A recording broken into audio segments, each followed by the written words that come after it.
Welcome in, everybody. NFL Draft Round 1, 2024. And we are off and running. We've got a lot to do. It's the On Texas Football channel. It is a live stream, a watch with us. We did it throughout the football season for the end games, and we appreciate everybody that tuned in for those and watched the Longhorns all the way to the college football semifinal playoff with us. Now we're going to watch the NFL Draft and talk about it, trades, what's going to happen, the three Longhorns that could go off the board in the first round, how it plays out. And we'll talk about it with you. And I am Aaron Hogan. He is Jerry Hamilton. He's Bobby Burton. He is CJ Vogel. Rod Babers will join us. They're special guests throughout the night. Guys, it's going to be a lot of fun. It's one of my favorite nights and weekends of the year. The confluence of college and pro football. I know, Jerry, you're a high school into college guy, but now you got the next level of college into the pros. Well, we actually have a reason to do this. I mean, it had been a reason for 15 years. Let's be real. I mean, three potential first rounds. By the way, that photo behind you, it's awesome. Is that an empty stadium? That looks like the A&M spring game. But anyways, that was bad weather. Best fan base in America. That was just bad weather, okay? We'll let them off the hook. Or Miami Hurricanes ACC championship game, one of the two. But no, we actually have a reason to do this. I mean, it's been a while when you recruit at this level. Three potential first rounders. It's been a while. Look, I think Texas is going to break the 7-round record for the program. The record for the in a 7-round draft was the 2007 draft with 7 players. Obviously, Texas is going to exceed that. They had a couple of drafts in the 80s. I believe that was 82 and 84, where Texas had 9 and 10 players selected in the first 7 rounds, but those were 12-round drafts. Texas has a potential to tie that record as well or hit that 9 number. So it's just great to have a reason to do this again. It definitely has a burnt orange hue to it, including Booger McFarland's jacket, if you just saw it on ESPN. Look, I think that to Jerry's point, I mean, we've waited a long time for this. Aaron, you've waited a long time for this. You've followed this, the pro intersection longer than any of us have, and here we are with 3 Longhorns potentially going tonight. We expect Byron Murphy to go first, right, guys, of the Longhorns. But first up are the Bears, and everybody's saying Caleb Williams. CJ, you're a vocal proponent of Caleb Williams, correct? Me too. Oh, absolutely. I think that kid's incredible. He's got an incredible arm, incredible talent. He's on the move. I think he's going to be a tremendous NFL quarterback. Oh, so I thought we were talking vocal opponent of it. Okay. Oh, proponent. Okay, I'm the opponent of it. I am not a fan. I think he acts like a 12-year-old kid crying in the stands with painted nails. I also think this. If you give up on plays in the NFL at the quarterback position, you are dead man walking if you want to be a great player. He's going to have to learn how to play in the pocket for an extended period of time in the NFL. He does not do that right now. And before you get to crying in the stands after a bad game in college, after you win a Heisman, you can't play. You got to play in the pocket. If you give up on plays in the NFL, you're toast. Yeah, well, and I think that's the fascinating part of this draft, CJ, and I'll let you defend your position on Caleb. But, the modern NFL, this draft in the first, got 32 picks in the first round. We could see 20 to 23 offensive linemen, offensive quarterbacks, and wide receivers. This is what this league's about. Teams that are starved for quarterbacks are going to take them. Teams that have quarterbacks want a tackle to protect them or an offensive lineman to protect them, and then they want somebody to throw to. I mean, that's what we're going to see tonight over this draft. I mean, you're going to see receivers, tackles, offensive linemen, and quarterbacks off the board throughout the night, which obviously the Longhorns have 2 of those. And then they have Byron Murphy, where I saw a tweet tonight. Diana Rossini, I believe, tweeted that the LA Rams, who have not had a first-round draft pick since 2016, unbelievable, they're trying to trade up for a specific player in the top 10 that's not a quarterback. I got to think that might be Byron Murphy, CJ. If you're trying to replace the Hall of Famer Aaron Donald, you don't need a receiver in St. Louis. You need offensive line, or defensive line, I should say. I wonder if that's part of what – I think we're seeing a lot of trades tonight, first and foremost. But at the same time, if the report is the Rams are trying to come up into the top 10, Byron Murphy, the Bears are looking to move back out of 9 because they have 1 and 9. That could be an opportunity. Yeah, it can be. And I'm expecting some craziness tonight as well. When you have all these top-end quarterbacks, you got some really talented offensive linemen. Those runs are going to come quickly. And if you're sitting in a spot with teams above you that are probably in the same position in position of need at certain spots on the field, it certainly makes it more interesting for those trades to occur. And for the instance of the Rams, if they're trading up, it looks to me like defensive line is going to be priority, trying to replace Aaron Donald, one of the greatest we've seen play the game of football, a guy that we are very familiar of. Byron Murphy certainly fits that mold of what we saw from Aaron Donald during his NFL career. It's not easy to replace a first ballot Hall of Famer in Aaron Donald, but Byron Murphy's in that conversation being the first defensive player taken off the board for a reason. That's a good start if you're the Rams, who also haven't had a first-round pick since 2016. How about that? Yeah. Hey, by the way, the stat of the day, Bobby, Aaron, Bobby, I want your comments on this. Kirk Herbstreit said on ESPN, I thought it was an amazing stat, 46 quarterbacks drafted in the first round since the Matthew Stafford draft. 16 of the 46 have gone on to be franchise-level quarterbacks. 10 have gone on to be quality quarterbacks. 20 were bust or journeymen. So only a 35% of 46 first-round draft picks at quarterback went on to be franchise quarterbacks. So tonight, people are going to reach, whether it's Bo Nix, Penix, whoever, somebody's reaching for quarterbacks if 6 go in the first round tonight based on the history of the draft. Man, I couldn't agree. Yeah, JJ, I couldn't agree more that people reach for quarterbacks in the first round. But I think there's a financial reason to do so. I mean, yes. If you get a quarterback on a rookie deal and he actually performs, then you can put everything around him, right? And be able to put everything around him. My problem with it is that, at some level, some of these teams take quarterback after quarterback after quarterback and just keep getting it wrong. Yeah. I mean, at what point do you just say, maybe I should try to, I guess the Jets did that, right? They went out and got Aaron Rodgers instead of keep drafting the wrong quarterbacks. And so I hear all of that. I think that it's the nature of the beast too. People overemphasize a little Eminem action on the screen since we're in Detroit, baby. Very nice. What I was going to say is I think that people overemphasize positions like quarterback and they reach at that position. I think they reach at offensive tackle. I think they reach even at wide receiver because, Aaron, to your point, that's what they go into this draft thinking. We need that person, or we need, and as opposed to, and I believe the Steelers have always done this really well. They'll go draft one of the Pouncey twins in the first round. They'll go draft Casey Hampton in the first round. They'll go draft that guy that's going to play 10 years in the league on an offensive or defensive line. And not go for the sexy pick each and every time. So that's what I see a little bit too much of. Of course, there's some Joe Burrow jerseys. And so if you get it right, though, you get it really right. Hey, and this is also going to be another first overall pick that is a transfer quarterback. Yeah. Well, okay, let's talk about that. Burrow, Murray, Mayfield. Well, and guys, one of the reasons I think there's a deep class of quarterbacks here is the experience, right? Yep. I mean, Jaden Daniels went 3 years at Arizona State to LSU, played 2 years and won a Heisman.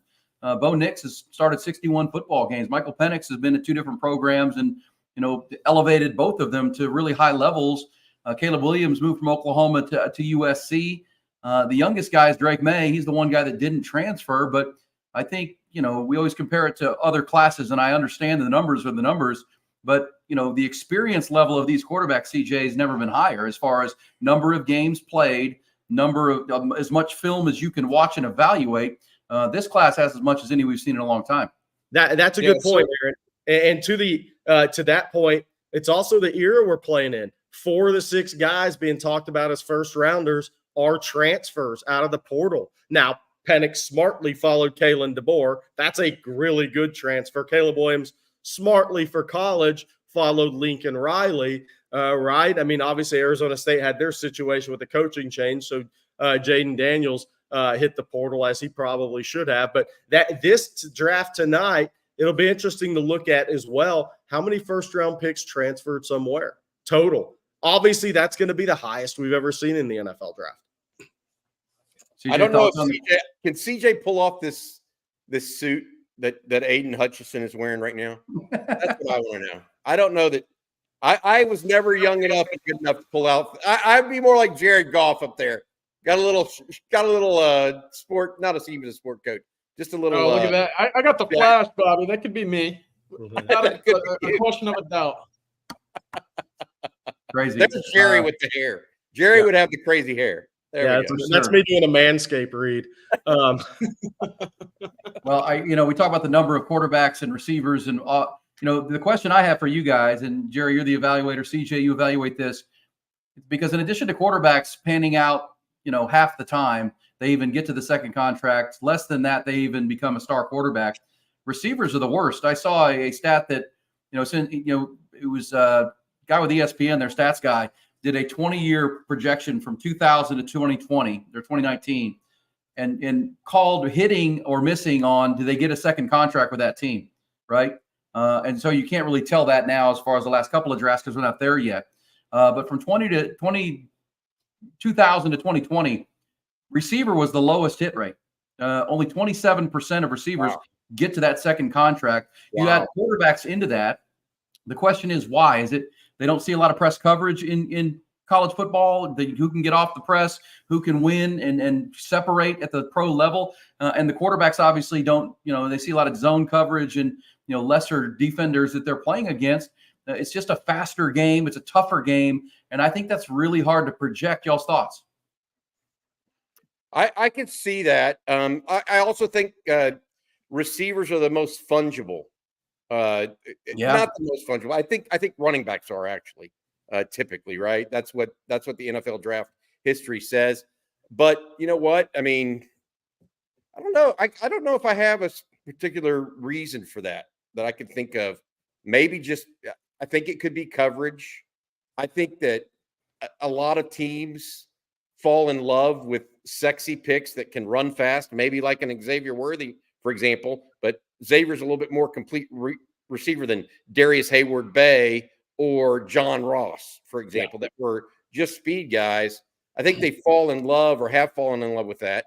We'll see where it goes, though. I mean, I'm interested to see how this all pans out for the Longhorns, as well as the Cowboys, the Texans, all these guys. This is just a big night for football in general. A lot of fun. Hey, look, obviously we're here covering Texas, and we've seen a lot of these college guys play. But I'm here to tell you, the Texans are one more good draft away from being a really dangerous football team. By the 100%. way, the big 3 days for the Texans coming up. I mean, if they knock another draft out of the park, they're going to be in contention. Yeah. Well, and there's a lot of smoke that the Texans have 9 picks in this draft, but not one till 42. And they could be one of those teams angling to get up into the first round to take a guy they're targeting, which will be interesting to watch tonight. A lot of teams looking to move up, some looking to move down, like the Bears. The Bears are going to take Caleb Williams with that 9th pick. They'd move out. We're looking at 4 with or 3 with the Patriots. What are they going to do? 4 with Arizona, 5 with the Chargers. So you got teams that want to come up. You got teams that want to go back. I think it's fascinating. CJ, to the evaluation of the receivers and getting off press coverage and those kind of things. One of the things I think I like about the Texas receivers is they do get open. I mean, they do separate. Xavier does it with footwork and speed and route running. AD Mitchell, the huge games, the huge moments that he's had. I got to think that that's a guy that you feel like as an NFL evaluator looking at saying these guys can get open. That's really what the game's about at that level. You're playing an elite corner every Sunday. How do you get off coverage? How do you get open? We'll talk to Rod Babers about it later when he joins us in the program. But you got to have a guy that can get open. I know that sounds simple, but you do, and separate. Yeah, absolutely. It's all about creating separation, and that's really just fine tuning your route tree, finding those little nuances in the route running ability that gets a defender to shift one way and then break another. It's all about the setup, essentially. You see it now in the high school ranks when kids are really working on their get off of the line of scrimmage, but also at the top of their routes when they break in, out, or making comebacks, whatever it is, just selling the defensive back on something else. And for guys like, AD Mitchell, it was a work in progress a little bit for him. He had to to really sit back and work on that in his college career. It wasn't something that necessarily jumped off the page, but later on, and especially in the second half of the year, we really started to see him create his own separation more so than what we thought we saw because of the speed or his height or whatever his possession catch radius was. Again, at times, I didn't think he was a 4-3 wide receiver, but as a result of his route running ability, he was able to create some of those open, areas for the ball to go. So it's all about, creating that separation, finding ways to beat an NFL cornerback, which is significantly, more difficult to do than at college. I've got to say this real quick. The Bears are up on the clock right now. Yep. And watching some of those highlights that they showed of Caleb Williams right now, I'm reminded of a couple things. He looked good as a true freshman at OU with Marvin Mims.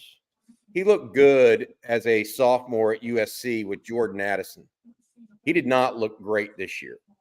Who was his number one receiver? Brendan Rice, who's not going to go carrying that team. He was carrying that team. And that's why people like the Bears, the ability to add Keenan Allen. They've got DJ Moore, who they traded for last year in the deal to give up the number one pick. And a lot of people think if they stay at 9, they might take Rome Odunze tonight, the wide receiver from Washington, to give him another piece. Cole Kmet is there. Gerald Everett is there. That's one of those teams that you get the right quarterback, they could be really good quickly. But you're right. I mean, I was at the Cotton Bowl. I think a lot of guys, we all were, for when Caleb Williams walked on the field against Texas, and Texas was up 14-0. They were at a 4th down play that was about to separate the game. And Steve Sarkisian's first year. Next thing you know, Caleb Williams, eludes a tackle in the hole on a 4th down play and takes it to the house, and the comeback was on. Unbelievable game. I think we kind of knew at that moment that who is this Caleb Williams kid?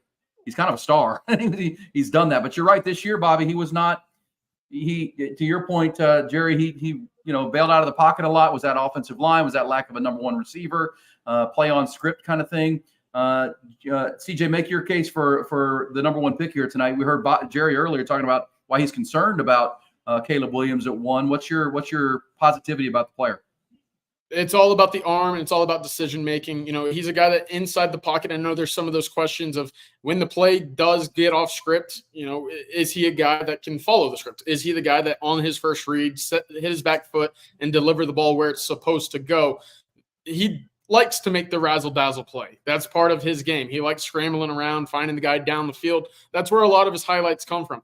If a down year is 30 interceptions and 30 touchdowns and 5 interceptions, I'll take a 6-to-1 ratio in a year in which you just mentioned there's not a great number one wide receiver on that field. There's not a great offensive line in front of him. Somehow it still felt like in games where USC was struggling, they're finding ways to put 40 points on the board, and I put that on the shoulders of Caleb Williams. What he's able to do with his arm is tremendous. I think he's going to walk into the NFL, and I think he has an arm talent alone that will rival that of Patrick Mahomes. He makes every throw. He makes every arm angle look easy. He does it on the run, either side of the pocket. It looks so effortless at times, and that's what's so impressive with a guy like Patrick Mahomes is you see him do something on the field, and you think, how in the world does that ball get off at that angle with a runner right in front of him, seemingly right to where the catch pocket is for his receiver? That's the same thing you see with Caleb Williams. And we saw it in the Cotton Bowl his freshman year. We saw it 2022 when he won the Heisman. And again, a year ago, a 6-to-1 touchdown interception ratio is not bad. I think we're all hoping Quinn has a year similar to that as well. So I think he's going to do fine. Of course, adding Keenan Allen to that group, who we talked about, one of the best separators in the route tree on the intermediate phase in the NFL, adding him to DJ Moore, you're going to be looking at a very talented wide receiver duo. It's all about finding that third guy as well for me, who at 9, if it's Rome Odunze, good luck NFL opposing defenses, because that's a stacked group. All right, we heard the chime for the first time. Pick is in. Bears are on the clock. It's taken way too long. We know. Caleb Williams, they didn't bring in one other quarterback for a 30 visit. They let him out, going out with team leaders already. This is going to be the pick. There it is. Caleb Williams off the board. No surprise. And now the drama begins, guys, of what happens at 2. The Washington Commanders are on the board. Caleb Williams is the first pick, as expected by everybody. Bears did not hide this at all. There were no smoke signals or whatever.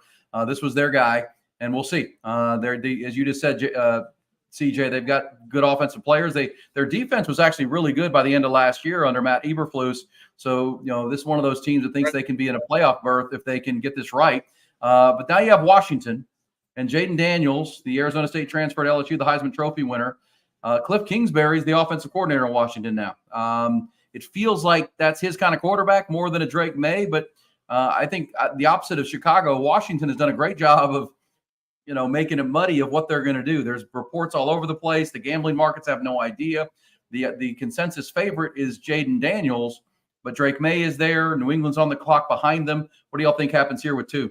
Well, I was going to say, not talking about who's going 2, but since Jaden Daniels is a topic, I thought it was interesting what Nick Saban said on College Game Day before the actual draft coverage. He was on with Kirk Herbstreit and Desmond and those guys, sure, and Pat McAfee. But he said they asked him about Jaden Daniels. He had the 3 toughest players they had to play against at Alabama the last 2 years were Jaden Daniels, Brock Bowers, and Malik Neighbors.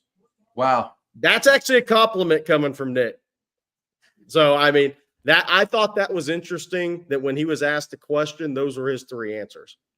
Well, and I think all those guys will be off the board in the first 10 picks in this draft tonight. I really do. And they're that good. And that's what the Longhorns are walking into in the SEC. We'll see what happens at 2 coming up. Longhorns, of course, Byron Murphy, A.D. Mitchell, Xavier Worthy could be off the board here as we do our On Texas Football live watch along. But thoughts on Jaden Daniels, CJ? You think Washington's the right spot? Cliff Kingsbury is the offensive coordinator for Dan Quinn? Yeah, I like it. I mean, the Commanders have been in such a difficult quarterback spot, for quite a while now. I know they flirted around with Sam Howell a year ago. Heineke wasn't terrible, but listen, Cliff Kingsbury, for all of his faults and failures in the past, finding a quarterback that can make plays on the run has always been a strength of his and a strength of his offenses as well. So if it's Jaden Daniels here, I like the fit because, again, rollouts, moving the pocket and finding the ball down the field has been, a bit of the staple of his offenses. And looking at what we saw a year ago, Bobby, I remember we talked about Jaden Daniels and his deep ball accuracy. A year ago, we wanted Quinn Ewers to hit the 40 to 45 completion mark on passes down the field. You didn't see many quarterbacks beyond 50. Jaden Daniels is at like 62. So he was far and away the best deep ball passer in college last year. And I think if you're able to do that again in the NFL, you're going to have a pretty healthy career. So 2 things here. One is, don't forget that Cliff Kingsbury is the guy who launched Johnny Manziel's career at A&M. Yeah. Kevin Sumlin was likely not to go with Johnny Manziel, and Kingsbury convinced him to as a true freshman. Yeah. Yeah. So he likes these types of quarterbacks, and I'm not saying they're all that similar. I mean, they are similar in many ways, and dissimilar in others, I think, probably in the best ways. But the thing that scares me here about Jaden Daniels is he's got 2 first-round receivers. And so how much was he propped up by that? And I don't know the answer, because I will say this. If you would have told me that he was going to be the number 2 overall pick based on what I saw from him at Arizona State in his first couple of years on campus, I would have said, maybe he's a 2nd, 3rd round guy. He goes to LSU and he's got 2 first-round receivers. All of a sudden I'm thinking he might be a first-round guy, and how much of that is the player? How much of that is the receivers? How much of that is really him? I don't know. Yeah. Good point. It's interesting because, it's very similar to Joe Burrow. Remember when Joe Burrow came in here to play Texas in 2019, no one was considering him. It's kind of like Sam Ehlinger versus Joe Burrow. They're kind of similar in what they were. He went on to have one of the greatest years of all time, throwing to Jamar Chase and Justin Jefferson.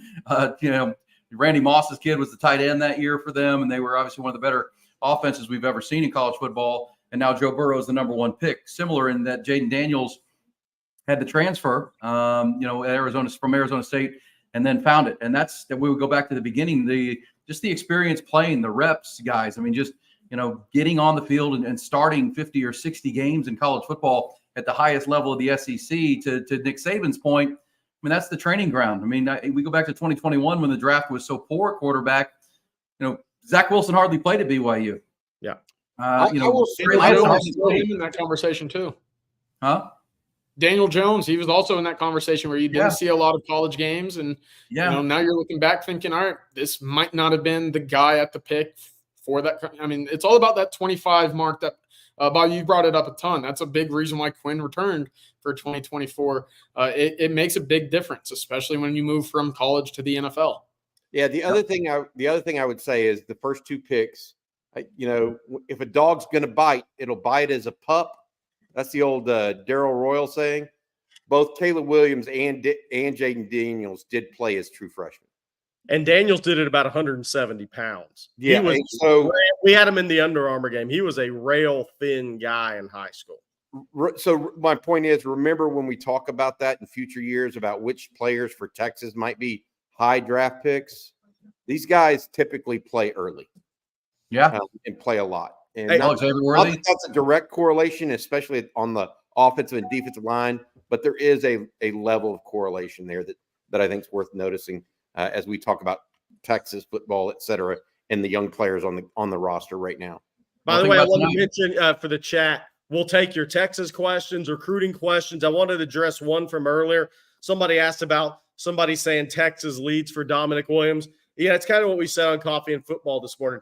I think Texas is ahead of Oklahoma. Now, I'm not sure Oklahoma is actually going to be the competition at the end of the day. I think this may well come down to Texas and LSU. And it's the NL world, so don't take my word and say, Jerry said this for sure is happening. It won't surprise me. It doesn't surprise me because we heard the same thing. Heard that Texas is probably in front of OU right now. He's going to visit Dominic Williams, the TCU transfer, is going to visit Missouri. Then he's going to visit LSU. It wouldn't shock me if it doesn't come down to Texas and LSU at the end of the day. We'll see. But we'll take all your recruiting questions, team questions, as well as this draft goes on. Hey, how about that visit weekend they had set up for him too? They got the nice cars at the Four Seasons, took him to a little Vince Young steakhouse. That's the red carpet for Texas right there. That's pretty nice. Yeah, that all works. Four Seasons, couple blocks from VY's, and works pretty good without a doubt. Jaden Daniels is the pick of the Washington Commanders. So you Dallas Cowboy fans on our On Texas Football live stream tonight will now be dealing with Jaden Daniels in addition to Dan Quinn, your former defensive coordinator, Cliff Kingsbury, Jaden Daniels in the division with the Dallas Cowboys. And it's a great question on Dominic Williams. He's a guy, if he does the A.D. Mitchell thing, he could be in this draft next year. Jerry, he's that good, right? I mean, I remember watching. He's a future NFL player. He's a guy that can play 8 to 10 years in the NFL. There's no doubt about it. He's grown a lot since high school, meaning he was 6 foot and a quarter-ish, probably 285 when he camped at Texas prior to his senior year. Yeah, he's listed at 6'2". Let's say 6'1", 315 right now. It's a big difference, right? He's continued to mature. He's got good arm lengths. He's a really good A-gap player. I think he could be a 2-contract guy in the NFL if he maximizes his talent. That's for sure. He's that level player. Well, I think to Bobby's point about if he's a pup, he's going to bark or bite early, right? I mean, I remember watching him at TCU as a freshman against. Oh, yeah. He helped them against Michigan in that semifinal game. He's 18 years old. He didn't get bullied against that Michigan O-line. He was right there being a man. And then last year was even as good, even though the team wasn't as good. Dominic Williams can play some ball. I mean, would be a great replacement for Byron Murphy at defensive tackle, CJ. I mean, New England on the clock, by the way, and we'll talk about that coming up. But Dominic Williams, you talk about the portal paying dividends. That guy can play ball. Yeah, 100%. I know a lot of Texas fans were maybe a little wary of Texas pursuing a possibility of Bear Alexander from USC when he entered the portal. But, hey, when guys get on the field early in their college careers, especially in the interior of the defensive line, and they make plays, they end up being pretty good, especially when they start receiving All-American freshman honorees, conference awards.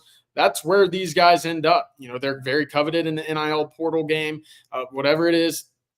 I mean, I think right now Dominic Williams will provide Texas a very similar level of output from what we saw a year ago over the A-gap. That's where he plays a lot of his snaps. Obviously, he can slide all the way out to about a 4-eye, make some big plays there for TCU. But again, as long as Texas has that inside presence on the defensive side of the ball, they're going to find ways to be successful. Those linebackers scraping over the top, we saw it in the spring game a little bit. They're just too quick, too athletic to really not make the plays that you expect to see for the Longhorns. Adding him to a guy like Bill Norton and Tia Savea, Now you're looking at a defensive line that can play the run and anchor the run very well, which is exactly what made that defense so successful a year ago with Big T Sweat and Byron Murphy. Hey, by the way, Bobby, I'll let you come on. I was watching those highlights of Jaden Daniels. It reminded me why Nick Saban thought he was so tough to defend. He said he not only steps up in the pocket when there's pressure, he makes plays with his arm and feet up the middle of the field. And that's what Nick Saban said made Jaden Daniels so tough to deal with for him at Alabama. Yeah, that's 100% true. Look, we've seen it time and time again. You talk about the Cowboys having to defend Jaden Daniels. What about now Jalen Hurts too in the same division? They got two guys that can get going in the run game for quarterbacks. My take on this is I like Jaden Daniels. I still am in a situation where I think he's going too high. I know. Yeah. I think if the Patriots go with Drake May here, there's no way he's the third best player in this draft, in my opinion. Yeah. This is where I'd say with Caleb Williams. I say this, Bobby, with Caleb Williams, you feel like there's a lot of talent there, and if you put it around it, but New England's not ready to have a quarterback, right? They've got no talent on the offensive side of the ball. They're the team that's most likely to trade out. If they take Drake May, they got Jacoby Brissett there. I guess they could redshirt Drake May, but man, Drake is the one quarterback that's got probably maybe the highest upside of all these guys, as far as tools and size and arm, but he needs a little bit. He needs some seasoning. He only did 3 years, and with Mac Brown in North Carolina, the offensive coordinator changed a couple times while he was there. The talent diminished during his career. I remember being a freshman, and you think, man, this kid's going to be tremendous. Last year was more erratic. These quarterbacks, we'll see. This is where I think we may see a trade. We'll see. There's been a lot of talk about New England. Minnesota wants to come up for Drake May. The Vikings are sitting at 11. They also have the Texans' 23rd pick. They could come up here. Keep an eye on that because, the Minnesota Vikings are kind of a quarterback away. They got Justin Jefferson, Jordan Addison, TJ Hawkinson at tight end. They've got Aaron Jones at running back and a really good offensive line. They need a quarterback. So you could see them coming up to go after Drake May in this spot and put him into a comfortable offense where Kevin O'Connell, former quarterback himself, is the head coach there. And they've got Josh McCown, who's their quarterback's coach, who coached Drake May in high school. So there is conversation there. Let me mention real fast our special, actually, pick us in. Let me make this a read here in a second and tell our folks who this is here.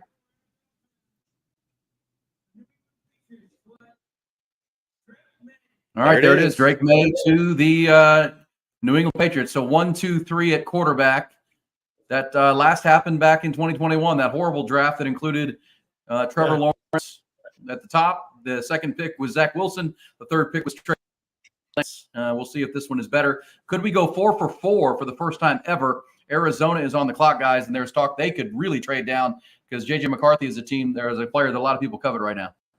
If Minnesota may be desperate right now, could they just trade up with 11 and 21 and Arizona say, okay, we're going to get our receiver? It may not be Marvin Harrison, but down it's such a deep receiver draft. Could they trade out for 2 picks here? We'll see. The interesting thing on Drake May from a recruiting perspective, guys, and why this stuff matters in college football, if Drake May had stuck with Alabama and not flipped to North Carolina, obviously where his dad played and his brother was a national champion in basketball.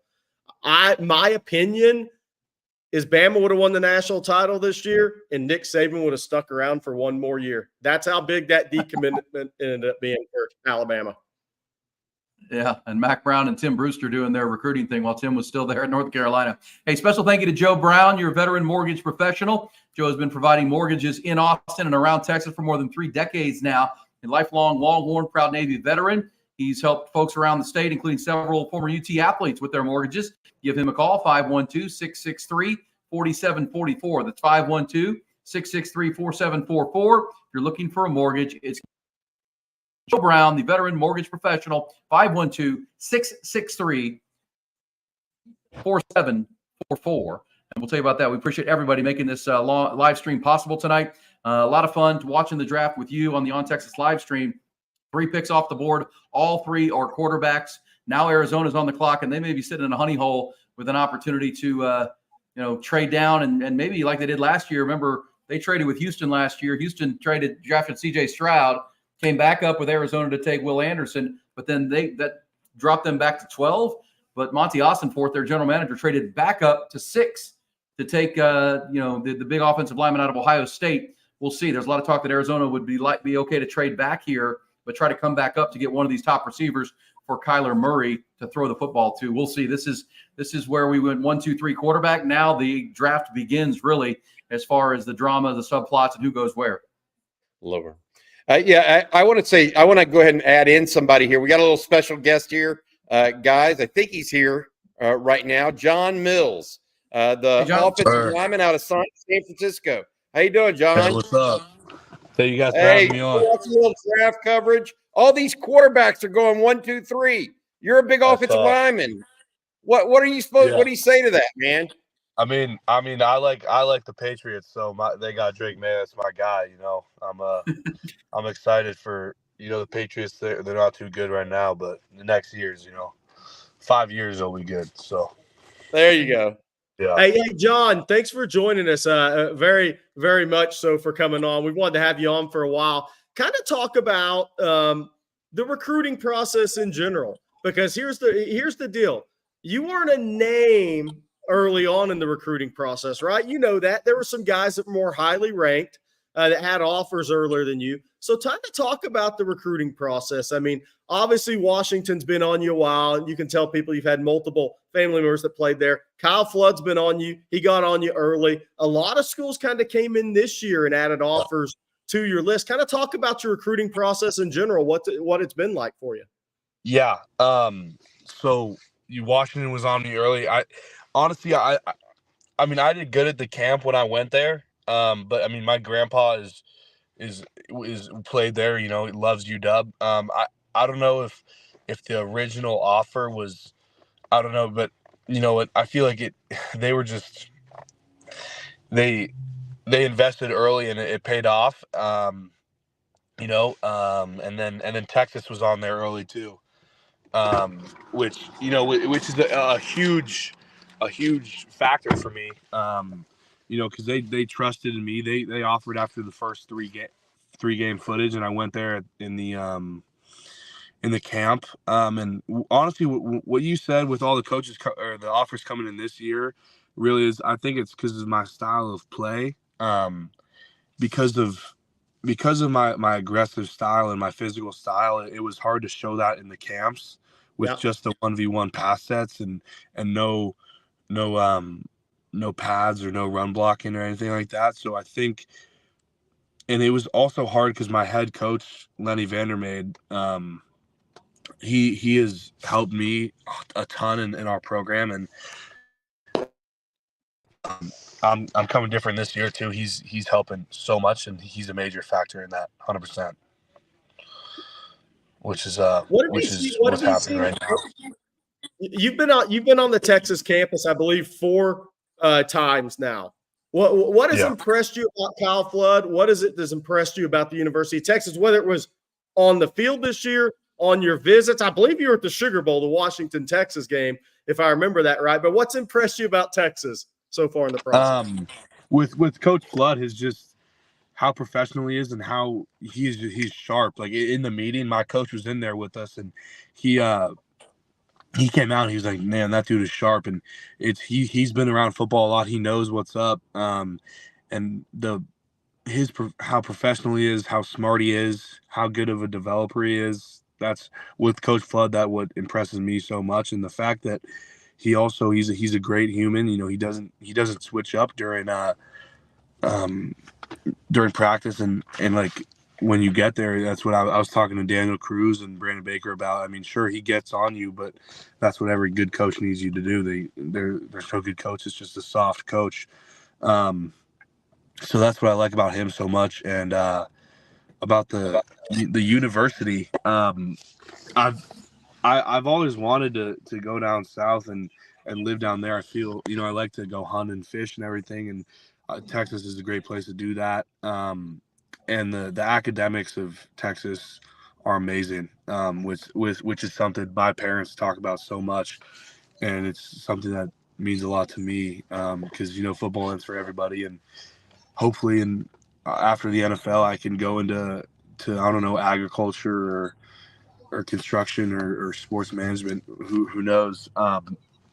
It's down the road, but going to Texas definitely can set you up for a great life path after that, after football.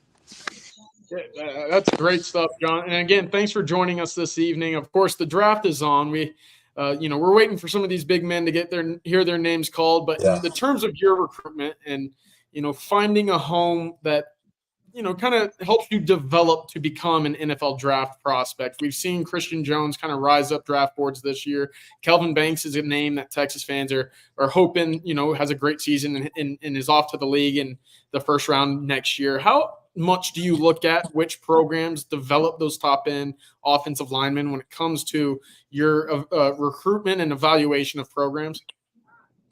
That's it's I feel a lot of people, because the offensive line is the most developmental position there is. So you go there and you don't play the freshman year. I mean, with Kelvin Banks, he did. He's special. He's awesome. I watched his film. I asked Coach Flood, like, who do you think I should watch? He said Kelvin Banks and DJ Campbell. So, but with them, the developmental piece is the most important piece, because you're going to be there for 3 to 4 years, and you'll get better every year. And I think with Kelvin, he'll have a monster year this year. He'll get first offensive tackle off the board. And I think even Cameron Williams, I watched him in practice too. He's big, he's strong, and he looks amazing. And to your point of the development, Coach Flood can do that 100%. I mean, he's put guys in the league all over the country. So no matter what, he there's talent everywhere, and he coaches and develops guys all the time. He is the 20. Oh, go ahead, Aaron. I was going to say 2025 offensive line prospect John Mills from San Francisco St. Ignatius joined us here on the On Texas live stream. Marvin Harrison just went 4. So no trade so far. Quarterback, wide receiver. Chargers on the clock. Hey, John, you mentioned your physical style, your physical nature. Jerry mentioned you have legacy at Washington. Where do you think that physical nature comes from? Where, that bulldog mentality to just like to sit up and get after people. Yeah. So my legacy at Washington, my grandfather, he played there. He's mean. He's like 6'2". He was probably 6'3" when he played. But he's aggressive. So, but also what I think it came from, my dad was a Navy SEAL, and he's just, you got to be aggressive, but you also got to be able to contain it and know when to use it for sure. So that it came from my parents a lot. And I also played rugby up until my sophomore year. So I didn't play tackle football till freshman year, which honestly I think is a plus side for me, because I have so much stuff to learn still. I mean, hopping on the Zoom with Coach Flood, it gets me better every time. I know I have so much stuff to learn and get better from, which is why Coach Flood is such a great guy. He's a coach. But yeah, I think that it comes from rugby. My parents, how I was raised. My brothers, I've got 2 older brothers. So they got the big brother ways, and so I think that just like toughened me up, and really just I just like to play angry, really, because I mean there's been just so much stuff that just like I use in the game to just get me angry and use it in a way that helps. So that's what I like to do. Sure. Hey, John, go through sir. kind of your family athletic history. I mean, obviously your grandfather played at University of Washington. I believe your father was a college athlete, and your mom as well. So kind of take the fans on here. There's over 1,600 people on here watching. Take the people through that family tree of athletes. Yeah. Okay. So my dad's side, my grandfather, he was in the Air Force. I don't think he was an athlete. My dad was a rower at the Naval Academy, and then he went to go to be a SEAL. My brother, he rowed at Kent. I think he might have rowed at Syracuse. My cousin rows at Trinity College on the East Coast. My brother was a Division I rower who was going to go to Harvard or Cal, and then stuff happened with COVID and all the smoke, he got hurt, which sucks. My older brother, is a water polo goalie at USC, so it sucked having to cancel that visit with him. Love my brother, a great guy. And then my younger brother is a water polo player. He just made the national team for his age group like 2 days ago, or yesterday, which is insane. So I'm the only football player on the Mills side. And then my mom's side, my grandfather played football at University of Washington. His brother played football at University of Washington. My mom was going to walk on at Michigan or Washington for soccer, but she chose Washington and she didn't try hard enough, and she regrets it to the day. My grandmother, I don't think played any sports. So, and then my cousin played baseball at University of Washington. Wow. Yeah. That's a lot. That's a lot of water sports in there. Rowing and water polo, etc. Are you the biggest of the bunch? Yeah, 100%. I mean, a lot of them are tall. There's another guy who's about 6'5.5", but I'm the only guy above, I think, 250. Maybe the baseball player's around 250. Who knows? But he's big. All right. Hey, well, John, thank you so much for joining us tonight, buddy. You're great. Good luck with your recruitment. I know you still got some thinking to do, but Texas is among the schools you're considering. Best of luck to you and how you're working out here. All right, bud. Thank you, guys. Have a good night. All right, hook 'em, buddy. John, thank you very much, man.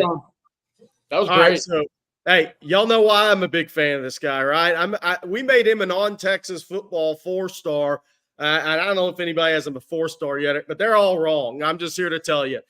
John Mills, from the interview, if you did homework on his background before you ever watched the tape, and you Nick Saban talked about how a guy's wired. I remember the first time I interviewed John, and I was like, that was a little different. John's wired to be a really, really good player and maximize his talent. He's wired the right way, guys. I'm a big, big fan. Yeah, I think the audience now is too. That's a physical dude who likes to rough people up. By the way, the 5th pick is in, meaning there's no trades in the top 5. Chargers are sticking. They're going to make a pick, which means the Giants are on the clock next, and J.J. McCarthy's still available. We will see, but Chargers are going to take a player. Got to think offensive line here for Jim Harbaugh. We'll see. I think he's going with J.J. McCarthy. Where did he go? No, yes, offensive line. You're right, Aaron. Joe Alt. Yep. I cannot see. I think that may be I think if you were asking me, Caleb Williams, Marvin Harrison, and Joel Alt were probably the 3 guys that were definites. Yep. In that process, in my opinion. Yeah. I mean, I think there's guys that are. I mean, Byron Murphy is going to be a really good player in the NFL. I don't think there's any doubt about that. I mean, I think Joe Alt is going to be a really good player. Marvin Harrison. I put Brock Bowers in that conversation, CJ. I saw your mock draft today. I mean, there's just some guys that they may not be Hall of Fame players. They're going to be really good players, though. And that's what you're trying to draft here. You want guys that are going to play in your organization for a decade or more. Yeah, that's the whole goal of these top 5, top 10, top 15 picks is finding guys that will be cornerstones for your franchise moving forward. Watching the tape right now, if you go back and watch Joe Alt throughout the course of his college career at Notre Dame, I mean, very rarely do you ever see him get beat. Hence why he went number 5. I mean, he is your prototypical left tackle. He's got tremendous length. The arm span is tremendous. Of course, can maul you as well. He's a good athlete. He had a background in tight end out of high school as well. So can move very well. Of course, this is the pick I was expecting from the Chargers. With Harbaugh there now, what's kind of been the staple of his programs, his franchises? What's been his identity? It's all about grounding the ground game, or it's pounding the ground, essentially. Owning the trenches. We saw it at Michigan. They went 6 deep in terms of guys that could play in the NFL this year. Of course, they lost their right guard midway through the season. Plugged and played another guy and ended up seamlessly walking into a national championship parade right after. So it's all about owning the trenches. Left tackle of the future right now with Joe Alt. It makes a ton of sense to me. Yeah, I mean, Jim Harbaugh was talking about how Bobby, there's one position that doesn't rely on anybody else for their success, right? Everybody else on the offensive side of the ball relies on the offensive line to do their job. Quarterback can't play quarterback without blocking. Running back can't do his job. Receivers can't do their jobs. The blocking is what it's about, the lines of scrimmage. That's old school. That's Jim Harbaugh. This was the pick I projected for them. Joe, if they didn't trade out, they didn't get blown away with a huge offer. This kid's really good. And kind of what we just talked about with John Mills. I mean, this is a kid who played defensive line. He played tight end, as you mentioned. Brian Kelly said on the pregame show tonight when he joined ESPN, could we put weight on him was the question. We had to get him heavy enough. He's certainly athletic enough and long arms. This is a spot where potentially next year we could see Kelvin Banks. We just heard John talking about Kelvin Banks, and that's who Kyle Flood said to watch on film. This is about the area where I see Kelvin Banks next year. Man, I hope so. Man, you sure hope so. That's for sure. Yeah, I hope so. I look, converted tight end down to offensive tackle is a long known trope. If you can put an offensive tackle or a tight end into an offensive tackle's body, apparently you eventually might have a first round pick, and that's what happened with Joe Alt. The other thing I would say here that is interesting to me is a lot of people, including myself, thought that Jim Harbaugh might go for a sentimental pick, and that would be J.J. McCarthy there. Like he's a big believer in that young man, but ultimately he went to where he knows his bread is buttered, which is the offensive line. And my hat's off a little bit to Jim Harbaugh there for not doing the opposite. You know what I mean by that? And so they're saying the pick is in, and there's a shot of J.J. McCarthy right now, but I don't know if it's showing him as actually the one being picked or if he's actually gotten the call yet. So we'll see here what exactly is happening. Yeah, that's interesting to me. And I gotten a phone call. That's a good point about Jim Harbaugh. I mean, he's going to build lines of scrimmage first and foremost, without a doubt. And look, I mean, Justin Herbert's his quarterback. One of the reasons he took this job, CJ, was he already had a quarterback that is an elite player at the position.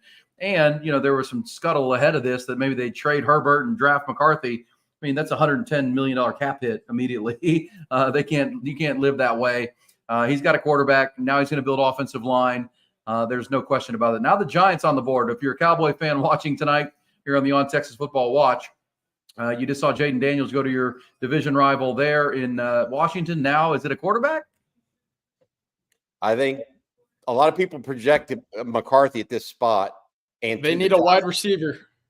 Yeah, there it is. Malik Neighbors. Yeah, well, look, I mean, just Saquon Barkley's in Philadelphia now. He was their number one weapon. Malik Neighbors is off the board. That means Daniel Jones is still the quarterback there until proven otherwise, right? And, now you're down to 7 with Tennessee. They're probably going to be offensive line or trade. I think the next 3 teams could be trade possibilities for a team wanting to come up and take that quarterback. That J.J. McCarthy's still on the board at 7. Tennessee, Atlanta, and Chicago at 9. All could be trade possibilities. The Titans are an interesting spot to me if they were to go with J.J. McCarthy. I'm not expecting them to. I think they're shore up their offensive line. That just makes a lot of sense to me. Will Levis, they've tried the process a few years ago with multiple quarterbacks here. The Titans are in a weird spot where it doesn't necessarily feel like they have a lot of shiny pieces around. You talked about it, Aaron, with the Patriots. Right now, are you going to use an aging DeAndre Hopkins to make sure that your quarterback, develops well? I don't think that they necessarily have that surrounding cast at the moment for any quarterback to walk in and survive. But right now, they're kind of in that purgatory of, being just competitive enough with the other pieces that they have where they're not necessarily in the complete basement of the NFL, which prevents you from landing a Caleb Williams, Drake May, or Jaden Daniels. That's kind of that no man's land that no one actually ever wants to end up in for, fans of teams in the NFL. Well, they took Will Levis last year in the second round. Remember, Will Levis was projected to go as high as number 2 last year. He was kind of created like this J.J. McCarthy thing. But Will Levis, I'm a Houston Texans fan, so I watched a lot of their games at Tennessee, and their offensive line was wretched. Just wretched. They couldn't block anybody. So you can't have a quarterback if you can't block. I think if they don't trade here, I think this is O-line. But I wouldn't be surprised to see them trade down with the Jets. maybe even Minnesota at 11, maybe even the Broncos or the Raiders. We'll see here if a trade comes. We have not had one. There's been talk of like double-digit trades in this first round. We're 6 picks in. Everybody has stuck firm and are staying where they are. So 6 picks and 6, selections so far without a trade. And that's I think that would have surprised a lot of people going into this. That means the offers have not been up to what the team that might have traded would want. Let me tell you about Jody Reynolds with Mother's Day coming up. You may like me, be looking for that for the woman in your life, the mother of your children, your mom, of course. Make sure you check out thecarrotconcierge.com. That's thecarrotconcierge.com. Jody Reynolds is a personal jeweler.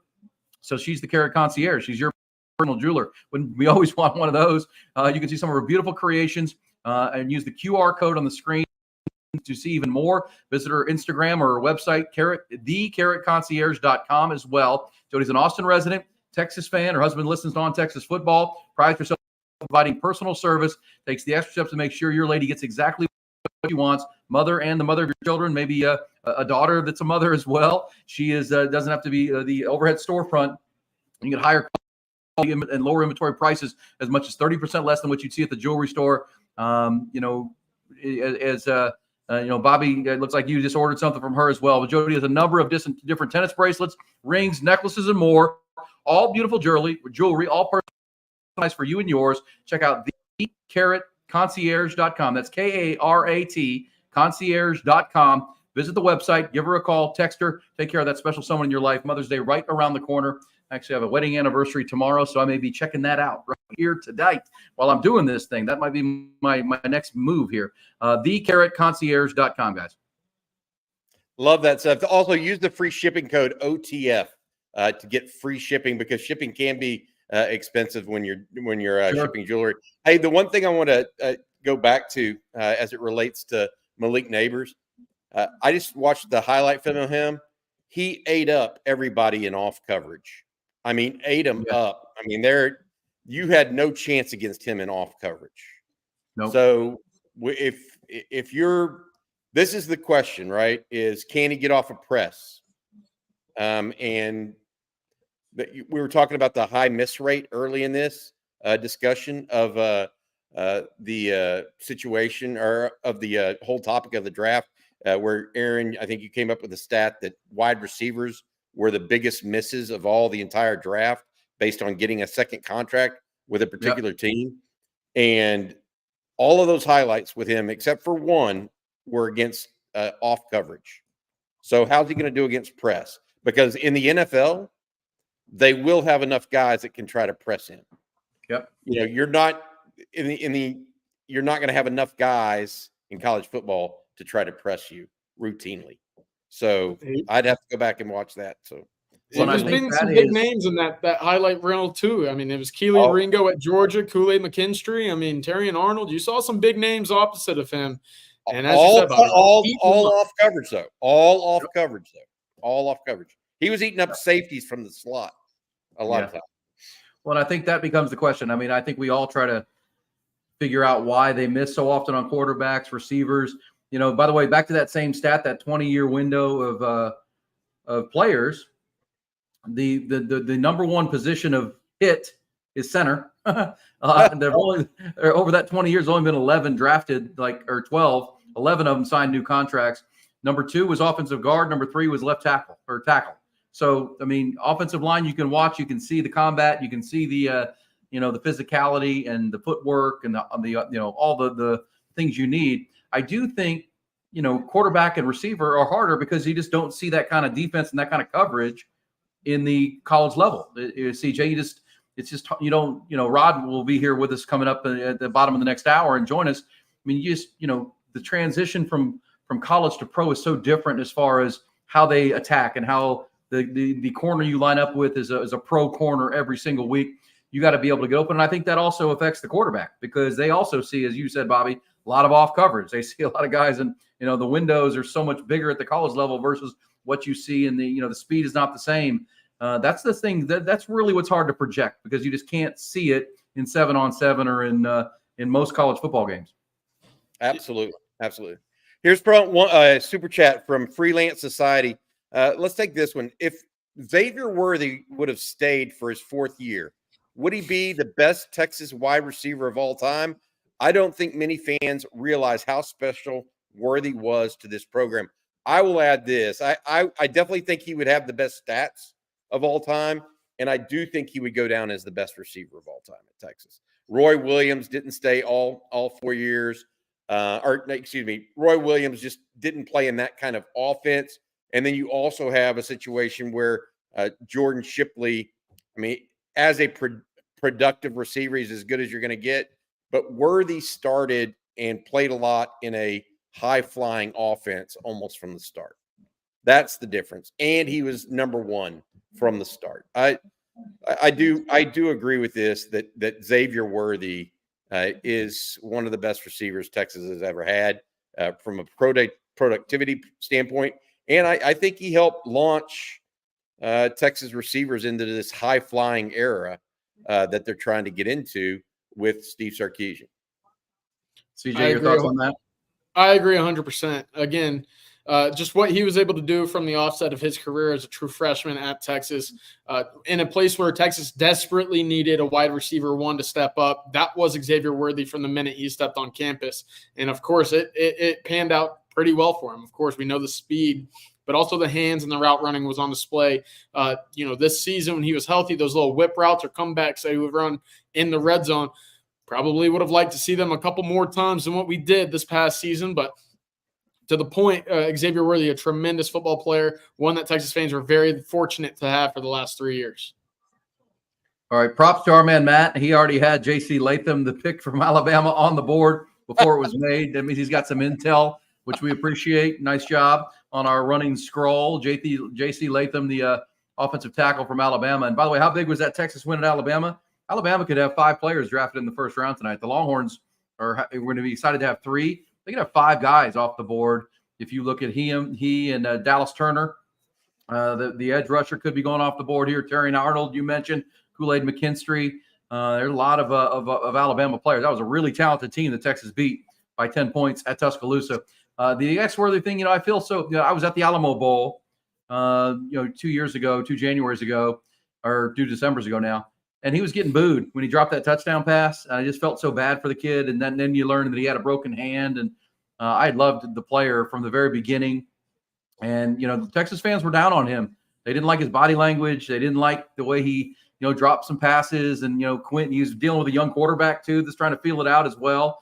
But I agree with you all 100%. I think Xavier Worthy, Steve Sarkisian coached Devontae Smith at Alabama. And Devontae Smith won a Heisman Trophy. He's already gotten a second contract with the Eagles.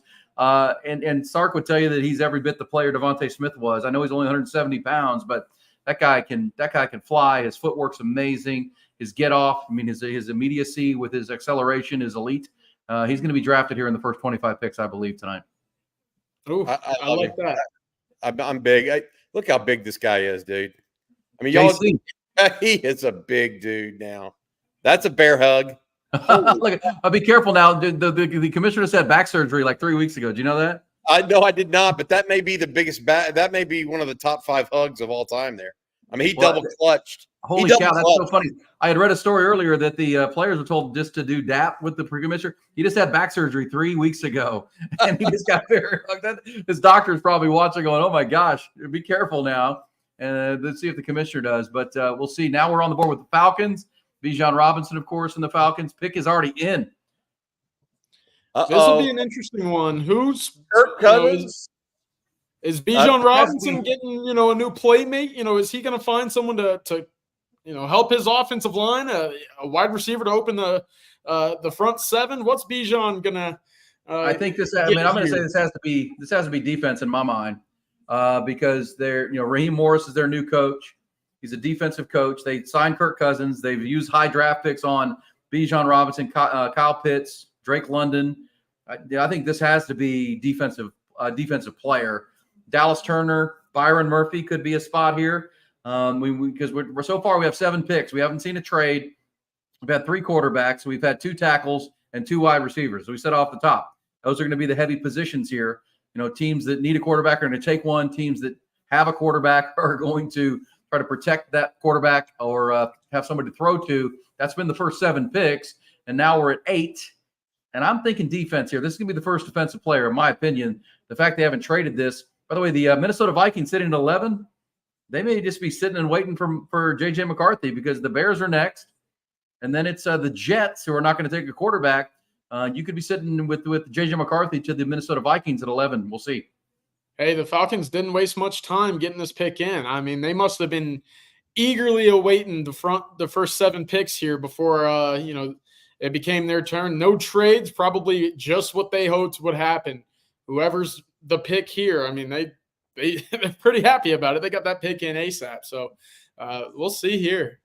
J.J. McCarthy on the screen. Is that they're going quarterback? That would be interesting. Adam Schefter just came in and said that he's hearing it could be a stunning pick, quote unquote, for the Falcons, and thinking quarterback might be it. After, by the way, they got there it is. Michael Penix is the pick.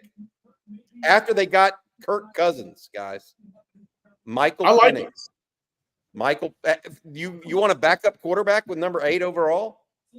Patrick Mahomes, a backup quarterback at 10. I mean, sometimes first year, Bobby, the Falcons aren't going to compete this year. I mean, that division is bad, but the Falcons aren't going to be competing right away. If they want their guy for the future, why not allow him to continue to build those pieces at wide receiver, Drake London. They got Kyle Pitts, obviously Bijan Robinson. They got some pieces there. Get them an opportunity to learn so the confidence isn't shot and build up that offensive line more and more. You're looking at a guy that could eventually walk into a pretty healthy room of talent. I don't hate it.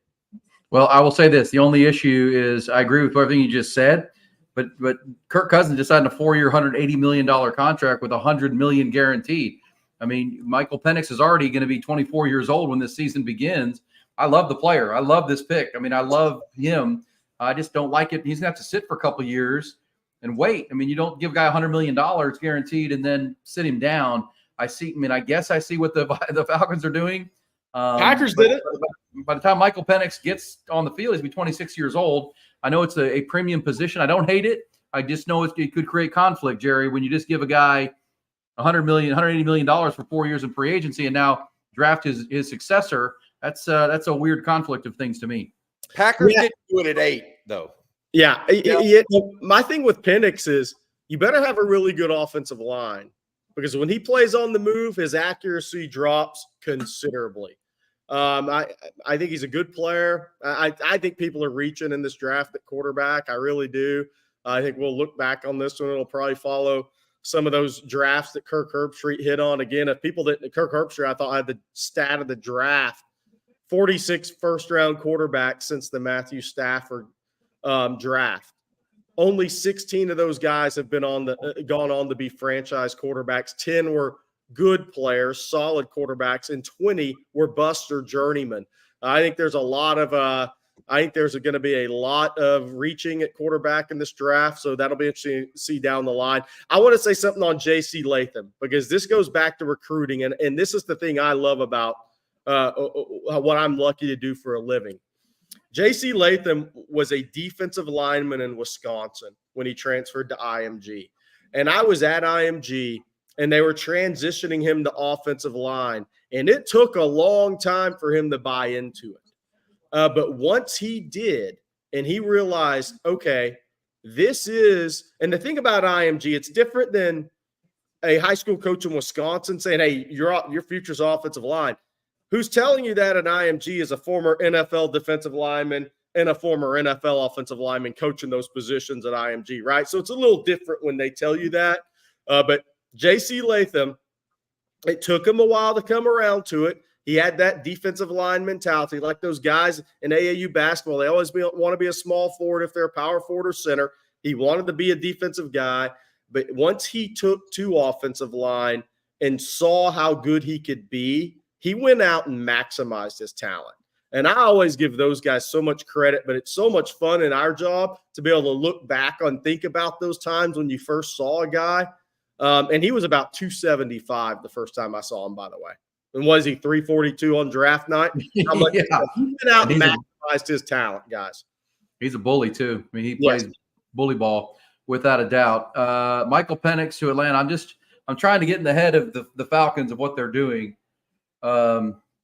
Would they have signed Kirk Cousins to a $180 million deal if they had known they were going to be Michael Penix would be there? I don't know. I'm just trying to figure out their process here. But this is what the draft is fun. I don't know. Is it 3 years and then Michael Penix starts, kind of like Jordan Love in Green Bay, I guess. But Kirk Cousins just signed the mega deal. He's coming off an Achilles. There's some insurance there. I like that player. I just don't know the deal. I thought it would be defense, but that puts the Chicago Bears back on the clock at 9. Could this be a trade? There's been active talk that the Bears are looking to trade out of this spot because they had 1 and 9, but they only have 4 total picks, only 2 after 9. So a lot of talk they could trade back, but as a team wanting to come up now, that 4 quarterbacks are already off the board in the first 8 picks. 2 of the top tackles, 3 of the top receivers are off the board, and we'll see what happens with 9. Then it's the Jets, then it's Minnesota. Aaron, it looks like they've gone Rome Odunze. The ESPN feed is a little bit behind. Rome Odunze. Great pick. Great pick. I was going to say I know the Bears like Dallas Turner and Byron Murphy, but if you draft Caleb Williams, you better go draft Rome Odunze or a big-time receiver at 9. And I thought there were 3 receivers that were extremely elite in this draft, and they're all now off the board. I think Odunze is going to be a star in the NFL. Somebody said this in the chat, Rick St. Charles. It's obvious they picked Penix for somebody else. So will we see a trade coming here? That'll be interesting to follow. Yeah, that would be my mindset. Yeah, they drafted him to trade him because you don't sign Kirk Cousins. As much as I agree with CJ on the player, you don't draft that player to just let him sit for 3 or 4 years. You need other things. That's a draft for a trade. That's a pick for a trade. I agree. And if Rome Odunze is a spot here, that's a really good pick. Isn't that rare though to do a draft for a pick? And now you do that in the NBA, but not in the NFL. Yeah, that'd be a rarity. That is kind of weird. That is weird. I mean, I'd put the Raiders on the clock with that potentially. Raiders are really in the quarterback mode. I mean, it does look like that now that Rome Odunze is off the board, that's your 4th wide receiver in the first 9 picks. There's already been 4 quarterbacks. There have been 2 tackles. If I'm doing my math correctly here, they're going quick. We said when we started this thing, quarterbacks, receivers, and tackles will be the first players. It's been all of it so far. No defensive players off the board yet. The Jets are on the clock, and there have been a lot of mocks for Brock Bowers here. Yeah, they're trading with Minnesota. It looks like Matt put up a note there. Minnesota will take J.J. McCarthy. Yep, 100%. And think about J.J. McCarthy going from the national championship Michigan Wolverines to Minnesota, where Justin Jefferson, Jordan Addison, T.J. Hawkinson, Aaron Jones is your running back. Their offensive line is pretty set at both tackle positions. J.J. McCarthy gets to walk in and do what he did at Michigan, kind of just play point guard, play quarterback. And Kevin O'Connell, I think, is an elite level quarterback developer. Played the position, was drafted in the NFL. Big time quarterback developer with Josh McCown. I love that pick for Minnesota. So the Jets go back 1 pick, and they still may take Brock Bowers. Yeah. If they go J.J. McCarthy here and then Brock Bowers, that's 11 consecutive offensive players. When's the last? Does anybody know when that's happened last, or if I don't think ever. I don't think you'll ever find a draft where you go 11 picks in and a defensive player has not been taken. So I've got to say this. This is now my Rome Odunze story. I've got to give it here. Give it. 2 days before the Sugar Bowl, myself and our producer Matt Hutchison were in Harrah's Casino. Yeah. We were hunkered down playing. I think it was either Pai Gow or blackjack, and in walks Rome Odunze at around 11:30 at night. I'm like, is that Rome Odunze? And Matt looked at me, and we looked at his picture. That's Rome Odunze at Harrah's 2 nights before the Longhorns played. So not only does he give DBs a double move, he gave the Washington staff a double move. Oh yeah, I don't think he was supposed to be out. I'll just put it that way. You didn't take a picture and put it on Instagram there, Bobby, or what? You didn't? No, I never said anything because I didn't want to blow it up. Washington's out playing out partying before but he didn't seem like he was out of control or anything. He played pretty well in the Texas game. If memory serves. Look, I love this guy. I think he's a tremendous double move receiver. I think his ability as a 10-5 guy to gear down is at a very, very, very high-end level. Great body control. I think this guy's a total package. I think Kalen DeBoer's got a great scheme, great coach. I think this guy's going to be a star in the NFL. Let's just hope Caleb Williams doesn't give up on plays and gets him the ball on time. Go ahead, CJ. How about it that Penix and Adonai go 8 and 9? And their left tackle's going soon too. Yeah. Yep. So I mean, talk about Minnesota. Some good talent there. Washington got them beat a little bit right now, especially at quarterback, going number 8. So it makes sense. Well, think of Minnesota. They're going to be a winner tomorrow because they waited and they didn't trade up. And they're going to sit at 10. Well, they just traded up, but they only gave up 3rd and 4th round picks. They're going to get their quarterback at 10. And now, they still have the 23rd pick that they didn't have to give up. They got from Houston. So they'll have 2 in the first 23. Minnesota is a team to watch. Think about that division, guys, in the NFC North. Detroit is the reigning champs and are really good. Minnesota's on the come. Bears are on the come. Green Bay, good Lord. I mean, they're one of the youngest and most dynamic young teams. That might be 2 years ago, you would have never thought this, but that might be the best division in football next year when you talk Detroit, Minnesota, Chicago, and Green Bay. Hey, by the way, I want to say something. Somebody just brought up something in the chat that gave me a thought. Somebody said he mentioned Caleb Williams, Keenan Allen, Rome, and Rashawn Johnson. I'm going to say something here for Caleb Williams. I think Rashawn may be the best thing to happen to him. From a leadership, toughness, team standpoint. Because I think some of the things that Caleb did in college, Rashawn's going to shake his head at and say, not in here, bro. Yeah, not in the locker room. That may be the best thing that happens for Caleb Williams, honestly. It looks like the Vikings pick is in, but we don't have it officially yet.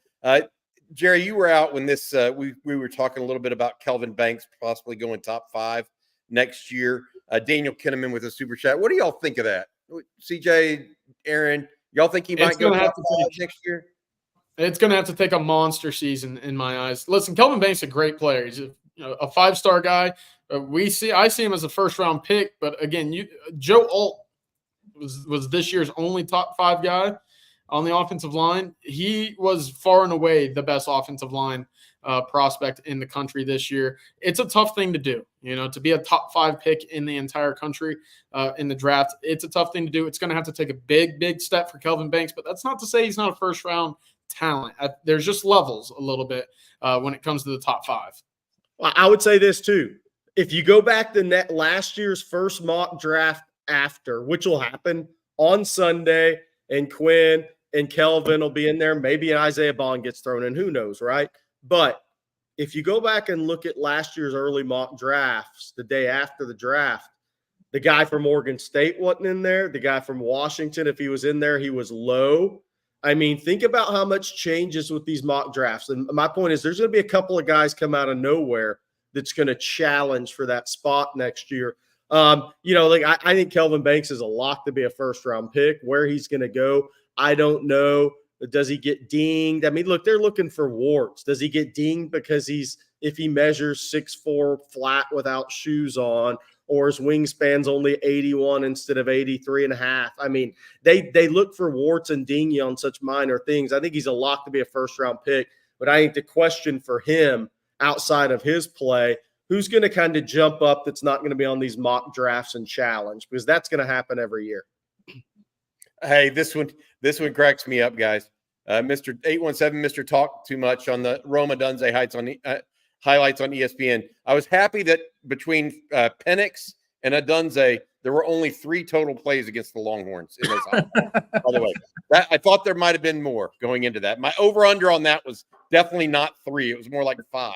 Yeah, so, but to this point, Ryan Watts was right there on that one play, and Adunze just has a way of coming down with the football. I mean, he just does. Yeah, it was magic. That team was magic. The way they, Penix would throw it to the right shoulder, and Adunze would box out and make a play. Jalen McMillan's not a bad player. Jalen Polk's not a bad player either. Those guys can really play at wide receiver. Guys, we got the Minnesota pick in. This is the 10th pick that is traded with the Jets. I'm assuming it's J.J. McCarthy, the quarterback out of Michigan, to put a quarterback into that spot. Hey, Jerry, real quick, thoughts on the corners into the portal, the Terrence Brooks? I know you guys have talked about it a lot. Yeah. Terrence Brooks and Austin Jordan, did they get not the message they wanted in their exit meetings, or what's going on with that? Yeah, I think that's 100% the case. And I think that was a Texas Steve Sarkisian decision, and that Texas is going in a different direction. That is the day and age we're in at college football, guys. And I think Texas will take one or two defensive backs in the portal, one being a corner and one being possibly an either or type of guy. So it'll be interesting to see. I don't think there's a DB that has a visit set to Texas yet. I still think there's a little bit of feeling out process going on with some of those guys and waiting to see who else. There's 5 days left. Who else could jump in the portal? But I do think Texas did make a couple of moves there, and I think they'll sign a corner. They might sign a corner/nickel as well. Interesting. CJ, your thoughts? Any surprise on that? Terrence Brooks, Austin Jordan, and what could be next? I mean, there's a kid at Arizona that's 6'4" corner. Is even in the portal? I don't know. People have been asking me about that. I mean, we know the kid from Colorado is in the portal. Is that in the mix, or what are we doing? Yeah, I don't think Texas will toy around too much with Cormani McClain. Jerry made a great point a few live streams ago. You know, if you don't want to be coached by Deion Sanders, the greatest cornerback to play the game, what's that say about you as a kid that you can walk in and be developed by another coach? That's kind of a red flag for me. I do think Texas is going to be very interested in Tacario Davis. That's something that's been told to me as Texas has been making progress, or at least been looking to get Tacario on campus, essentially.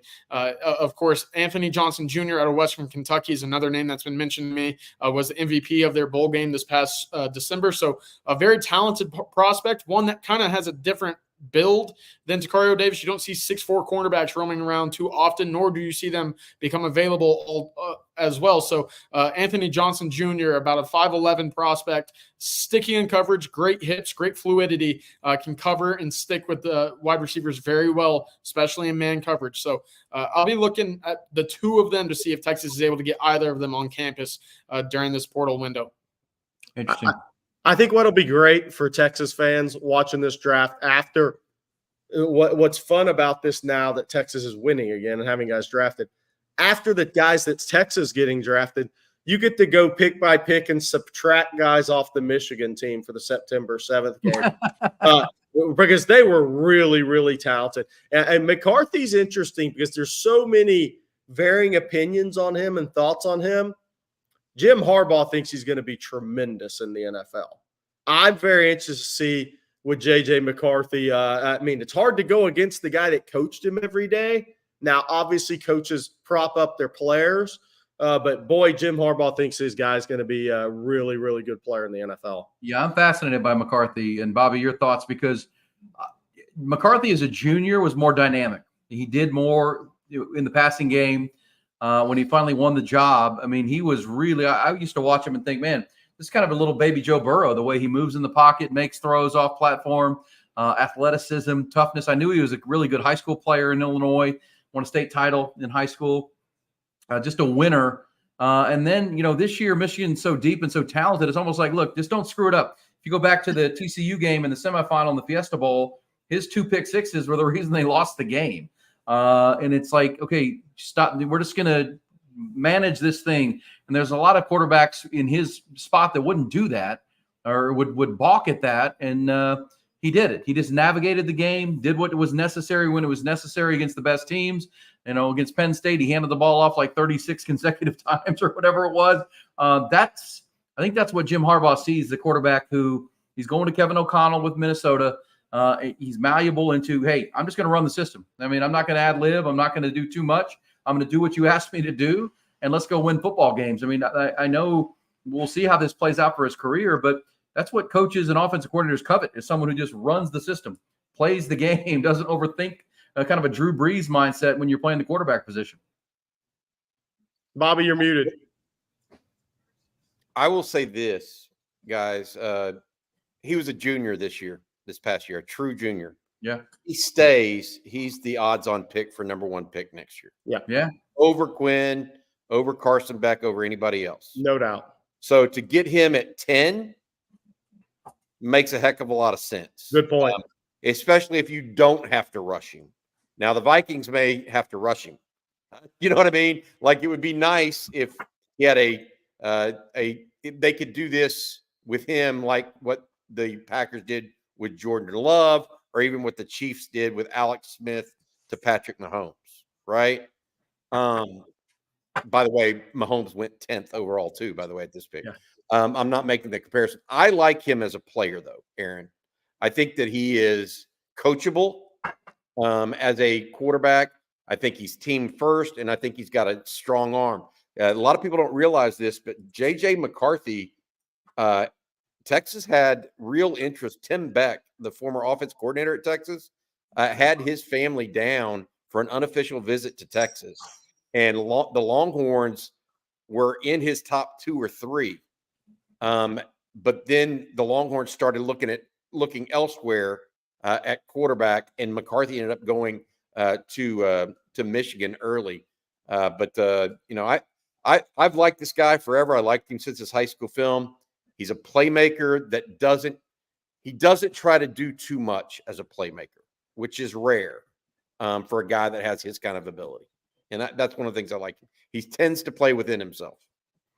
I love that. You said team first. And I think, guys, that's my read of J.J. McCarthy is you don't win a state title, and whatever his level was in Illinois, a national title I saw, and then win a national title at Michigan without playing within the system. And I know we all like to see the flashy highlights and the slam dunks and all those things, but Jerry and CJ, the quarterback that doesn't make the big mistake, that doesn't throw when he can't, when he doesn't hurt the football team. I mean, that's as important as anything, I believe. I mean, it's huge to reserve the right to punt, reserve the right to get another down.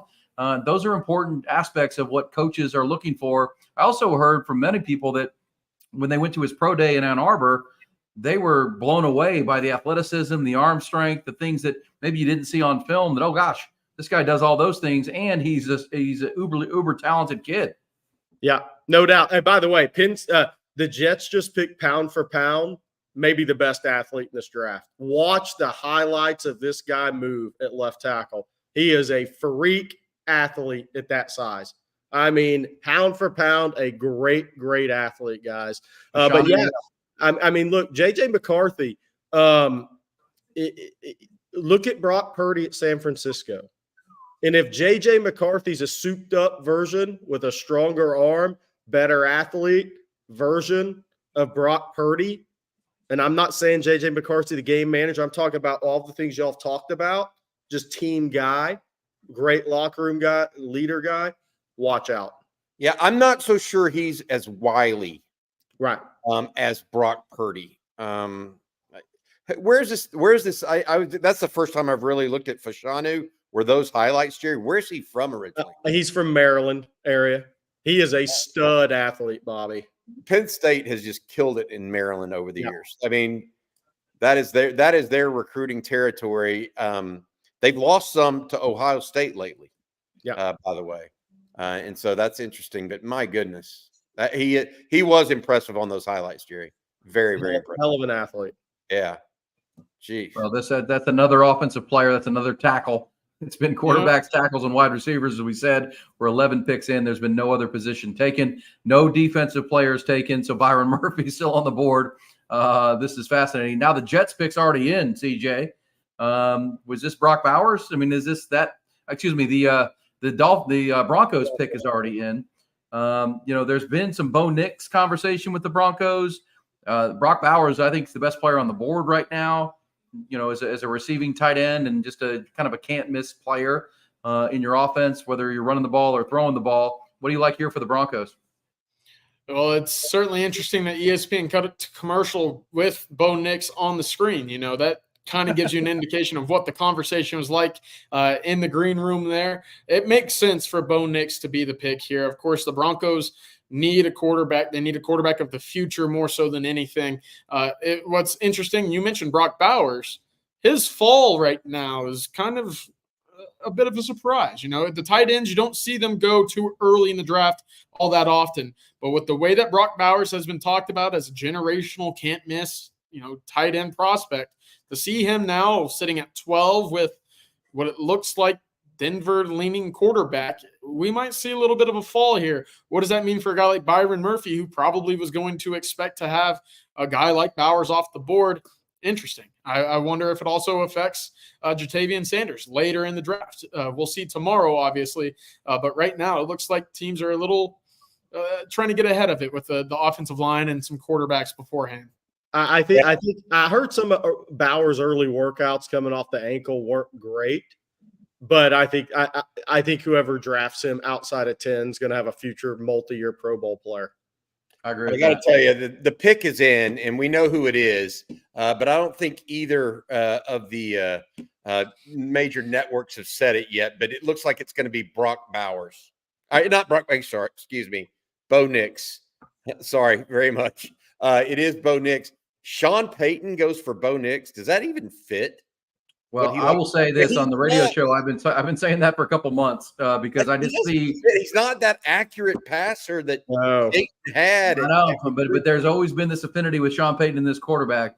He sees a little Drew Brees in him, and I don't know if that's right or wrong. I just know that Sean Payton really, really likes this quarterback. They released Russell Wilson. We know that he's been let go. They don't have a quarterback. We'll see. I mean, Sean Payton putting his. Because again, remember they gave up draft picks to get Russell Wilson and sign him. They gave up draft picks to hire Sean Payton, and now they're taking their first round draft pick and taking a questionable quarterback. I believe. I think that you're taking this is a bad pick. Look, his only accurate year was in Oregon's system, and we had him in the Under Armour game. He's a very talented guy. He is a really good athlete. Obviously, his father, head coach down at in Phoenix City in Alabama, a really good quarterback at Auburn. I'm with you, Bobby. I thought the accuracy in the SEC at Auburn, we'll see if that comes back to be an issue in the NFL. Not so much what he did at Oregon, which was a great system for a quarterback that maybe wasn't as accurate consistently of a passer down the field. We'll see. Biggest plays weren't from the pocket. Nah. That Broncos quarterback room in that in the NFL. CJ, sorry. That Broncos quarterback room right now, I've seen better. I've seen better. Zach Wilson, Jarrett Stidham, and now Bo Nix. I mean, good luck. Look, I'm going to say this right now. We're doing this. Good luck. When we're doing this live stream on a Thursday night next year, I think the Broncos could be number one on the board. I really do. You don't give up the draft capital they did to get Russell Wilson and then release him after 2 years and they give up first and second round picks to get Sean Payton to Denver. And then to take a quarterback that is questionable, that's the signs of a team that's trending in a real bad direction talent-wise, and a coach that's a little bit desperate. I agree with you on Bo Nix. It'll be interesting to see, By the way, I did hear from a reliable source that Dillon Gabriel's not having a great spring at Oregon, which is interesting to me that there's some thought that the kid from Dripping Springs, Austin Novosad, could be is pushing Dillon Gabriel at Oregon because the quarterback was, Dillon Gabriel's such a system guy, right? He's such a Jeff Lebby quarterback that there's some thought that Novosad's having a good run at it. We'll see. They have their spring game on Saturday, just FYI. Well, I think what's interesting about Dillon Gabriel in Oregon, rain games, cold weather games in the Big Ten later in the year. I don't think he's a big hands guy. Small hands. I think that's an issue for him. And that'll be interesting to follow Dillon Gabriel. I'm not sure that was the best fit for him. But look, if you're Oregon, it was an easy gamble because you like the young quarterbacks in the program, as you just talked about. They like their young quarterbacks in the program. And I like that from what I was told that Austin Novosad, he's in. He's going to compete. He thinks he can win the job potentially, and he really likes Will Stein, their offensive coordinator. So just as Bo Nix moves on, coming from Auburn, and now that's 6 quarterbacks in the first 12 picks. If we're counting, look. It's twofold to this comment, right, guys? One, if you're Quinn Ewers and you're sitting there, you're saying, "This is awesome, man." I mean, these guys are taking quarterbacks right and left. Then the downside is they just took quarterbacks right and left, right? And a lot of those same teams are going to be picking early again. But look, if you're a quarterback, the NFL salary cap's going up $50 million next year from what I hear. If you're a quarterback that goes in the first round next year, congrats to you. Yeah. The way they're picking quarterbacks right now. Yeah, you get that rookie slotted deal. They're going to what does that look like? Need a quarterback next year at this rate? That's the question. That's right. It's kind of twofold, right? I mean, a lot of these teams are still going to be bad next year. Well, hey, the Falcons are apparently picking 2 quarterbacks now. They want to go too deep. Wow. Yeah, exactly. And I just read a lot of stuff online about did they draft Penix to trade him? I mean, everybody's asking that question. Raiders pick is in here, guys. Let me ask y'all this real quick. We're talking about next year's draft and Quinn Ewers.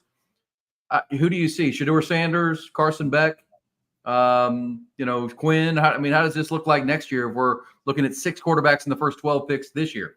I thought Carson Beck looked tremendous in their spring game at Georgia. I think right now him and Quinn will be at the top of these mock drafts that are going to come out Sunday. I say watch out for Riley Leonard at Notre Dame. I think he's going to be the big mover next year. Yeah, I do too, especially with his athleticism, the plays that he can make on the run in duress as well. You're going to get him behind a really good offensive line up there at Notre Dame too. So you're going to be able to see what he can do with a clean pocket more times than not. That is what quarterbacks really stand out whenever they can sit there and be comfortable inside the pocket. I think he's right there, Jerry, with going to have a big year. Why? Do we understand why the Buckeyes gave Will Howard what they gave him to come to Columbus? Does anybody get that? No. The best way. Unless they just think, I will say this: the only caveat to that is unless they just think they need a bus driver to win it all. That's what. Yeah, Michigan just did it. Yeah. Well, Michigan did it. McCarthy has more. No offense to Will Howard, McCarthy has more talent in his pinky than Will Howard. In his right arm than Will Howard does. There's just no doubt, right? I think that the only reason you would do that is because they needed a bus driver. Because Will Howard's a decent quarterback. If he goes in the first round, there's a problem with quarterbacks in college. I'll just put it that way. Oh, good. Brock Bowers, 13 consecutive offensive players, guys. Unbelievable. I've never. CJ, explain. You said something earlier. The NFL is going to offense. 13 in a row, though, isn't that just a little much? I mean, or is that where all the best players are in this draft, apparently? It might be. I mean, you don't see that game-changing Myles Garrett or Von Miller edge prospect in this draft. That's a position of need in just about every team in the NFL right now. Those guys go very early for a reason. You don't have one of those guys in this draft. Chop Robinson certainly comes to mind. The kid out of Missouri, good player, not a top 10 guy off the edge. So for cornerbacks, not a great draft either. It gets deeper a little bit later on. But again, those big money positions that you expect to see early on the defensive side of the ball, just not great overall drafts there. But hey, I mean, if you're holding a Byron Murphy first defensive player taken off the board this year, if you're holding that ticket right now, you're probably sitting this one sweating pretty hard right now because it's still alive, probably going a little bit longer than you expected. But we'll see. We're kind of getting in that area right now. New Orleans, Indianapolis, Seattle, Las Vegas later on. That's kind of the range in which we've seen Byron Murphy mocked at right now. So we're kind of getting in that area where we'll potentially see our first Longhorn off the board.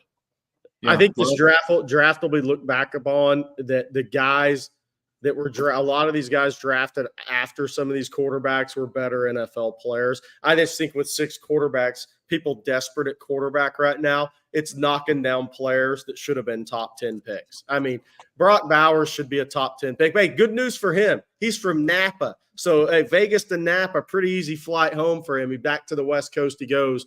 But I mean, look, what are the odds that 6 quarterbacks from this draft are going to be better than Dallas Turner in 6 years? I would say it's pretty low. Yeah. Great point. Or Byron Murphy for crying out loud.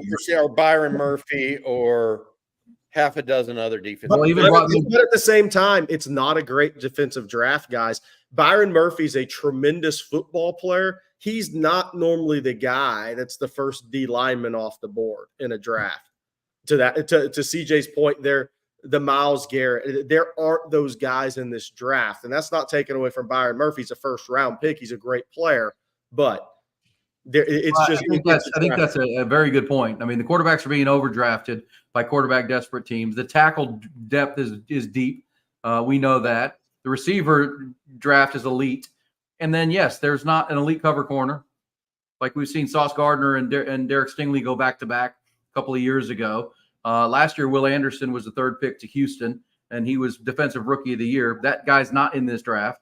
And so, you're looking for edge rushers, corners, and defensive tackles.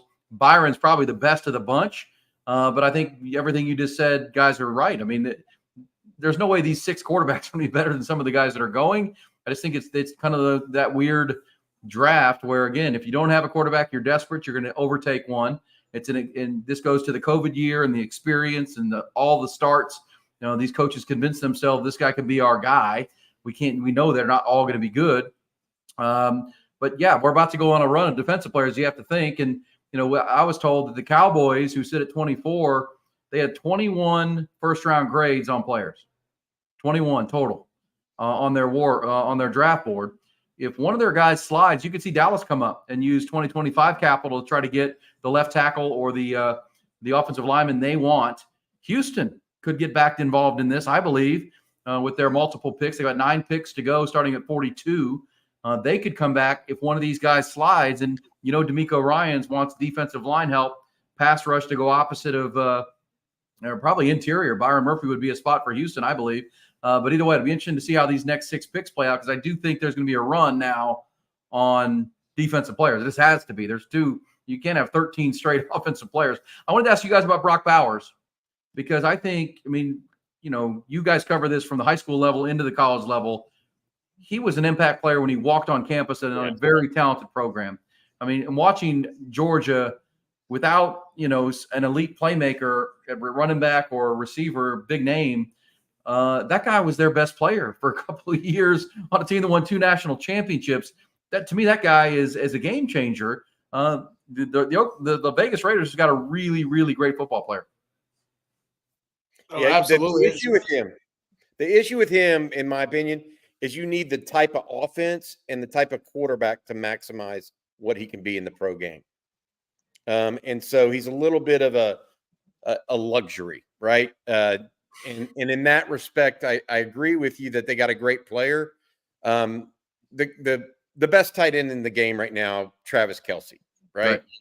But Kelce is just as quick as Bowers, just as good a ball catcher, but he's also thicker.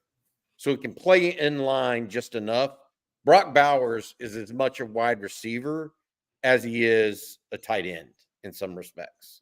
And so I think that's why people got scared off a little bit of him and he didn't go higher.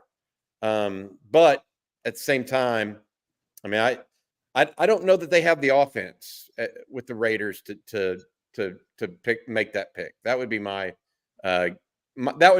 concern if I were them. Somebody's asked in the chat which Texas player that we said at the beginning of the show we thought would go first. We talked about that on some other shows. It's always been Byron Murphy for me. But look, could Xavier Worthy, could there be a trade up and Xavier goes 17 and Byron Murphy goes 18 or something? Not out of the question, but I still think Byron Murphy's the first guy off the board. Well, Miami is sitting there at what? 21. 21. Yeah. Mike McDaniel. We were all 3 of us were there, CJ and Jerry, at the Texas Pro Day. And Mike McDaniel, the head coach of the Dolphins, saw that. And you guys know as well as I do that you watched that Pro Day, and if you were Mike McDaniel, you're like, man, I hope I have a chance at a guy like Xavier Worthy, because I will use him. Yeah. Of all people. But how much is overkill for them? I mean, they already have Jalen Waddle. They already have Tyreek Hill. They already have Devin A-Chain. I mean, that's a 4x100 team that might win the NCAAs. Yeah. I mean, so how much is too much? Maybe it's not. I mean, I don't know. To that point, Bobby, aside from those 2, who else are you? I mean, on the offense side of the ball, you don't need that big body wide receiver in that offense, right? We know that they covet speed. Yeah. But I mean, I look at a similar situation with the Bears, right? You have DJ Moore, you have Keenan Allen, but now you added a Roma Dunze, and how do you defend that offense, right? You have a talented quarterback coming in. You have plenty of weapons for him. If you continue to make life difficult for defenses, it really helps quarterbacks and your offense get rolling. I look at the running game for the Dolphins a year ago with A-Chain and Raheem Mostert. There's a reason why the kid Mostert led the NFL in rushing touchdowns a year ago. Everything was so wide open up front because they had to basically back up the safeties to 15 yards and pray to God that it wasn't Tyreek Hill running straight down the field for a touchdown. You add a guy like Xavier Worthy to that offense, and you put both of them on either side of the field, use some motion, have Waddle just cook underneath. It's almost as difficult an offense to defend as you could, kind of pencil up in this modern age of the NFL for me. Yeah. We'll see. We'll see where it goes. Miami obviously is a factor. They lost a lot of guys in free agency on their lines of scrimmage too, by the way. That needs to be mentioned. But at the same time, we know Mike McDaniel covets speed as the pick is in for New Orleans. Real quick, let me say we're thankful for Laura Baker. Thankful that Austin Realtor Laura Baker, Laura, and the Andy Allen team at Keller Williams can handle all of your real estate needs in the Austin area. Laura, not only a diehard Longhorn fan, but a longtime Austin real estate expert. If you're moving to, from, or within the Austin metro, give her a call or shoot her an email at laura@andyallenteam.com, andyallenteam.com. We appreciate her tonight and her team there at Keller Williams for helping us. Laura Baker, bringing you this live stream tonight where we're watching along with the draft. And we have now had 14 offensive players drafted in a row. We're prophetic in that we said they're going to draft quarterbacks, people to protect quarterbacks, and people for quarterbacks to throw to. That has been the case every pick in the first 14, which, we've all covered this draft for decades. We've never seen this before. That's 14 consecutive offensive players drafted. Amazing. The Indianapolis Colts are on the board. I've seen a lot of mocks with Byron Murphy to the Colts. We'll see. Maybe this is a Byron Murphy spot. They need interior defensive line help. I can't believe it. I mean, I'm literally in shock that 14 offensive players have gone before the first defensive player. I mean, Jerry, you and I've been doing national recruiting rankings for how many years? 30 in my case. And I haven't done them in the last 10, 15, but my point being, I would have been, if I would have put the top 14 players in the country, all offensive players, every single person in the country would have laughed at me. Yeah. Would they not? I mean, just think about it that way. That's how bizarre this is to me. And I think the NFL executives are putting their money where their mouth is as far as this being a weak defensive draft overall. Yeah, I think it's a weak defensive draft. I think, look, the rules in sports are all made for offense. I mean, look at the new kickoff return rule. I mean, you're going to start with so much better field position than teams have.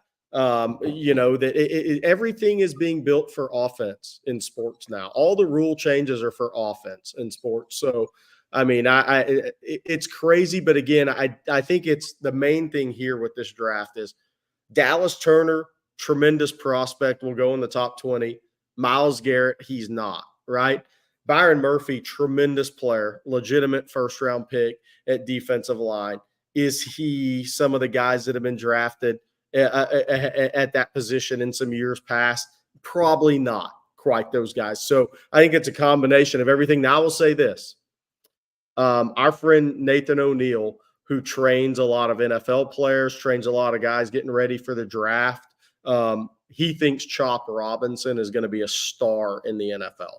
So that's one to watch down the line. He has a great track record of telling me who he trains for the draft that's going to be a really good player. He said, watch out for Chop Robinson. Back to Penn State, finding ways to develop and really utilize that trench talent. I mean, it's kind of been a staple of that program. And, I mean, he's just another one. It's really impressive what they've been able to do. Hey, Colts on the board here. And taking a minute here, of course, just got back from commercial. Well, does the streak end here? I mean, will we finally see a defensive guy? I have to imagine it won't go past Seattle, right? I mean, you don't know. You just don't know. I will say this: you mentioning Penn State, Jerry and CJ, and their ability to get guys in the trenches. It just reminds me of where that program has been without a quarterback of note.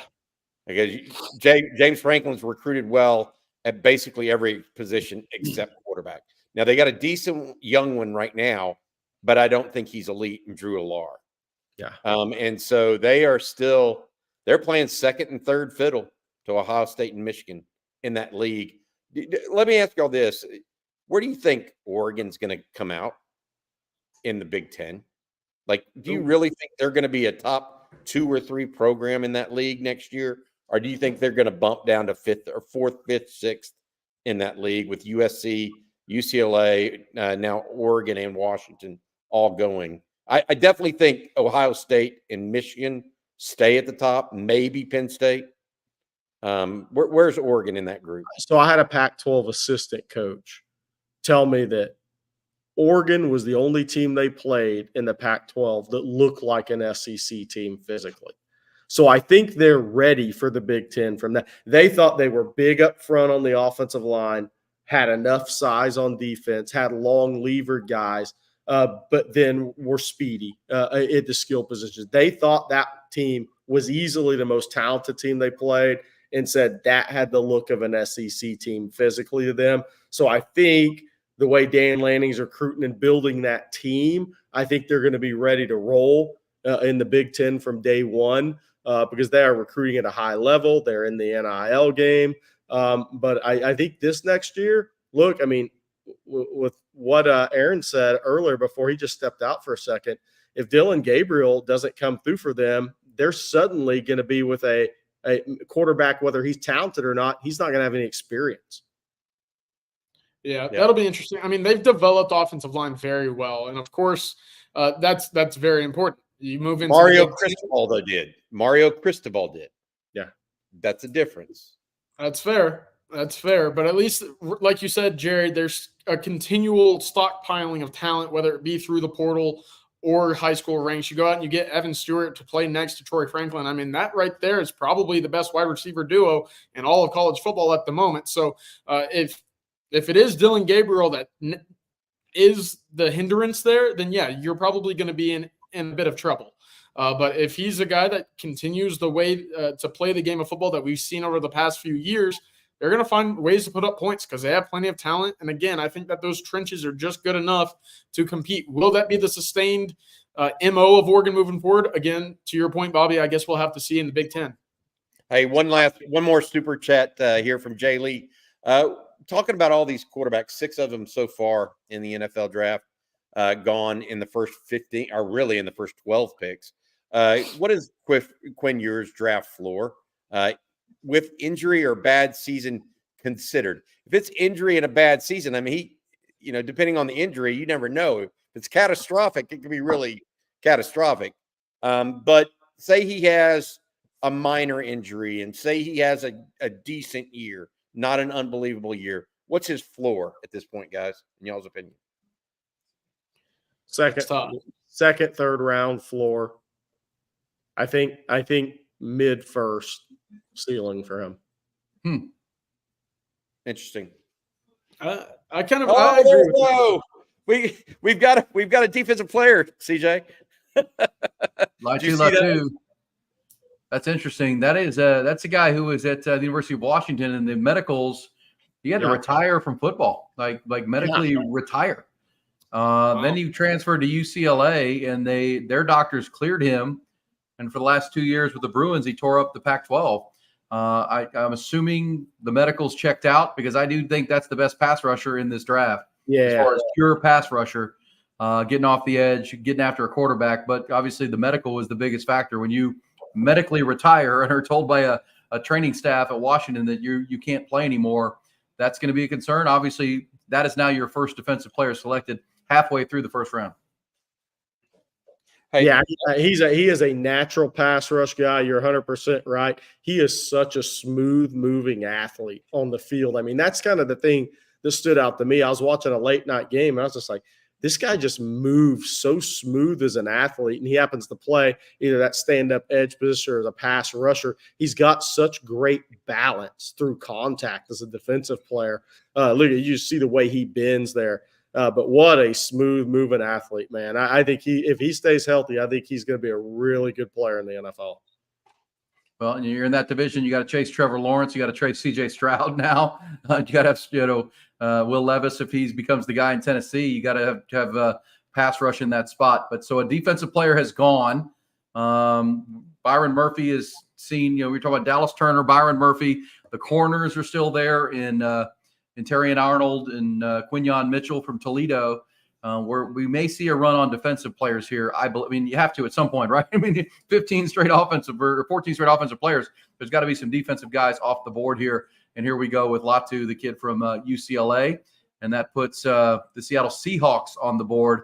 I have to wonder if they thought that there was going to be a quarterback still available for them at 16. It's not.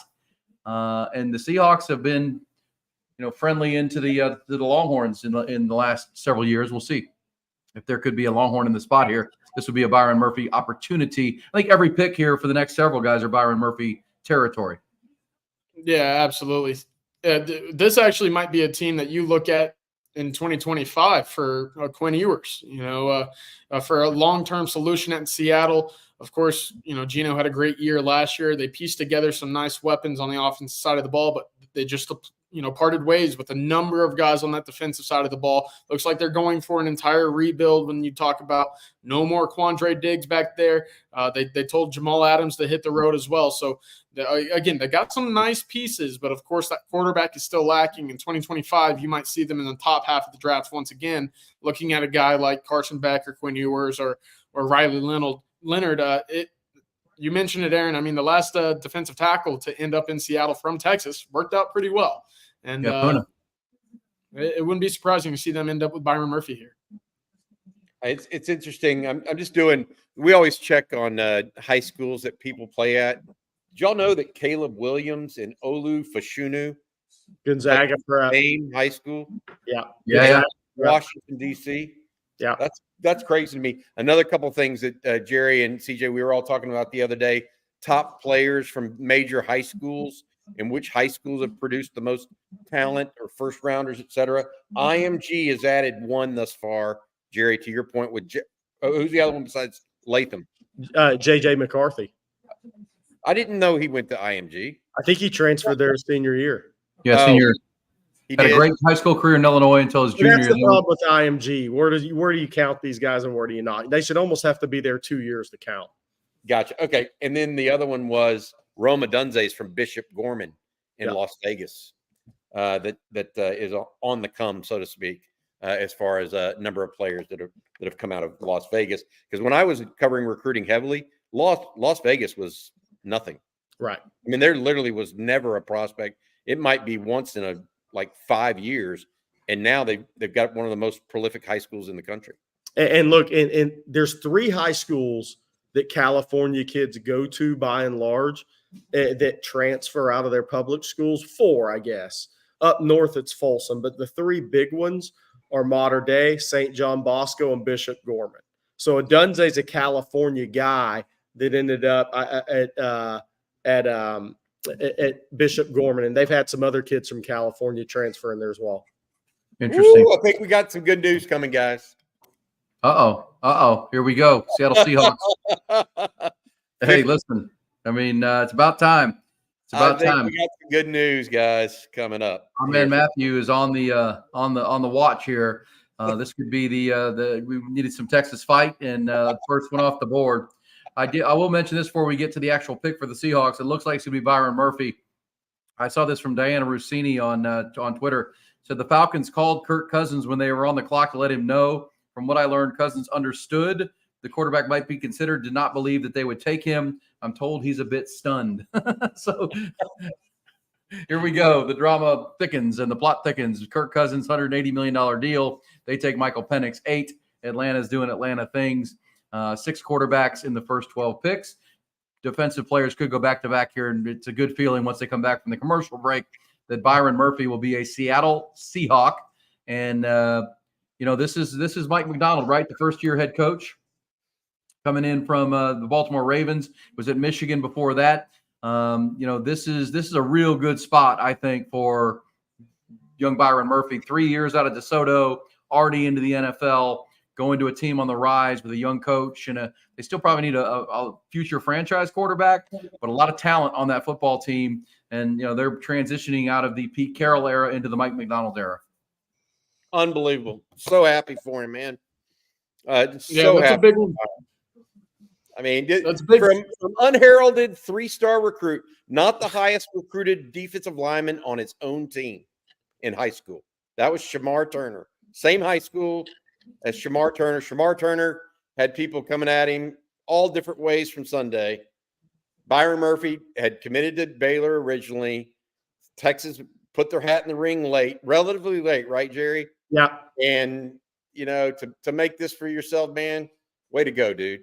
I mean, my hat's off to you, seriously. And look, and Shamar Turner will be drafted next year. So both of these starting D tackles off that DeSoto team are going to be drafted in the NFL. What makes Byron Murphy great is, 6 foot 275 when he started being recruited. He didn't pass any of those tests. When you initially if colleges start looking at the list, they stop by DeSoto. They see that they get the sheet of the prospect sheet, which you get when you go visit a high school. I ask for those as well. But then you start talking to Claude Mathis or whoever the coach at the school, and you watch Byron Murphy and Shamar Turner go through drills back to back, and you're like, everything Byron Murphy does has a little bit of a different purpose to it.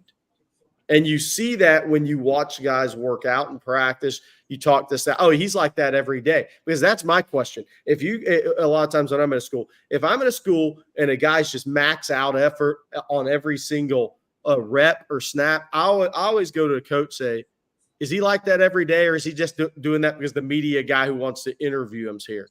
And if somebody says, oh, no, he's like that every day, all day, then you're like, that's a little different, right? Yeah. What's up, Rod Davis? What's up, gentlemen?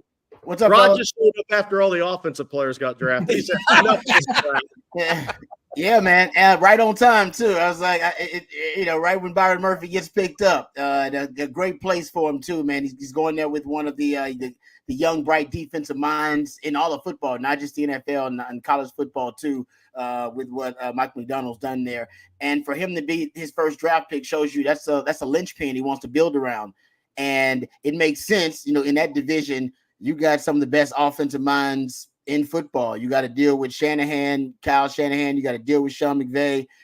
You got to deal with the Shanahan running scheme, which is the best zone blocking running scheme, that the football's ever known. But then you get to the Rams. The Rams actually run a lot of power and gap schemes. They run power gap schemes 60% of the time. He's a 3-technique disruptor that can be a force run defender and also a pass rusher. It's a perfect pickup for them. I mean, I'm sure they were pleased that he fell to them. They probably would have went quarterback, but wasn't no quarterbacks left. They're going to make somebody a quarterback so they can draft them in the first round, Rod. Man, they're going to create a quarterback on the fly here so they can take him and maybe sit him behind $100 million man in Atlanta. I mean, what's crazy? That's been the biggest thing for you so far, Rod? Like craziness of this first round? Yeah, that's wild. But I'll tell you what, I think that, considering how much they spent on Kirk Cousins, but I got to go look and see how much of that deal was front loaded. It may just be essentially 2 years where most of the guaranteed money is, and if that's the case, you may be ready to move on to Michael Penix right after that, letting him sit for a while and letting him learn from a seasoned veteran like Kirk Cousins. It's not the craziest idea. It's just that's a lot of investment in the quarterback position. Draft capital wise, salary cap wise, that's a lot of investment. But when you think about it, the Atlanta Falcons have been struggling at the quarterback position for a while. Why not double down? Why not get you an investment in free agency and then also another investment in the draft? It's not crazy when you think about how much the quarterback position means. Guys, we know how much it means. You just had 6 of them taken in the top 15 picks? 12. That's 12. How much it means. 12, yeah. Rod, you're a defensive player. 14 straight offensive players off the board before a defensive player was taken. That tells you where the league is. But they'll set the record. They'll set the record this year. The record is 19 players being taken in the first round. They'll set the record. I think they'll get to 20 or 21 offensive players being taken in the first round. In my opinion. That's cool. There's Byron Murphy right there. Rod, speak to what Bobby was just talking about. Jerry was just talking about the relentless work ethic of Byron Murphy. He wasn't even the highest recruited defensive lineman on his own team, but just shows up every play. Just shows up. You know, you played in the league. I mean, those guys who give it everything on every play, that's really hard to find, especially as you're as talented as that young guy. Yeah. And he's also, like I said, that's how you know he's a worker, right? That's how you know he's a worker, man. He's a grinder. And he's a guy that grinds at his craft. So I think that's a big part of it, too. The fact that, you know, this is a guy that's kind of worked his way into being a first round pick. Initially, as you guys are talking about, he didn't have those measurables, that natural, they say first round ceiling as a player. He worked himself into it. So I think for coaches, that's even more added bonus, added value with a guy like Byron Murphy, who now does have some of those freakish skills. Like he does have now some of those freakish abilities, showed that at the NFL Combine. But initially that wasn't necessarily the case. So I think it's a great pick. I think, and now, you know, Aaron Donald's basically made him some money because he's an undersized D tackle 10 years ago. Those guys are drafted later on. Now people are willing to overlook that because we are in a different game, and a pace and space spread game. By the way, Ohio State's quarterback there. They just showed Ohio State's quarterback there on the Byron Murphy highlights on the Will Howard, yeah. Hey, by the way, Matthew tells us that the Vikings are trading up from the 23rd pick to now. Okay. Let's keep an eye on that. Vikings coming up. They already took J.J. McCarthy at 10. That means they're coming up with Cincinnati. No, Vikings on the board to 17, which means I'm trying to think who was 17 that went down. But either way, Vikings are coming up, and their pick is in. Let's see what they do here coming up. This has to be a Daniil Hunter replacement off the defensive end spot. It's been, you know, a big run on offensive players. You were seeing some defensive guys go in the trenches here. Dallas Turner, perhaps, from Alabama. Or maybe Jared Verse. Could be Jared Verse from Florida State. Yeah. The two of them that'll see. I wanted to go back real quick about Byron Murphy and how important his selection is in the first round for the Longhorns. It's been a while since we've talked about a defensive player from Texas in this group. Last time was 2015. It was Malcolm Brown. You know, It's been quite a long time. This is the highest rated defensive player to be drafted from Texas since Kenny Vaccaro, who went 15th in 2013. So a long time coming, a great pick for Byron Murphy. Congrats to him. And it only continues to build on the visit Texas just had with Dominic Williams. You know, you think he's watching right now and seeing a Texas defensive lineman go in PK system. I know it's a new defensive line coach, but again, this weekend's all about publicity and marketing for the University of Texas. And you're going to see that logo up there a lot with a number of big-time guys going. Yeah. Well said. And there it is. It's Dallas Turner, as you said accurately, CJ. Pass rush. You know, Minnesota's got to be feeling really good, right? They end up with J.J. McCarthy, their quarterback. Didn't have to trade up and give up the house to get him. Got him at 10. They had to trade up one pick from the Jets. And then all of a sudden, here we go with Dallas Turner to somewhat replace the pass rush ability of Daniil Hunter, who signed with the Texans in free agency. Hey, I want to say this about Byron Murphy, Rod, too. You know, before you ever get to a hand placement, physicality, any of the technical stuff with Byron Murphy, you know what he defines as a defensive lineman? Initial quickness and low man wins. He does. Yeah. You're right. Anchors himself. Yes. Initial quickness, low man wins with strength. Yep. Totally agree with you. And they even talk about that move where he basically goes down to one knee. And essentially does a squat to get up off one knee and explodes up. Yeah, he's almost a superhero. It's almost his finishing move. That's exactly. I mean, that's the epitome of what you're talking about. Hey, and by the way, E. Kim with a great point. You know when somebody's serious about life? But it's a great point E. Kim made. Byron Murphy, and I remember this from visiting him at DeSoto. Byron Murphy entered University of Texas with an associate's degree. 60 college credit hours. Wow. Leaving DeSoto High School as an early graduate, by the way. Wow. That's By the impressive. way, what is it about DeSoto? I mean, you hear this about Trey Wisener, Jonte Cook. I mean, what's going on with that program? These guys come in talented, but man, the work ethic coming out of that program seems to be at a very high level. Yeah, it's so interesting. One of the things I think is south of I-20 there in Dallas is there's tremendous talent, but it's set up. It's almost like Miami was when Northwestern, Central, and Booker T. Washington were all strong.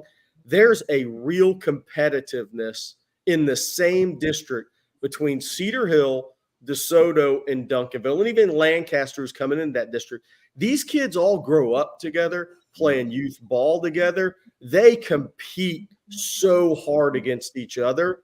That's the way those Miami public schools were for years before the private schools started taking over. I think there's something there with those kids in that DFW area that play in that district, that grow up to playing youth sports together, competing against each other. Manny Muhammad, even though he went to South Oak Cliff, played with Jonte Cook and Colin Simmons, Jordan Johnson Rebel, even though he went to IMG. All those kids played Decory and Moore youth sports together. They create a real competitive atmosphere when they get to high school.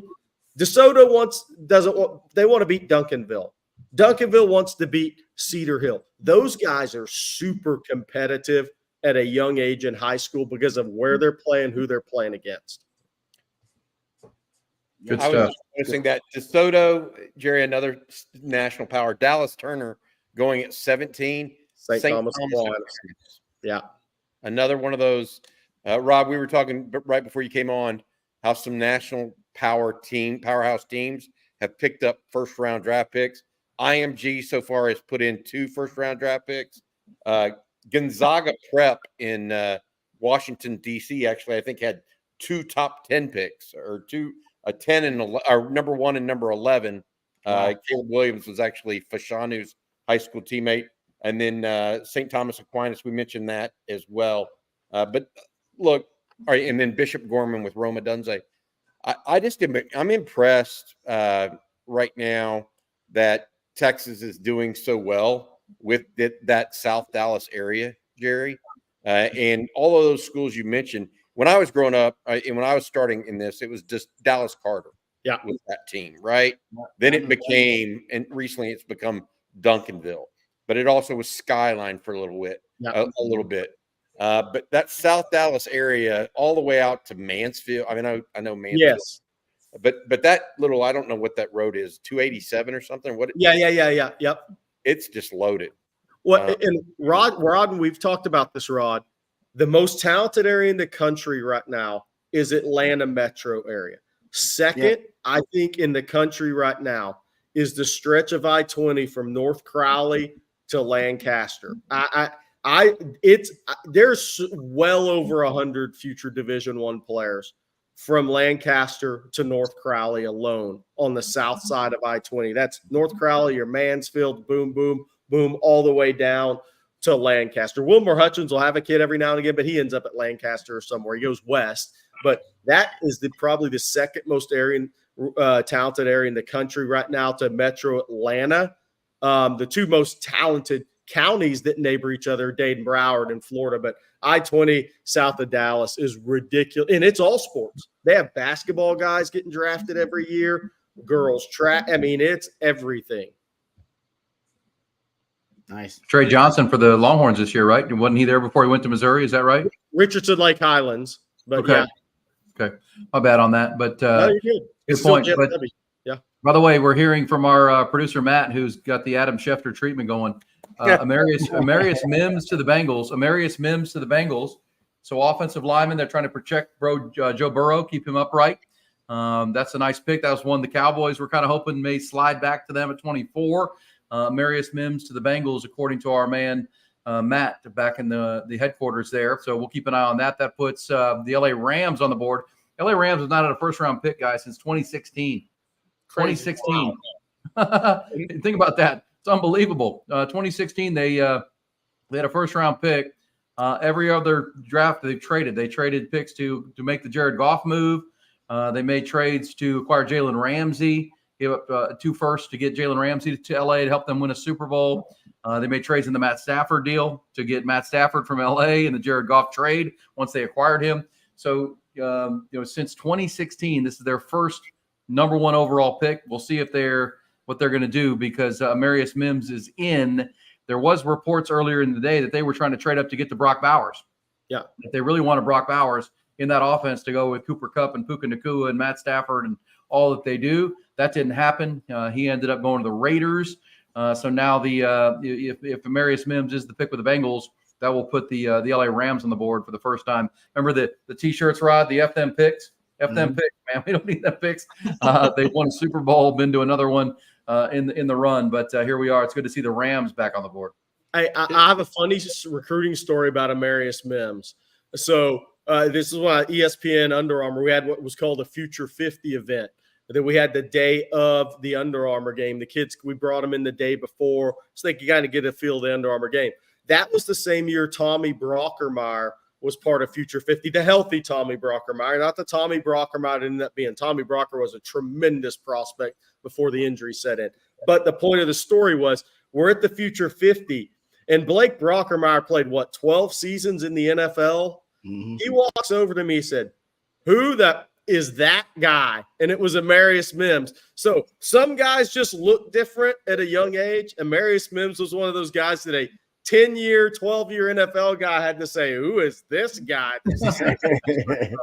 Those are the funny stories you get in recruiting. Yeah, that's good stuff. Hey, to the point of where we're at right now in this draft, where we're kind of sitting waiting for Xavier Worthy and AD Mitchell to hear if their name's called, with the Rams sitting at 19 and having the breakout year from Puka Nacua last year, you sit there and you have Cooper Kupp on roster as well. It looks like it will be a fall to the 20, not a fall, but those 2 picks will likely happen after the 20s. So listen, I think right now it's almost a toss-up with the way that this draft momentum occurred for Xavier Worthy. The build-up to this draft with where he will go in this this first round, to me, it's a coin flip almost to which guy goes first. So I wanted to ask you guys before we really get into the heat of where these guys will start hearing their name. Who's the first receiver that we're hearing their name called tonight? Is it Xavier Worthy, the 4-2-1 guy, or is it AD Mitchell? What do you think? Yeah, Xavier Worthy is a unique outlier, basically, right? He's some of the fastest man in the history of the NFL Combine, but he is one of the thinnest, slightest, most frail wide receivers that's ever also been at the NFL Combine. So because of that, some NFL GMs will drop him down on their board, but because of his unique world-class speed, there will be some GMs that'll say he's the perfect fit for our system. He can put us over the top. His unique speed can put us over the top and make us lethal. Miami reportedly is a team that was, talking about stuff like that before the combine, about what he could bring to their offense because we know their obsession with speed. So I think he's an outlier, and I think because of that, there are a lot of teams that won't touch him in the first round. That's way too early.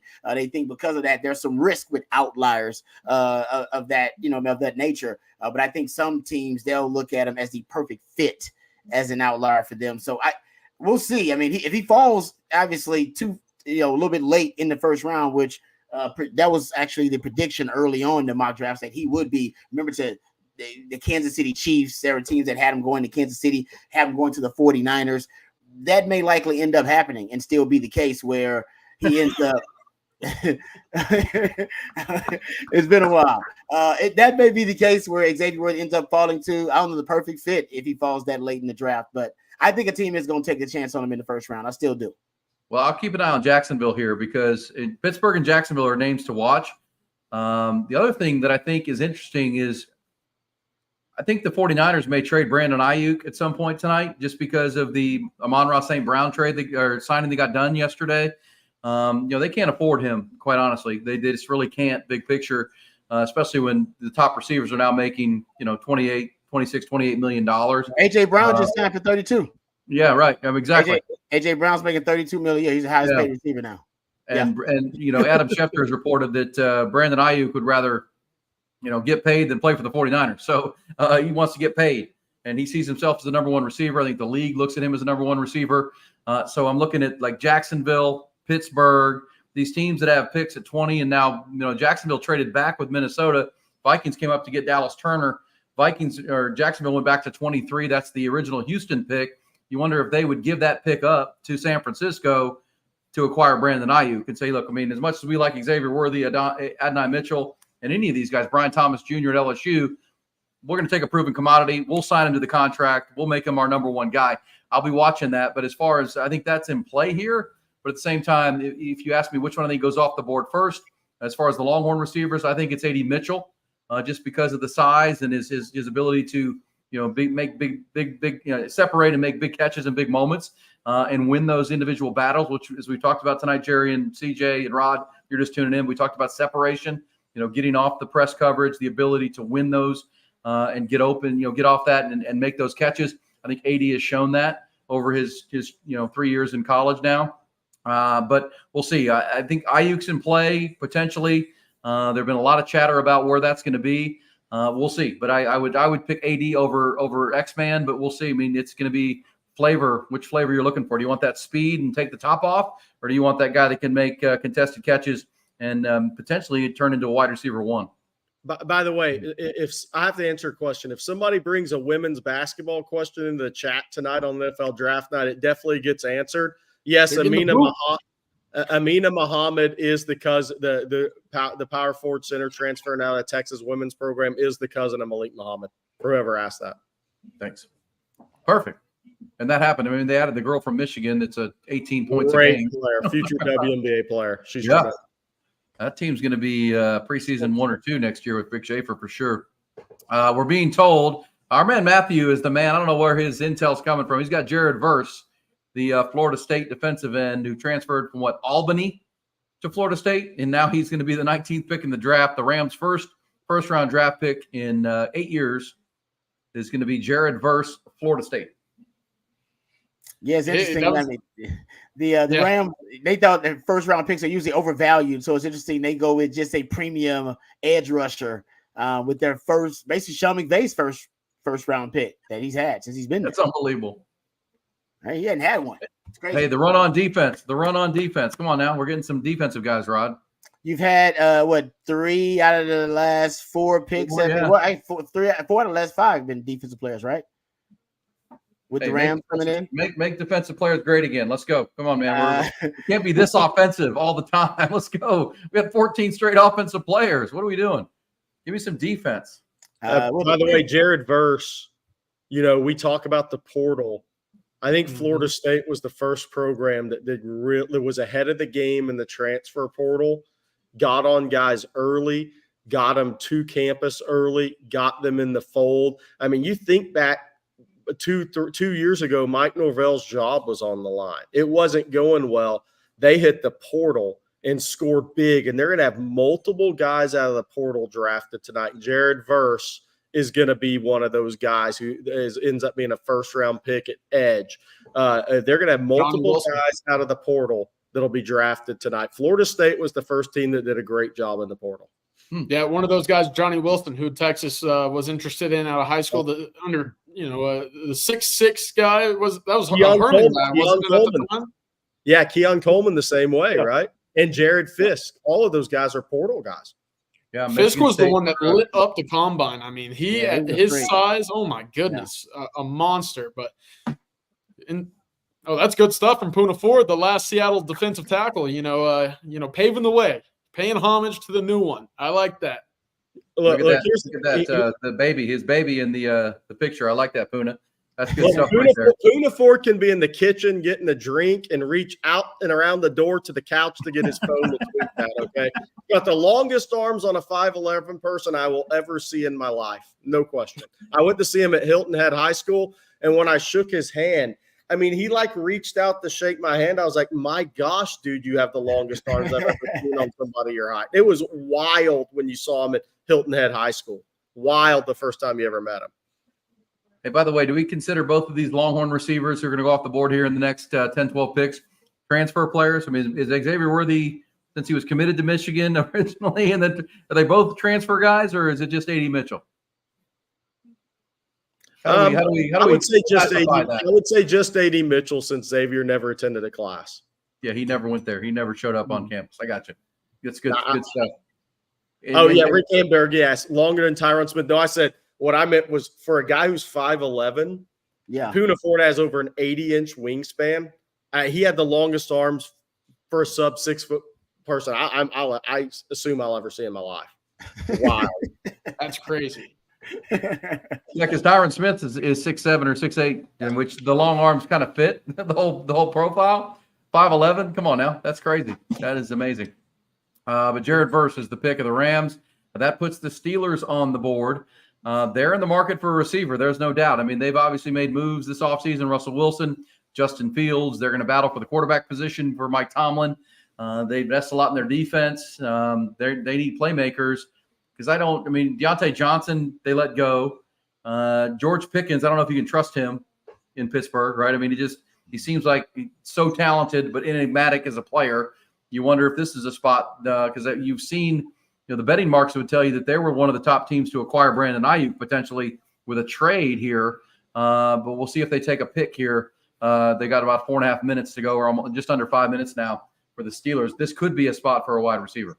New offensive coordinator there too with Arthur Smith. Notoriously, the Steelers are a team though that takes wide receivers in second to middle rounds. Usually they don't spend a lot of first round draft capital on receivers usually, but things could change around there, of course.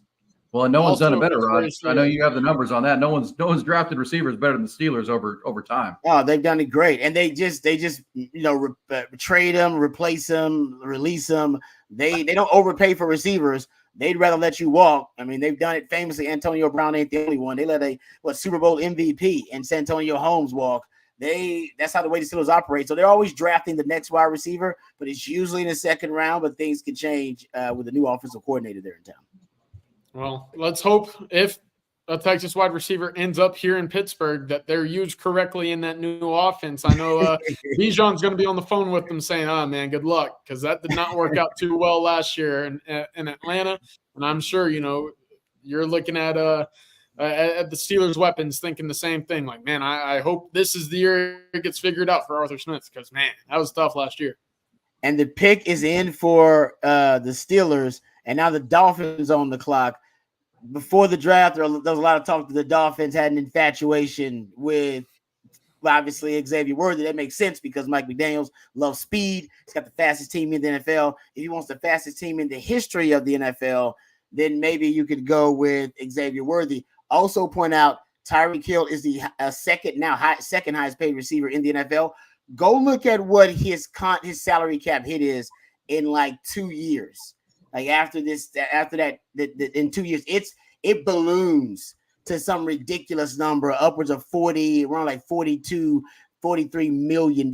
It's a huge number. And then you got to pay Waddle too. And then you got to pay some other guys. Not saying they're going to look to replace Hill right away, but he is 30, going to be 31. Yeah. 31. He is getting older. And reportedly, the rumors is he's got a lot of kids. So he might have to keep working. Hey, the word on the street is he got a lot of kids. I need 5 contracts. I need 5 contracts. And while I'm at it, I need to help Sean Kemp. By the way, they'll either take Worthy, I think, or watch out for Jerzon Newton out of Illinois, D lineman. Talking about Miami? Yeah, they got to replace who's the kid from Clemson that ended up going to Wilkins? Wilkins, yeah, Christian Wilkins. Yeah, ended up in with the Raiders in free agency. Yeah. Our man Matthew, who's the man on the spot, is saying it's Fatanu from Washington, the offensive tackle, which makes sense. Great pick. The Steelers, they were winning. You could sit back behind that offensive line and just ground and pound all game. You look at what Le'Veon Bell was able to do. Even going further back, it was Jerome Bettis, the bus back in the day, running behind those paved offensive line, running games.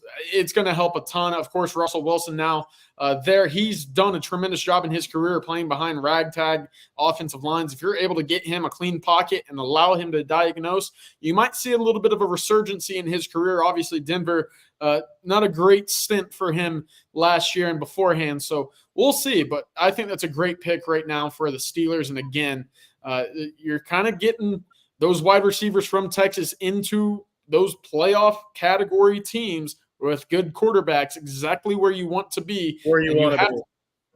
It's a beautiful sight if you're Xavier Worthy or an AD Mitchell.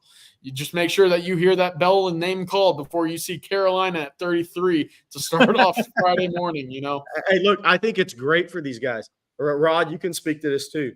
The best thing for Texas wide receivers going late in the first round where there's good quarterbacks, and that means clubs have the fifth-year option on you.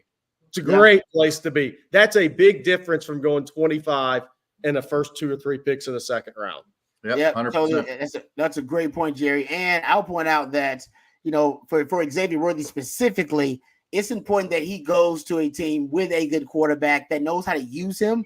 And you got better offensive minds here later on in the draft. You do got your Andy Reeds, you got your Kyle Shanahan's, you got your Mike McDaniels, you got, you know, later on, those are your better offensive minds. And I think those are the more progressive offensive minds that will be willing to mold their offensive concepts and principles around a unique outliers kind of skill set like Xavier Worthy and truly maximize them. So, or even just straight up just steal some of the cheat codes that Sark used when he used X-Men. So I'm with you. I think this is exactly where those guys want to go. By the way, this if they do take an offensive lineman, like my man Matthew just said, that'd be 6 offensive linemen so far in the first round. Guys, the record, I believe, is 10.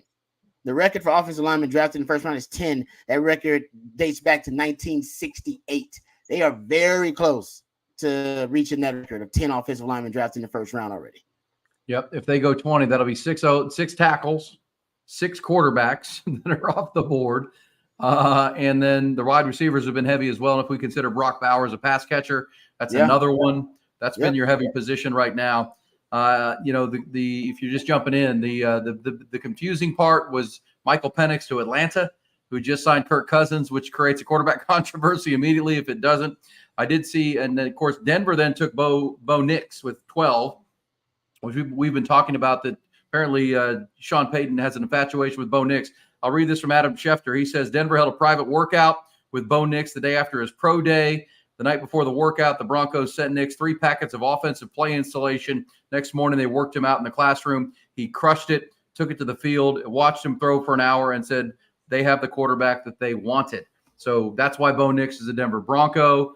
That feels like draft day. That feels like Sonny from draft day. This is my guy. You fall in love with a player. You know, Sean Payton's making $18 million. They gave up first and second round picks to get him. We'll see. Rod, you joined after. What do you make of Bo Nix to Denver?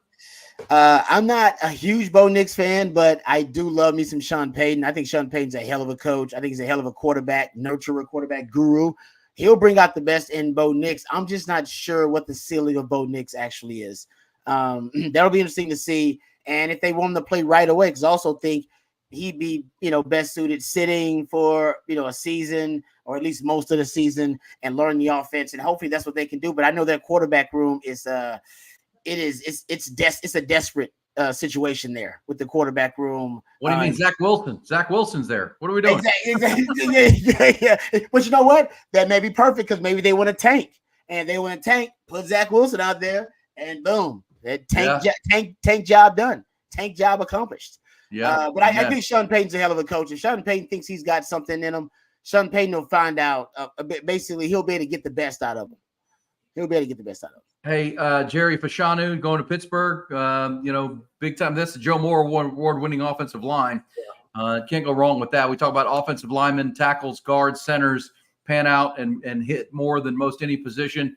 That's kind of a Pittsburgh way, and that's a good player right there. We saw him against the Longhorns. Saw him in the Alamo Bowl the year previous. That's a really good football player. Yeah, great body quickness. You saw there where he initially got beat on the inside move. And he had the body quickness to react and recover to that. That is, I'm all about foot and body quickness after the frame on the offensive line. If you're going to play offensive tackle, special left tackle, and he's got that in spades. A kid that is from Liberty High School in Henderson, Nevada. Bobby was talking about that. Kids in Las Vegas seeing more. They don't have it in numbers, but they're producing more NFL players. Bishop Gorman has really come up in recent years. There's kids from LA that have gone to Bishop Gorman, to be fair. But this guy, he played at Liberty High School there. So you had Darnell Washington a couple of years ago. You've had him now. Las Vegas, more guys getting drafted on a year-to-year basis. Darnell Washington with the Steelers too, by the way. Yeah. So same high school. I would add this. Jimmy Lake and was the former head coach of the Washington Huskies. He's a pretty good recruiter. Yeah. Because you take Michael Penix even out of this draft, he recruited Adunze, this guy, and Latu. Yeah. He recruited 3 first-round picks. Yeah. Yeah, Latu, as we told you, got medically declined at Washington, had to go to UCLA where they let him back on the field. But yes, that's a great point. And as we said earlier, the 2 other receivers are going to get drafted, Rod. You've seen Jalen McMillan, Jalen Polk. I mean, those guys can play. Yep, they're NFL players. I mean, those guys are gonna. I don't know where exactly they're gonna end up being drafted. Those guys are NFL players, though. So that's remarkable. That's a great little nugget there, Bobby. About guy just knows talent. Yeah, he recognized talent. Yeah. Now Chris Peterson was the same way. Who he followed, right? Mm-hmm. And so that's just it's impressive. Where's Jimmy Lake now? He's in the league, right? Isn't he with the Seahawks now? I think he's in the league. I had this conversation too long, so I'll look it up. But I thought he was in the league. He's the defensive coordinator of the Falcons. Okay, there you go. Oh, with Raheem Morris. Okay, there you go. Yeah, good stuff. Yeah, because I knew he had. I think he just because he knows ball. Jimmy Lake's got a lot of respect as a DB coach. Yeah, a defensive mind. Yeah. All right, so we're on the board with the Dolphins. Pick is in. All right, hold on. I got a text. Matthew's in. Here we go. Matthew's been money on these. Chop Robinson. Chop Robinson is the pick, according to Matthew, which that makes sense. Again, I mean, you can only have so many jet skis, right? I mean, jet skis mean like luxury items at the lake house. I mean, they can only have so many fast guys. You still have to rush Josh Allen and get after quarterbacks and Aaron Rodgers in that division. They still have to play some defense. What do you think of Chop Robinson, Jerry? I mean, at Penn State, some say he's as good athlete as Micah Parsons was. No, yeah. I mean, I said this earlier. Nathan O'Neill, who a friend of our show, trains a bunch of guys for the NFL draft. I mean, trains guys. He's worked with Clowney, Bosa's, all these guys. He trained, got Chop Robinson prepared for the NFL draft. He loves him. Now, it's a guy that started out at Maryland, again, from that D.C. area, transferred to Penn State, battled through injury, so he hasn't been as productive. But our guy Nathan says his upside is kind of through the roof. He thinks he has a chance to be a tremendous player at the NFL level. His key is going to be staying healthy. That's another James Franklin pick, Rod. Your guy. I mean, a lot of players. Talent, though. He's got that's part of the the indictment on James Franklin because he's loaded. Come draft time, you're like, damn, Penn State was a loaded team, and yet big games, James Franklin, he's going. I don't know, he's gonna stub his toe. He's gonna find some way to outthink himself in a big game. He does it every time. I like it. I'm a James Franklin fan. That's how I can tell you that he does actually choke in big games. By the way, 3 guys from the DC Baltimore area in the first round, in the first 20 picks. Yeah, that's crazy. I like that. Huh. Well, we know we talk about, you guys talk about recruiting and where these talented players are coming from. That's all about population booms, right? We know Texas has been booming, and Dallas and Austin, and the whole state here. Vegas has been booming, Phoenix has been booming, and Dallas and Maryland, the whole Washington D.C. and surroundings been booming for years, and that leads to high schools being built, talented players. Not surprising, but they're coming, as you said, Bobby, from places, and you've done this 35, 40 years. I mean, these are places that don't usually produce a lot of talent. They're producing top 20 picks. Yeah, they're I tell you what, y'all remember Cleve Bryant? I know Rod. Yeah. Rod definitely does. Yeah. Cleve Bryant's an old guy that coached at Texas. I met him there his first tour of duty with John Malkovich. Mm-hmm. Okay, and then he came back with Mac Brown. But he spent the majority of his career recruiting the Carolinas, up from Virginia, down to South Carolina. So when he was at North Carolina, I think twice. and he helped recruit Lawrence Taylor. Oh, wow. In the day. I mean, if y'all remember. And so, long story short, he told me at that time, in his opinion, there were 2 strips of elite talent if you went and looked at the NFL draft. You take Baltimore all the way due south into South Carolina, and then you take Atlanta and go south to I-10 and go all the way into Houston. Yeah. Okay. Now, that's a guy that told me that 25 years ago. So what is it today? It's a little different. I mean, but I mean, there's LA and there's Phoenix, and you mentioned Las Vegas, all these new coming places, but it's a lot of the same place. Dallas, Atlanta, and then right at that time too is when Miami really became prolific as well. Yeah. And so that whole Baltimore, DC, down into Southern Virginia, Newport News area has always been underrated, in my opinion, by national recruiting guys, because they don't play. It's more of a basketball state from a media perspective because of Maryland and Virginia and all that stuff. But it's an underrated football state and area, in my opinion. By the way, I don't know if y'all been watching. I totally agree with Bobby. I don't know if y'all been watching the highlights of Chop Robinson. He is unbelievably explosive, guys. Yeah. Unbelievably explosive in his first 2 and 3 steps. Yeah, I like him. And by the way, to Bobby's point, the worst thing that ever happened to Virginia Tech and Virginia football was the invention of YouTube and Huddle, because they couldn't hide football prospects in that state anymore. Yeah, I think it killed their programs. There was no senior film. I mean, I'm telling you now. This was back before Huddle. The coach at Newport News Warwick would not send us film of Michael Vick. Yep. Wow. They don't want to get out? No. There were 2 teams that told me he was the best quarterback in the country and was better than Ronald Curry at the time. Syracuse told me that. They were recruiting him, Michael Vick, to be the heir apparent to Donovan McNabb. And Virginia Tech. 2 teams told me that he was the best quarterback in the country, and the high school coach wouldn't send me film. Well, the minute you said those areas, I immediately think of Michael Vick and Allen Iverson. Those are the 2 names that jump into my mind. Well, I mean, Ronald Curry was from there too, and he was good. I mean, my point being is what Jerry. I'm just reinforcing what Jerry's talking about there.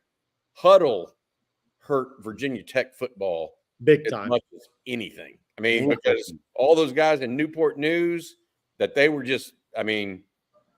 And in the hills of Virginia, south around the North Carolina border, there have been a lot of like NFL linebackers come out of those areas that nobody knew about. Before. Well, Mac Brown was getting those guys. Was Dre Bly from Chesapeake? I mean, there were just all these guys. Yeah, I mean, that's a Huddle changed the landscape of college football. Absolutely. I mean, it used to be. I mean, that's when Ohio State, Penn State, and Michigan really started amping up their success in that state. In Virginia. Yeah, in the state of Virginia. All right, we have a Philadelphia Eagles pick on the board. Is this corner for them, Rod? I mean, is this where we go? There has not been a cornerback drafted, and we are 22 picks in here. Yeah, you can go there. The Bama corner was it Terrion Arnold. I know people are really high on Quinyon Mitchell, the Toledo corner, and they need defensive back help. So that would make a lot of sense. What's our producer Matt gonna say here? He's an Eagles fan, Rod. Oh, I forgot about that. He's probably taking this one personally. Dang. For the pick, he's probably already got the pick. He wants it to be. I bet he wants it to be Nate Wiggins. He saw a lot of Nate Wiggins. Who's the best corner in this draft? See, there you go. See, the corner. He knows. Hey, Rod, who's the best corner in this draft that you've seen? I like Quinyon Mitchell. Toledo, yep. Super fast. Yeah, I like his overall skill set. He's a whole overall athletic profile. I think he's my favorite corner in this draft. I don't know if it's a deep cornerback draft at the top of it. I think it may be deeper toward the middle of the draft for the corners. Quinyon Mitchell. Boom. Boom. Boom. There it is. There it is. Rod Babers is endorsing Quinyon. Yeah.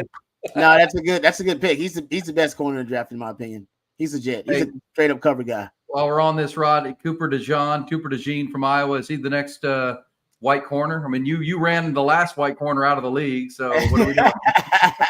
Yeah, and you're right. That shouldn't have happened either, because it wasn't worth it. They should have kept Sehorn around in retrospect. But no, I think I know some people want to move him to safety. I think you should start him out at corner. He can always go to safety if he doesn't work out there. I mean, that works out for older corners, aging corners who don't have foot speed. I would start him out at corner to see if he can play corner, because I think he's got really good instincts. He's a hell of an athlete, man. He really is. Like, he's a great all-around athlete. I think he can play corner in the NFL. And the system that he goes to, that plays a huge role. But I would start him out at corner, and then if he can't cut the mustard or if he's not up to par, I would switch him to safety. Yeah. Gives you options. He was like Mr. Basketball, Mr. Baseball, Mr. Football. Yeah. In that state. I mean, that guy's an unbelievable athlete, without a doubt. By the way, Quinyon Mitchell out of Williston, Florida. Bobby probably knows where that is, being in the business like me for years, but that is in the middle of nowhere in Florida. Southwest of Gainesville. I mean, that is a middle of nowhere place. A guy that was a tremendous talent but wasn't highly recruited. It happens in Texas. It happens in Florida. There's so much talent in the big cities. Yeah. That Williston area and through there, there sometimes some elite players come out of there that are just overlooked or developed late. But that guy's from Williston, Florida, middle of nowhere.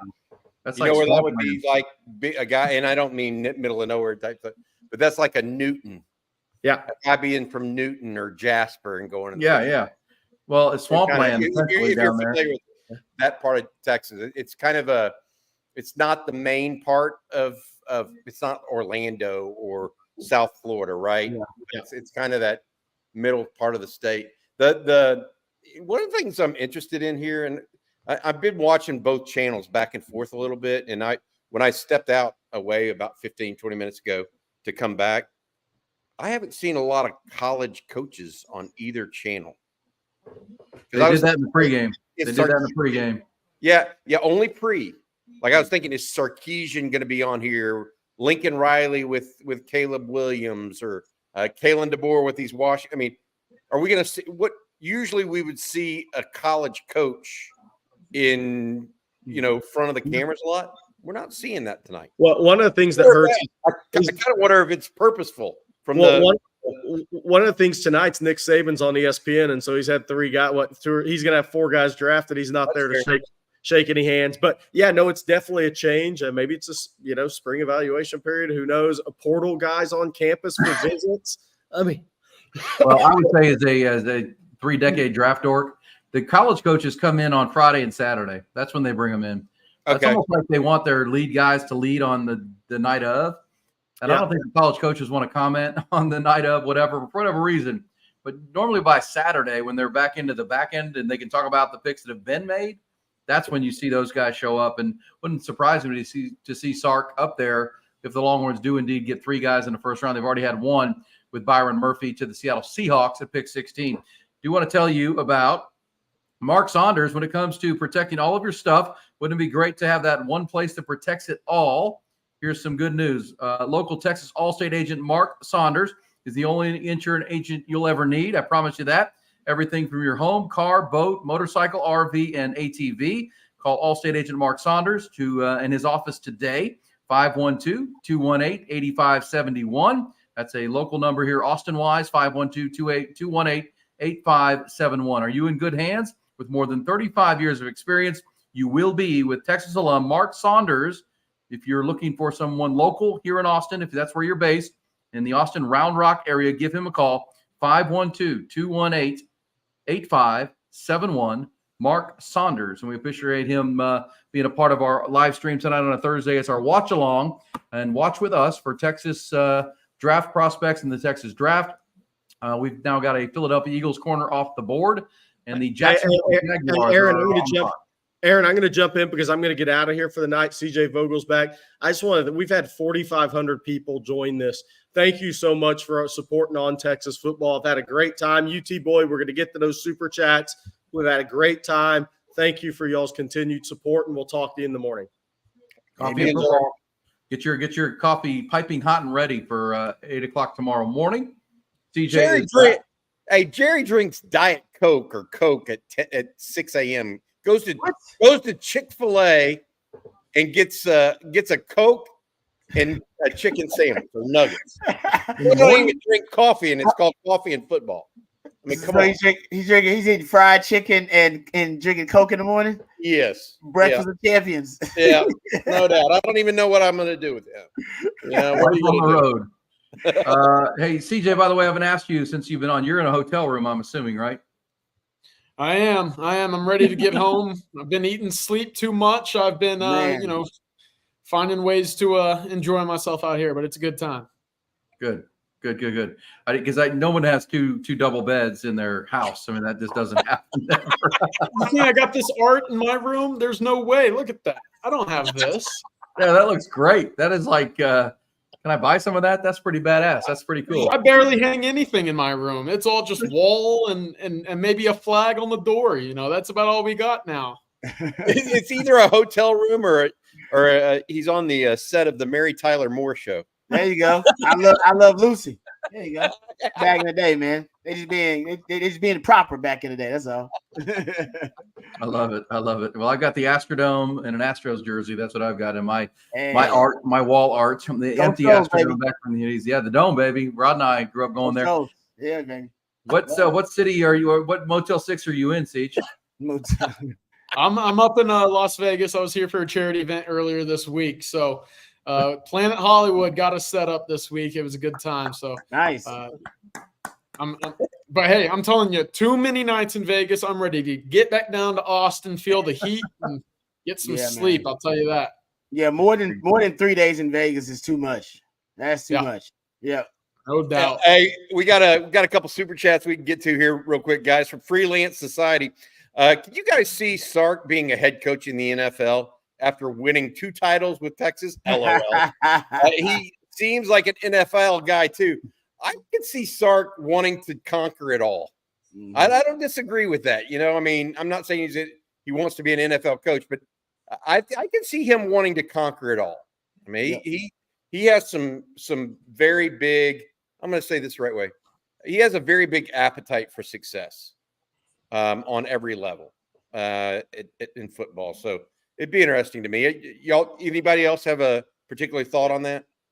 Yeah, I do. I think he might want to return. Of course, with the world of how crazy being a college coach is, we've seen coordinators make the leap back up to be a position coach in the NFL. We've seen that at times so far this offseason. The one thing that leads me to think that he may want to stay in college is he controls every aspect of the football program. That is his role. He controls who's playing on his team in the high school recruiting world. He controls who he goes after in the portal. Of course, and as the play caller, as the head man, it's his responsibility, falls on his shoulders. Everything that is a part of the Texas football program is a result of his doing. And I think that is something that college coaches who start going on a roll and experience that success early, it's hard for them to give up who comes in on your personnel side of things, who your coaches are, who's the rotation, everything that goes into that side of things. It's very tough for me to see him eventually wanting to give that back up. Should Texas win a couple of national championships, I think that would be very difficult there. Yeah, there are a few situations. Rod, I want your thoughts. But let me mention Brian Thomas Jr., the receiver out of LSU. We thought receiver for Jacksonville. It's not X-Man or AD. It's Brian Thomas Jr. But Rod, your thoughts. You know a lot of coaches in the NFL. Kyle Shano's one of your best buddies. What do you think about if the things go here well for Sark? Do you think he would have NFL aspirations? Yeah, I agree, Bobby. I think it is. I think his appetite, as Bobby put it, for success would grow the more success he got. And I'm not sure that he would be totally satisfied with just winning back-to-back or winning multiple national titles at the college level. I do think he would want to test his football acumen. He'd want to test his kind of football grit. He'd want to test it at the NFL level. He's been there already. He's got some NFL ties. He's got a lot of NFL connections. He didn't lose those. He actually likes to cultivate those. And the program in the college game now, there more and more similarities now between the games than ever. There used to be a pro offense and a college offense. That's not really the case anymore. You're more and more concepts trickling up and trickling down from the college and the pro game. You're starting to see, GMs now in college. Texas has a general manager, and just like the NFL, so you can manage the roster. And you don't have a salary cap per se in college, but you got NIL, and I'm sure that NIL is limited everywhere you are. Pretty much kind of works as a salary cap. We've heard the coaches in the Big Ten, Ryan Day, talk about legitimately, hey, it costs this much. Matt Rule, it costs this much if you want to get a high-level 5-star quarterback on your roster. It's going to cost you $1.5 million, right? These are the going rates. That's essentially what the market is, what you would, as a GM, that's what you would look at. So he's already putting together some of those pieces. As CJ said, he's got full control in college, but that's what Shano has with the 49ers, pretty much got full control. He hired his own GM. You can be allowed to do that, kind of pick your own GM. Now you got to be someone who's considered a made man to do that. If Sark wins multiple national titles, he'd be in that kind of made man status to be able to call his own shots. Yeah, I think that's all good concepts. And the Cowboys are on the clock, by the way. Anybody have a pick here? Is this Tyler Guyton of the Oklahoma Sooners? Is just O-lineman trade down? By the way, we're 24 picks in or 23 picks in. There has not been a trade. One. There's been one trade. Oh yeah, okay. Yeah, there was only one 10 pick, right? to 11 though. 10 to 11. One minor trade. The Vikings went up one pick with the Jets to take JJ McCarthy to ensure no one else did that, because clearly the Jets were looking to trade down. But I'll say this about before we get to the Cowboys thought, and there's the war room on Sark. I mean, clearly he's found clarity in his life. I think that's a good way to put it. Right? He's come through the mess at USC, come back out the other side, and feels like things. He's got to put a championship and do some things on the board at Texas. But I agree with all of you that, and it just feels like he is so comfortable in who he is right now. His appetite, as you said, Bobby, for football and being the best, I think it's great for the program. I don't think there's any doubt that if he were to win a couple here or win one, he could be, in line to. Because, Rod, this, all his best buddies are Sean McVay and Shano and NFL coaches. And Pete Carroll is his mentor and Nick Saban is his mentor. They both made that leap into the NFL at one point or another. You certainly can lean on those guys and talk to them about the pitfalls and the decision. But agreed. As for the Cowboys, what do y'all think? What are we doing here? It's O-line. It's got to be an offensive lineman. The kid from Duke, trade down. guy from Oklahoma. Go ahead, Rod. No, I'm saying they could trade down, though, right, CJ? Would you mind if they traded down? Or you're a Cowboys fan. Would you mind if they traded down? No, I think right now, especially with the back end of the first round, you're going to see a lot of teams that need wide receivers. We've talked about it with Kansas City. The Niners might be in that market. The Bills. It makes sense because that's where we've been mocking all of these Texas wide receivers to go. That's kind of the expectation for these guys to fall in that range.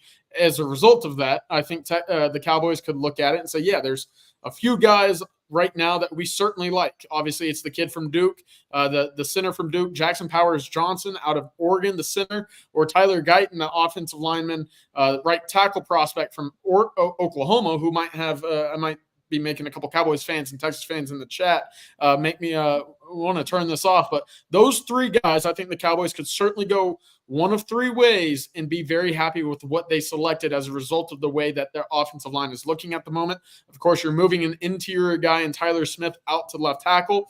Tyron Smith, no longer a part of the Cowboys. So you got to go offensive line. It's a boring pick on paper. The Cowboys have been good at finding those guys with Travis Frederick, Zach Martin, and, of course, Tyron Smith. So who knows? And also, they just showed the Cowboys war room. I hope y'all saw Paxton Anderson, former Longhorn, right there next to Jerry. So really cool deal. Cowboys coming up. They got less than a minute on the clock. Again, I would be shocked if it's not one, a trade down, or two, an offensive lineman. But, hey, Matthew, where's the update? We're waiting on you. It says trading down right here on the link. There it is. I think this makes sense because they were running the clock down too. Yeah.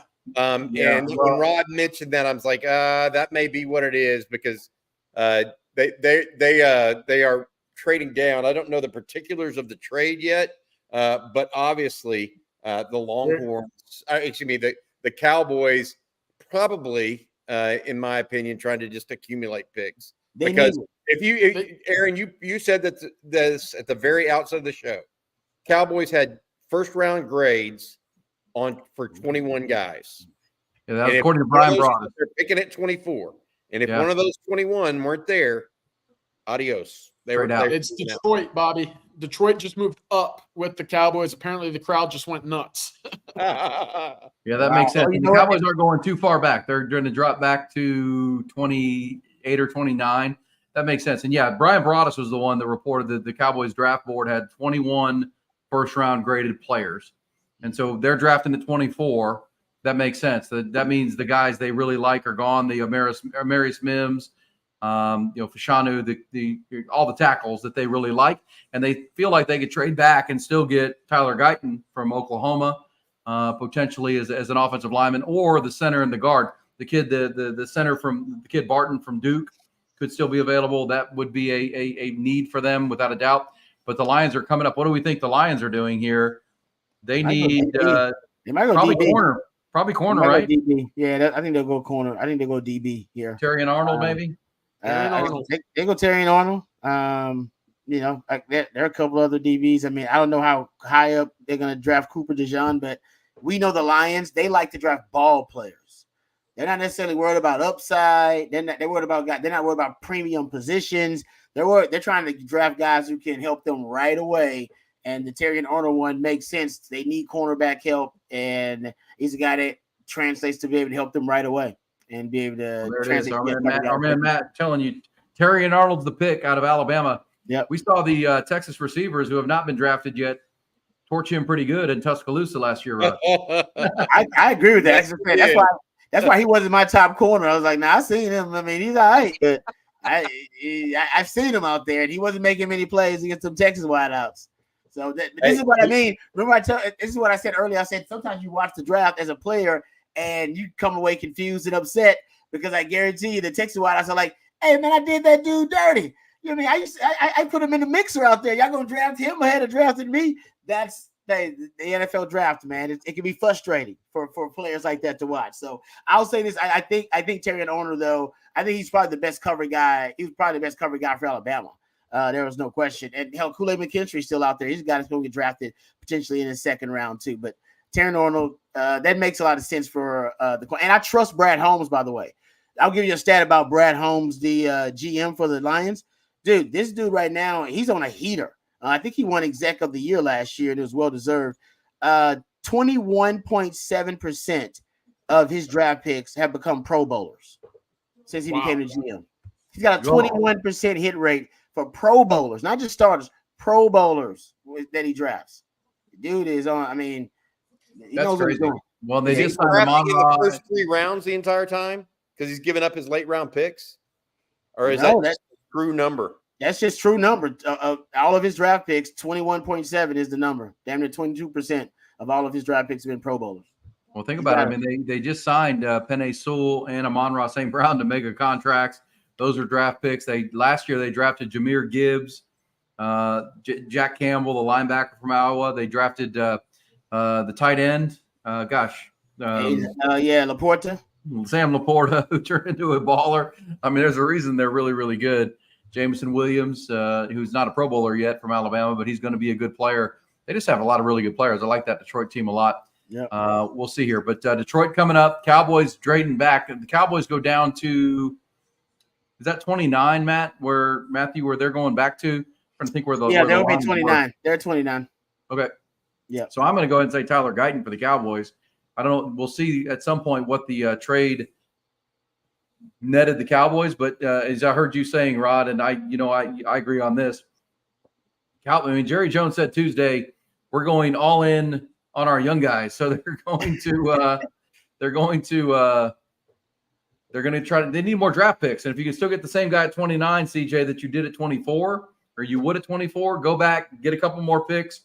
Jonathan Brooks is a guy that's in their radar. They need linebacker help. They need more offensive line help than just one. Yeah. If the Cowboys didn't have one of the guys they really liked, or one of their first round grade guys available at 24, this was the likelihood they were going back. Yeah, and it just makes sense. I mean, the Cowboys, they're kind of in a weird spot, kind of hamstrung a little bit by Dak Prescott's contract this year. Just adding pieces to the roster that you can build with, whether it be with Dak next year with a restructured, kind of smaller, hopefully smaller contract, or going out and adding a piece from the draft at the quarterback position, maybe a Quinn Ewers, maybe a Carson Beck, who knows? But the Cowboys are certainly kind of hamstrung right now and looking to add as many pieces out of the draft to get to this roster, some influx of young talent under the cap. That's going to be key for the Cowboys. Of course, you're starting to look at, the Commanders have a new quarterback. Who knows what the Giants are cooking up, but they finally got him a wide receiver one, I hope, with Daniel Jones out there. And, of course, Eagles going out and adding to a defense which was horrible a year ago in the secondary, Quinyon Mitchell. The Cowboys now need to answer and find a counter there. Who knows what they'll be, but at least adding draft capital is helping their cause for the 2024 season. Something else that's helping the Cowboys' cause, I mean, keep in mind, their 2023 draft class gave them nothing.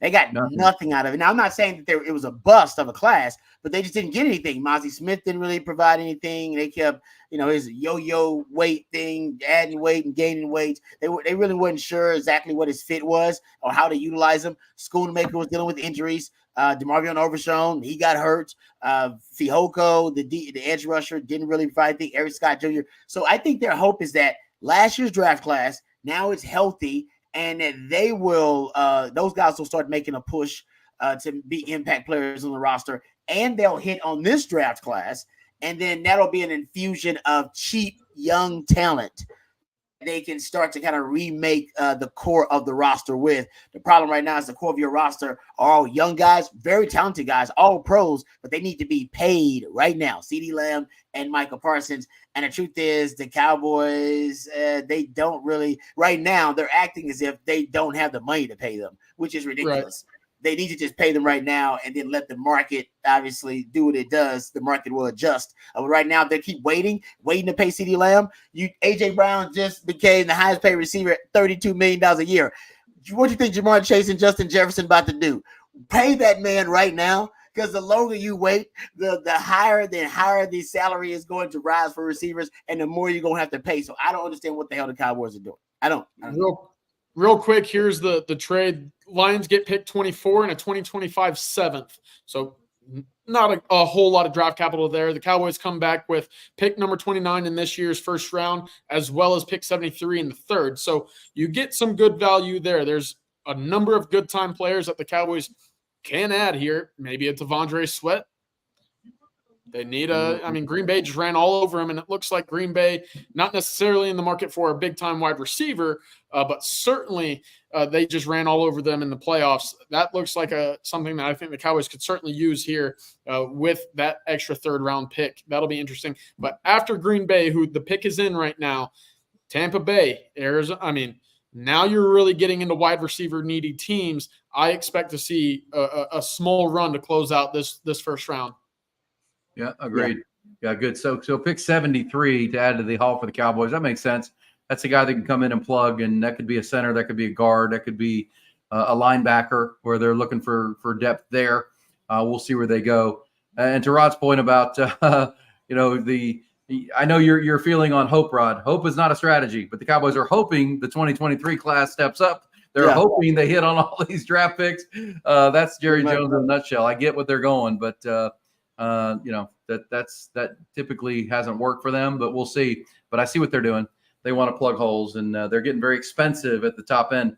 Well, think about that for you Cowboy fans out there watching. If they do indeed sign Dak Prescott to a top of the market number, which clearly he wants and has earned, CeeDee Lamb top of the market number, and Micah Parsons top of the market, that's $125 million a season to three guys.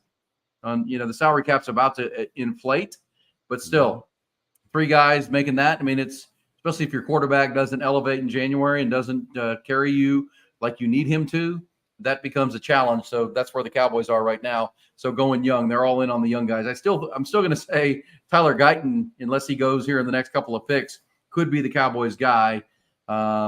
Tellergeiten from Manor High School, by the way, Manor, Texas. Hey. Yeah, Nice. he didn't play football until he was, I think, in the ninth or 10th grade. He was a basketball player before that, and now is going to be maybe a first-round pick. Went to Oklahoma. Good player. I know he's having a draft party up there in Pflugerville here tonight, getting ready to see if his name is called by the Cowboys. But 29 is where the Cowboys are on the board. Pick us in for the Packers. What do you think for Green Bay? This is not a receiver-needy team, so I don't think we see an X-Man and or a A.D. Mitchell here. But the pick beyond that, as you said, CJ, Tampa Bay, Arizona, and then, gosh, who's 28? I'm trying to think who 28 is. Yeah, Buffalo. Buffalo's 28. So Buffalo that's needs a receiver. We can They see a couple definitely- Longhorns go off the board here in the next 3 or 4 picks. Well, you could see because not only does Buffalo need a receiver, but San Fran, you talked about their Brandon Ayuk situation. So they could end up drafting receiver and trading Brandon Ayuk because they're definitely not going to pay him. And we know Kansas City had one of the worst wide receiving cores in the NFL. And oftentimes Brett Veach will use the entire offseason to rebuild a position. A lot of people believe that in this draft, that's the position that they're going to look at. And if Xavier or A.D. Mitchell are there, I would think the value would be too good for those guys. So that's 3 teams. And the Ravens could do it too. I mean, the Ravens could draft a receiver in the first round. A lot of people think that with the new spread offense, they got Todd Monk in there, first year offensive coordinator last year. So that's their first year in that system. First year in the system, Lamar Jackson wins MVP. Now they want to add more weapons, make him more of a lethal threat, throw the ball vertically downfield. Why not add another receiver? And then you can you can basically force teams to have to devote an extra defender to defend Lamar Jackson's dual threat ability, and then have to keep an extra safety deep to defend all of your weapons on the outside. And then you're left with nothing but light boxes to run against all day. So I could see 4 teams eyeing a wide receiver, and even Tampa, as my man CJ mentioned, maybe out of nowhere, Tampa could be that team too. Hey, by the way, Bobby, you mentioned Nick Saban and no college coaches. If you put it on ABC, big ABC, that's where Nick Saban is. There you go. If you go to ABC, the big number 24 for me on DirecTV, it's Herb Street, Saban. So the ABC is carrying the NFL draft tonight? Oh, yeah. Regular ABC is carrying it? I Yeah. wouldn't have to be on ESPN and NFL Network? No, man. It's on big Hey, ABC. That's It's where the Saban hey, Bobby, it's the #1 TV show in America. is. Yeah. It's that they'll air it all damn day. Anything NFL related, they'll air it. Oh, Yeah. wow. Look at this. Little surprise there. Offensive tackle from Arizona. Wow, that's not a name we've seen. No, at all. Oh, that's going to be clipped. Oh, no. Hey, That y'all kid need could to become a Hall of Famer, and he's going to be stuck with that moment forever, you know? I- Those I- draft I think reactions, there's- man, they're there's- hilarious. if there's any organization that deserves trust when it comes to draft picks, it's probably the Packers. If they were to You're right. reach and take a chance, I remember the Jordan Love. There were a lot of fans that looked just like that, and now, hey, looking pretty good. When they drafted Aaron Rodgers, a lot of fans are looking like that. He's looking pretty good. The Green Bay Packers, that's a well-adjusted organization. So even if I don't know this dude, I'll give them the benefit of the doubt. Yeah. They're good. They're particularly good in the 20s, by the way, Yeah. too. Well, that's normally what they draft. It's like the Steelers are really good in the 19 to 25 range, too, Yep. because they always stick with guys that are on the line of scrimmage. They don't, Yeah. it's interesting. Well, it's funny because I saw where the Baltimore Ravens digital team put out a tweet today. Ravens best pick between 20 and 30. Lamar Jackson, Ray Lewis, or Ed Reed. Wow. That's crazy. That is crazy. Did Wow. Ozzie Newsome make all of those? Yes, he did. by the Yes, way? he did. Yes, he did. Yep. Ozzie He was- Newsome. Yeah. Never drafted a Pro Bowl receiver though. He never drafted a good receiver. No, he didn't. It was like one of his blind spots. It was so weird. Yeah. And he's a receiver. Yeah, exactly. That's why. That's exactly why, Bobby. That's exactly why he couldn't do it. Too close to it. Tried I to don't make even, all I of don't them even know. I himself. don't know who won that fan vote, but who would you vote for? I mean, Ray Lewis, Ed Reed, or Lamar Jackson? Best pick between 20 and 30. I mean, they're all Hall of Famers. At least Lamar Jackson will be. It's got to be Ray, right? Right? I mean, I No, guess. Dude, Ed Reed may be the best safety that's ever played the game. Ray Yeah. Lewis is not, in my opinion, the best linebacker that ever played the game. That's fair.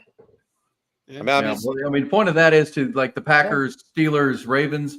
They're always drafting in that range because they win all the They time. win. Right? Damn right. They're drafting 20 to 30 most of the time. They're well run.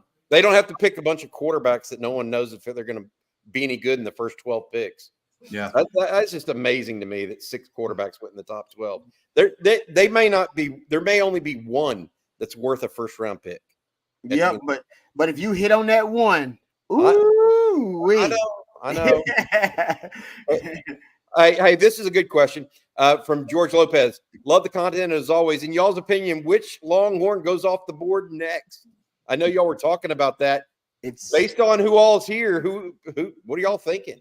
Well, Arizona's on the board. Actually, Buccaneers pick is in. Then it's Arizona. Arizona's picked Marvin Harrison Jr. with the 4th pick, so they're not going receiver. no. Buccaneers have Mike Evans back. they got Mike Evans and Godwin back, and Yep. Baker's back. Yeah. They got needs everywhere. Arizona needs a wide receiver. I mean, Arizona just does. looking On at- top- Another one? another. Why not? You have Marvin Harrison Jr. and you got Michael Wilson, Greg Dortch, Zach Pascal, Chris Moore. Is that a group that sounds very intimidating? I mean, you're going to see double coverage on Marvin Harrison from day one of his NFL career. Go get someone like an Xavier Worthy that can offset him, open things up down the field. It makes sense. I mean, listen, that's not a great wide receiving group. It's not. Even with Marvin Harrison, who was far and away one of the best wide receivers prospects that we've seen in years, they've got to find some help there. Yeah. No, you're right about that. I just find it interesting in that division. The rest of the division, which is better than the Cardinals, they're drafting defense because you got great offensive minds to deal with, like Shanahan and Sean McVay, and the Cardinals drafted 2 wide receivers in the first round. Of course they would. That's such a Cardinals thing to do. Everybody else is drafting edge rushers and D tackles, right? And they're drafting wide receivers. That's like when the Detroit Lions had what's his name as the GM? Matt Millen. Matt Millen. And he was just kept drafting wide receivers. Everybody was like, "You are linemen. Why do you keep drafting wide receivers in the first round?" He just kept drafting wide receivers. That's what the Cardinals are out here. If they make that move, which you're right, you made a good case for it. Though. You made a good case. Hey, I think Greg Dortch was one of my sleepers for fantasy football next year. CJ Vogel. I mean, Greg Dortch. Who is this person? That's your Puka. Hey, I got to say this real quick. Thank you to UT boy Rod. This is for you, buddy. Diapers. Hey, Diapers. UT boy. And then thanks for all that you do for us and UT. That's from our friend UT boy as well. Thank you, boy. We've got another question. We got another super chat that I want to get to, but I want to hold it. But I want everybody to be thinking about it as it goes on here. Into the show for Mr. Talk Too Much here. Worst pick of the night. I've got mine right now already in the back of my head, but I'm waiting for the next 5 or 6 picks. I got mine, I think, too. Yeah, we'll see. We'll see. We What might all have the same. Is Michael Penix by far the most surprising pick at this point? Oh, 100%. Not that he went where he went, the number wise. I thought somebody would trade up to take him. And I people immediately wondered if that was like an NBA thing where you draft him to trade him. But it's shocking that you would invest. Remember, the Falcons were the team that passed on the idea of trying to bring in Lamar Jackson last offseason. It didn't work out. I mean, they Arthur Blank. I mean, Atlanta was one of the teams Lamar Jackson probably would have gone to, and you had the capital to get it. You didn't do that. He won another MVP in Baltimore. Then you spend $180 million on Kirk Cousins on a 4-year deal, who's coming off an Achilles, and now you draft a quarterback 8. I don't know. I don't know the philosophy of the organization. I'm not understanding of what they're doing. And we've already had the tweet from Diana Rossini that Kirk Cousins, they called him before they made the pick and let him know, but he's still a little shook about the whole thing. I mean, you would be. I mean, you just signed, and now they take a rookie quarterback. That's odd to me. I don't know if there's another trade coming, but at the same time, I just don't know the organizational philosophy of that leads for you to do that. Okay, I'll just say this conspiracy theory, because you're right. Yeah, I can't break it down either. It's just straight up collusion. It's straight up collusion. The truth is, they didn't want Lamar Jackson negotiating his own damn deal to end up becoming the highest paid QB in the league. Think about this, because we know how desperate teams are for quarterbacks. How do we know that? You just saw 6 of them get picked in the top 12 picks, right? That's how desperate they are for quarterbacks and how much they will overpay for quarterbacks. And a lot of them teams, not only Atlanta, but I think it was Washington, some teams picking at the top of the draft right now. They decided not only were they uninterested in Lamar Jackson, they wouldn't even talk to him. I know. They wouldn't have a discussion. We're like, no, we don't even want to talk to him. Why? Because they were talking to him because he was representing himself. So the conspiracy theory is on the grassy knoll. They just didn't like the fact that as an agent of his own agent, he was going to negotiate his own deal, and they didn't want all the big time players in the NFL to start negotiating their own deals. Agents didn't want it, and teams don't want it either. That's my theory. Fascinating. And now here you are with Kirk Cousins, who, if you saw the Netflix series Quarterback, he's a get-along guy. Everybody loves Kirk. But you sign him, look, he can't be too mad. It's $100 million guaranteed, whatever happens, coming off an Achilles. But now you draft Michael Penix, he's going to be 24 years old when the season starts. He needs to begin his career. It's like, I don't know, man. I love the player too, Rod. You guys know I love Michael Penix. I mean, I think he's going to be a really good player. I thought somebody would trade up to get him if it was going to be at 8. But really surprised to see Atlanta, who just invested a lot of money in Kirk Cousins, and he's their guy. What does that make Michael Penix for the next 2 years? I don't know. I don't know what that means.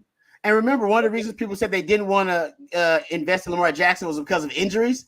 Michael Penix, injury history. Kirk Cousins coming off an injury. What the hell are we doing, guys? What are we talking about here? What are we talking about here? What's going on? Yeah, it's crazy. Doesn't make any sense. By the way, the Cardinals just took Darius Robinson, an edge from Missouri. I tell you what we need to start talking about this a little bit. What are the chances neither A.D. Mitchell nor Xavier Worthy go in the first round? Hey, now. Only 5 picks. I still think it's 0. I still think it's 0. Wow. I think that question is 0 because I think Buffalo is going to take a receiver right here. Yeah. Gabe Davis is gone. Stephon Diggs is gone. There was talk the Bills may trade up to try to get the receiver they want. They don't have to. It's kind of like Minnesota sitting and staying except for one pick up to get their quarterback. Buffalo has to take a receiver here, in my opinion. With you. They have to. You have a good quarterback. You just made the playoffs. You've made the playoffs last couple of years. Who do you expect to throw the football to right now? You've got to take someone right here. That's a wide receiver. I personally believe it is A.D. Mitchell. This just makes a lot of sense. Big body guy, has great speed. On paper, and this is where, as a gambling man, you lose all your money, right? It makes all the sense in the world on paper, but of course you're not in the room, so you don't understand it. And of course it just doesn't go the way that you expect. But again, they're taking a little bit of time here. Could we see a trade down, or are they just waiting for these guys to walk up onto the stadium, the podium, to shake Goodell's hand? Maybe, mess that spine up a little bit more because of the hugs. We saw that earlier. But man, we'll see. But it just does make all the sense in the world right now to see Adonai Mitchell at 28. And again, I think with Dallas, Baltimore, who's it? San Francisco at 31, and then the Chiefs, Xavier Worthy again. It just it lines up right now with what we've seen for the most part with all these mock drafts dating back to when the regular season ended. Oh, sorry. Go ahead. Go ahead, Bobby. I was going to make a very silly comment. I couldn't pull off Aiden Hutchinson's suit or Darius Robinson's. I missed it. What color was it? Was it wild? I missed it. It was it's a little different now. It's got some purple in it, got some silver. Oh. There it is. If you can see it now on ESPN. That's a young man's game right there. Oh yeah, you should have seen Aiden Hutchinson's. He was had gold lame on his. I couldn't pull that one off either. By the way, our man Matt in the headquarters is telling us the Bills are trading down. So my 0% might be a very cold take here in a minute. They're trading down, which maybe means receivers are sliding potentially because they need one badly. Who can pull that off? Yeah, that's pretty slick. Darius Robinson can because he's getting ready to catch a big fat. Yeah, the Chiefs want him. The Hey, Chiefs may take a receiver, guys. It may be the Chiefs trade up to get their guy. They're the ones who may want the wide out. And it may be X-Man, or I don't know. I think it's X-Man over AD if it's the Chiefs trading up. And I've been saying for a while a team is going to trade for X-Man because he's such an outlier of a player. I wonder if this may be it. I heard the Chiefs also like McConkey too. By the way, why would the Bills trade with the Chiefs? I mean, that's like trading. That's like your ex-wife who cheated on you with your best friend. You're making trades with them. Like, what are you doing? Like, this is a team that like kills you every year in January. Why would you? Tell you why. Only one team in the National Football League has Patrick Mahomes. That's crazy. And I got to be honest. I mean, he's just a difference maker, man. Oh, he is with Andy Reid, Worthy. That's it. I told you. It is him. It's X-Man. Think about it. If it's gonna be Andy Reid, why would they? First of all, I knew they're gonna trade for X-Man. AD Mitchell doesn't fit their system as well as X-Man does. X-Man fits that Andy Reid system, and that's money. If he's gonna be teaming up with Patrick Mahomes, there isn't a better location for X-Man in the NFL than being with the Kansas City Chiefs. Well, man, but that means the Bills only drop back to 31 and could still take AD Mitchell. Buckle up. That's going to be fun. Xavier Worthy with that speed with Patrick Mahomes, the best quarterback in the league, the most talented quarterback I've ever seen with my two eyes in the NFL. Now gets the fastest wide receiver we've ever seen at the Combine. We saw how successful it was with Tyreek Hill, and we know that Xavier Worthy certainly helped his case since the regular season with his hands, doing very well in the Combine, doing very well at the Pro Day. That's something that Kansas City desperately needs after having one of, if not the worst Super Bowl winning wide receiving corps we've seen in a couple decades. That's going to be a very, very difficult duo to defend over the next couple of seasons. And, man, if you're a Texas fan looking for big-time playmakers to make big-time plays, you got Bijan Robinson down in Atlanta making plays, and now you got Xavier Worthy out in Kansas City, who figures to be one of those guys, making big plays in the playoffs even. So that's exciting. Get excited because it's coming. Wow. Hey, and with Rashee Rice, on the drag racer a little bit a couple weeks ago, that opens up some spots because I just think the issue here, and didn't they pick up Hollywood Brown? They did. For 1 year, on a 1 year deal. But he's a flyer. And that's what I was trying to explain to people. Oh, they wouldn't take Xavier Worthy because they got Hollywood Brown and they're similar types. The thing with Hollywood Brown, he's always just been a flyer, Rod. He's never been a full-on receiver, in my opinion. Yeah. Even that was a 1 year deal too. Yeah, but not that he couldn't be really good. But my point being, Xavier's a more complete receiver than Hollywood Brown ever was. Yes, agreed. And so my father-in-law is the biggest Chiefs fan. Used to have season tickets. I'm going to get to watch Xavier Worthy on Sundays for the next few years. It sounds like. Oh, well, no, you ain't got to worry about that, Bobby. The Chiefs on TV all the time. They get the Chiefs on TV as much as they can because they want Patrick Mahomes out there as much as they can. But I mean, you're talking about the next dynasty in the NFL. I mean, it's the team that's trying to win 3 in a row. And Patrick Mahomes needs another go-to wide receiver because Travis Kelce is already talking about retirement because he's about to marry the pop queen, Taylor Swift, and they about to go have some babies and be a mega couple, and he's going to team up with his brother and do a NFL simulcast. That guy's got plans on his mind. As Bill Parcells says, when you start thinking about retirement, you already retired. So basically, Travis Kelce is 1 foot out the door. They win this. They win 3 in a row. He's going to probably propose to Taylor Swift on the field after the Super Bowl, and then announce his retirement right after that. And they need to almost form a new identity offensively when Travis Kelce moves on in a year or two or whenever that happens. And that if you got to be excited if you're Xavier Worthy because that new identity is going to be formed around you and Patrick Mahomes. Because you look at the pieces on that offense, they don't have a lot of long-term pieces they've invested in. It's just Mahomes they invested in. That's all you need. But he also needs some weapons. And remember, they changed that offense. They changed it structurally when they lost Tyreek Hill, when they had Tyreek Hill, they were the most vertically centric offense in the NFL. Nobody threw it deep more. Nobody was more successful and effective throwing the ball deep. When they lost Tyreek Hill, they literally shifted and became a team that didn't even throw the ball deep at all, became a team that relied on short, intermediate passing, crossing routes, and Patrick Mahomes took that out of his game. Almost kind of reminds me of Steve Sarkisian, who wants to throw the deep ball, but had to curtail it because Quinn Ewers that's not a natural asset and strength of his, but I think it's going to come back this year. But I digress. Point being, the deep ball is coming back for Kansas City, and he's going to be part of its resurrection. I will just say again, we'll be on a live stream at some point, and I'm just going to say Buffalo has allowed the Chiefs to get Xavier Worthy. Okay, think about that. Buffalo did it. Was the gatekeeper. They did it. They did it. They did it. So when X-Man catches a deep ball to beat them again, and it gets behind, I'm gonna get on this live stream and say, Buffalo, you could have prevented that. That's true. Hey, Rod, I got to give you credit.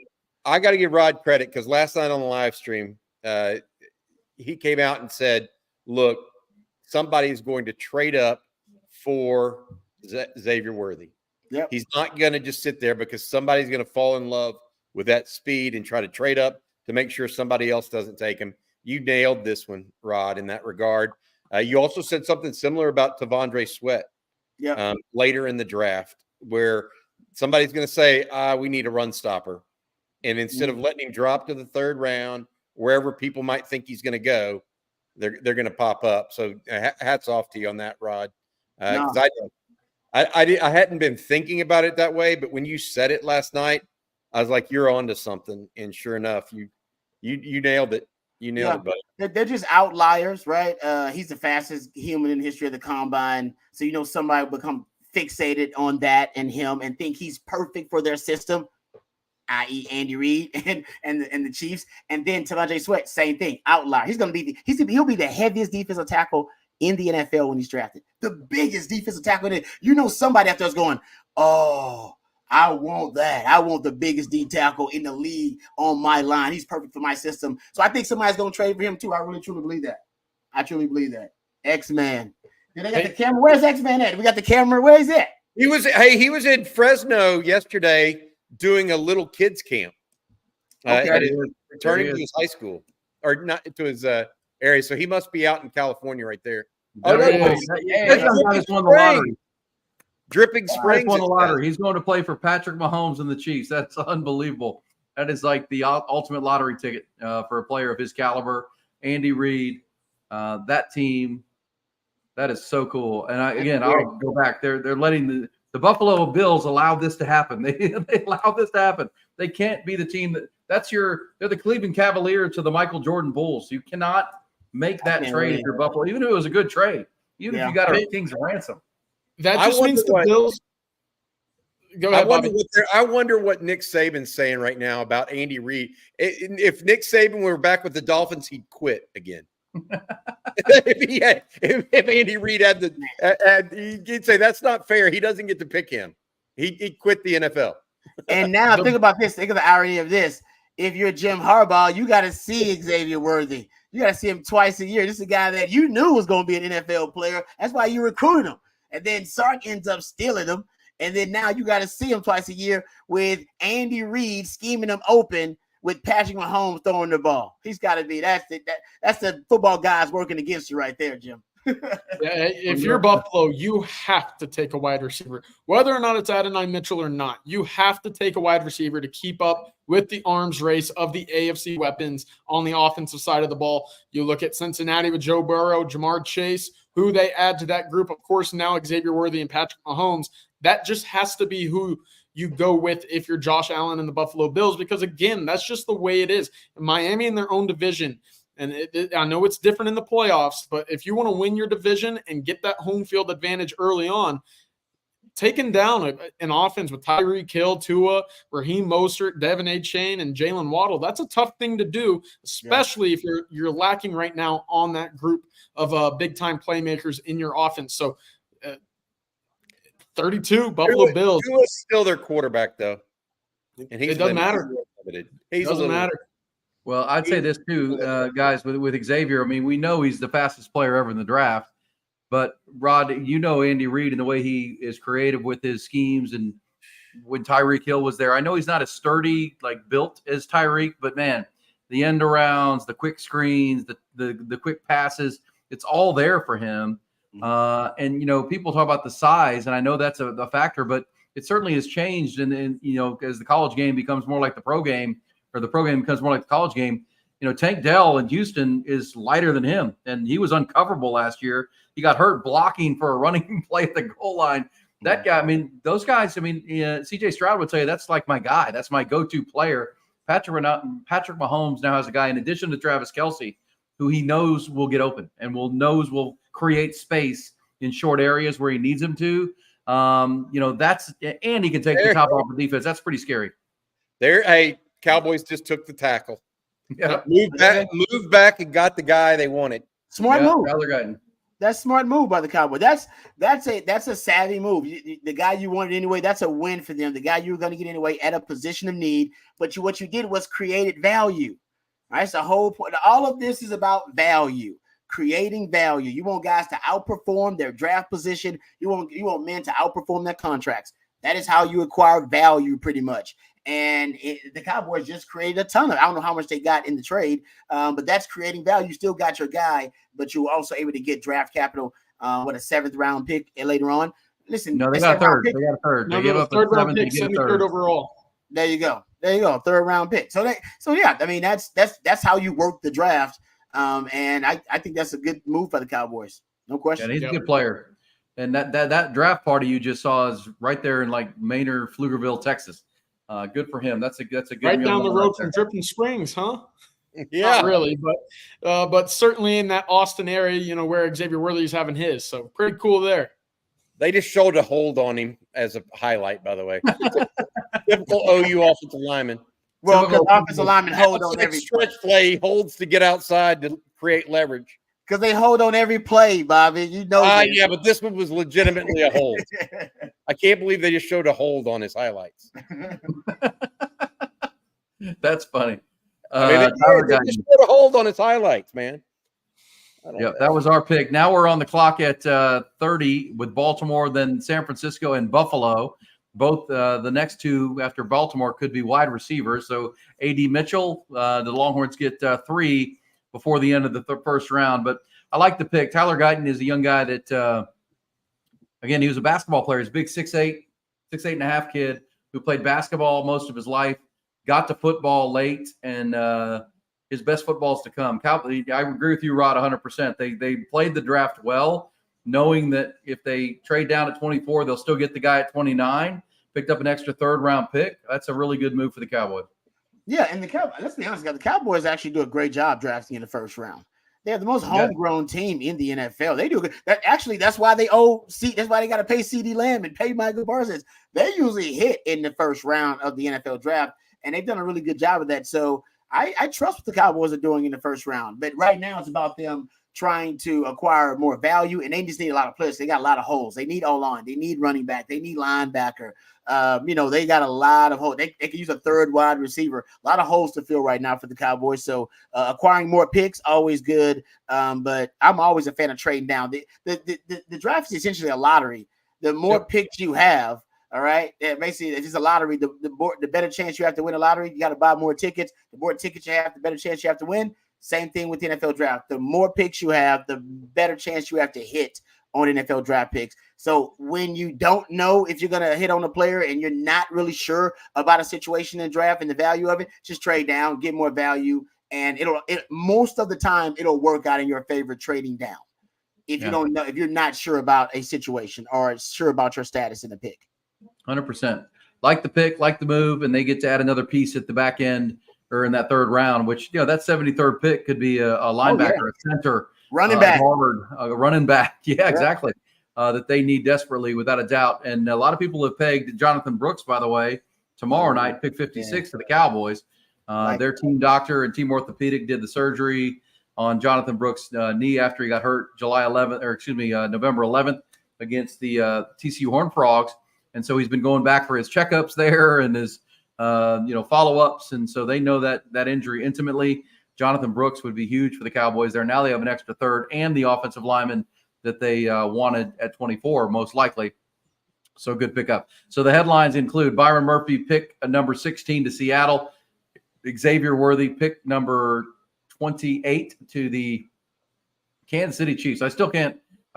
We've been talking about this since like January that Xavier Worthy is going to go to the Chiefs. I mean, that's crazy. It would be ideal. Yeah, it'd be like the ideal pick. And now he is. Andy Reid just, sometimes you just make your own luck. You know what I mean? He made his own. I mean, they picked Pat Mahomes when nobody else apparently wanted to pick Pat Mahomes. Now a bunch of people in retrospect are saying, "Oh, we would have taken him next at 11 or whatever." You know what I mean? Yeah. But I find it very interesting that he seems to make his own luck. And he won 2 Super Bowls back to back with the same play. That is true. At some point, it's not luck when you do that. That's kind of what I was gonna say. It can't all be luck, but you're right. You need a little bit of that, no question. That's my boy Shano. He's damn good at his job, and he ain't got a little bit of that luck on his side. So a little bit. I guess finding Brock Purdy is a little bit lucky because it could have been Trey Lance. But I digress. Brett Veach, guys, is a big part of that success story for the Kansas City Chiefs. Now, I will admit, Brett Veach was brought from Philadelphia by Andy Reid and also promoted to that GM job essentially by Andy Reid. So you got to give Andy Reid some props for that. But Brett Veach has been amazing in terms of helping build and construct that roster. He's the guy that found Patrick Mahomes. Andy Reid did not know or want Patrick Mahomes. Brett Veach, this story is on the record. He would text Andy Reid clips and videos and highlights of Patrick Mahomes while Andy Reid was working, and Andy Reid was annoyed by it. Andy Reid would say, "No, man, I was so annoyed by him sending me these damn clips." And one day I started looking at him, and I went, "This guy's pretty good." And then he started listening to Brett Veach, and Brett Veach convinced Andy Reid, "We got to go all in on this guy." So Brett Veach deserves a lot of credit too, man. He's probably the top 3 best GMs in the NFL right now. They got a top 3 GM in the NFL. They got the best head coach, best defensive coordinator, and the best play caller in Andy Reid, and the best quarterback. That's how you get a dynasty. Yeah, that's 100%. Nate Wiggins, the pick from Clem's in the corner. We dang near had a wardrobe malfunction if you were watching once his gallery got up for Nate Wiggins. She nearly came out of her top, but I missed that. What happened? The fun was about to happen. It didn't happen. No, it almost did. It felt like it was coming down. But either way, Nate Wiggins, the Clemson corner. Rod, have you seen him? Of course, Andrew Makuba played at Clemson. Big, long corner going to Baltimore. That's kind of what they do. Just draft good players from good programs. Keep running them through. That means San Francisco's on the clock, then Buffalo's on the clock, who traded with the Chiefs. Both could be receivers, either one, or could be Adonai Mitchell here as we're wrapping up the first round. The irony here, guys, is that, I'm a mock slut, so I'll look at any mock there is. I've been looking at mocks for 4 or 5 months now, and CJ can attest to this too, because CJ is a closet mock slut. He doesn't admit to how much he loves him. But CJ, what 2 teams have probably been mocked to draft AD Mitchell the most? The Bills and the Chiefs, right in the back end. It's right in the back end. It's the Bills and the Chiefs, and the Bills are right there. I mean, it does seem like it's apropos. Now, also San Fran. Lately, I've seen multiple mock drafts that have San Fran taking AD Mitchell because of the Brandon Ayuk situation. Here's what might be interesting, and we've talked about it with the Bills and the Chiefs being rivals and competing for AFC championships in the past. We've seen AD Mitchell be mocked 228 to the Bills. We've also seen Tyler Guyton be mocked to the Cowboys at 24. So if there's a chance that you can go get your guy later in the draft, knowing that he'll be available because other teams are prioritizing guys at different positions, different looks, whatever it might be, it makes all the sense in the world to go back and get him later on. You mentioned it, just adding draft capital. It could be the master plan of the Bills all along to trade up or trade down 232 and still get AD Mitchell there that they would have gotten at 28. And, of course, make the Chiefs go up and spend draft capital, an opponent in the conference that, of course, you don't want to have all the opportunities for them to go get. So really, really something to think about, the deep mind games of an NFL GM. We'll see if that is the plan. But, of course, I do think they go wide receiver and 2 picks left. I mean, we'll see if they actually trade up with the Niners here. Hey, Rod, you didn't happen to get a phone call from your friend Shanahan asking you about any Longhorns, did you? I did not. No, I did not. Doesn't mean he's not going to draft one. Just means he don't care about my opinion on it. But no, I did not. So that's it. And the 49ers could go a number of ways, right? They could go wide receiver with the Brandon Ayuk situation looming. They could go DB. I could see the 49ers going defensive back. They had they had some defensive back issues. Their front seven is always loaded because Shano first of all, they love stockpiling D linemen. We know that. So usually they err on the side of drafting D linemen in the first round early. So they can go D lineman. That's his tendency. That's his habit. He can go defensive back because they need it. He can go wide receiver because of Ayuk situation. They can go a number of ways here. I think those 3 are probably the most likely possibilities. Here, the pick is in for the Niners. It's a wide receiver. It's not Adonai Mitchell. Son of a. Yeah. So Ricky Pearsall out of Florida going number 31 to the San Francisco 49ers. Good pick for them. Great player. Maybe not a guy that expected to go in the first round right away. He was an early round 2 guy in most of those drafts, but good for him going in the first. That to the Niners, no less. It all comes down to the Buffalo Bills right here for Adonai Mitchell. Again, Rod, talking about those mocks that we're kind of swooning over the last month or two. This is the spot that we've seen A.D. Mitchell pick to the most. It all comes down to the final pick of the first down for his first round hopes and dreams. And a lot of people in the chat talking about taking over 2.5 Texas Longhorns in the first round. Yeah. First opportunity since 1980? 1980. Since the Longhorns have had 3 first-round picks in the first round. It all comes down to the final pick. So this is exciting. Get a little sweat going, Yeah.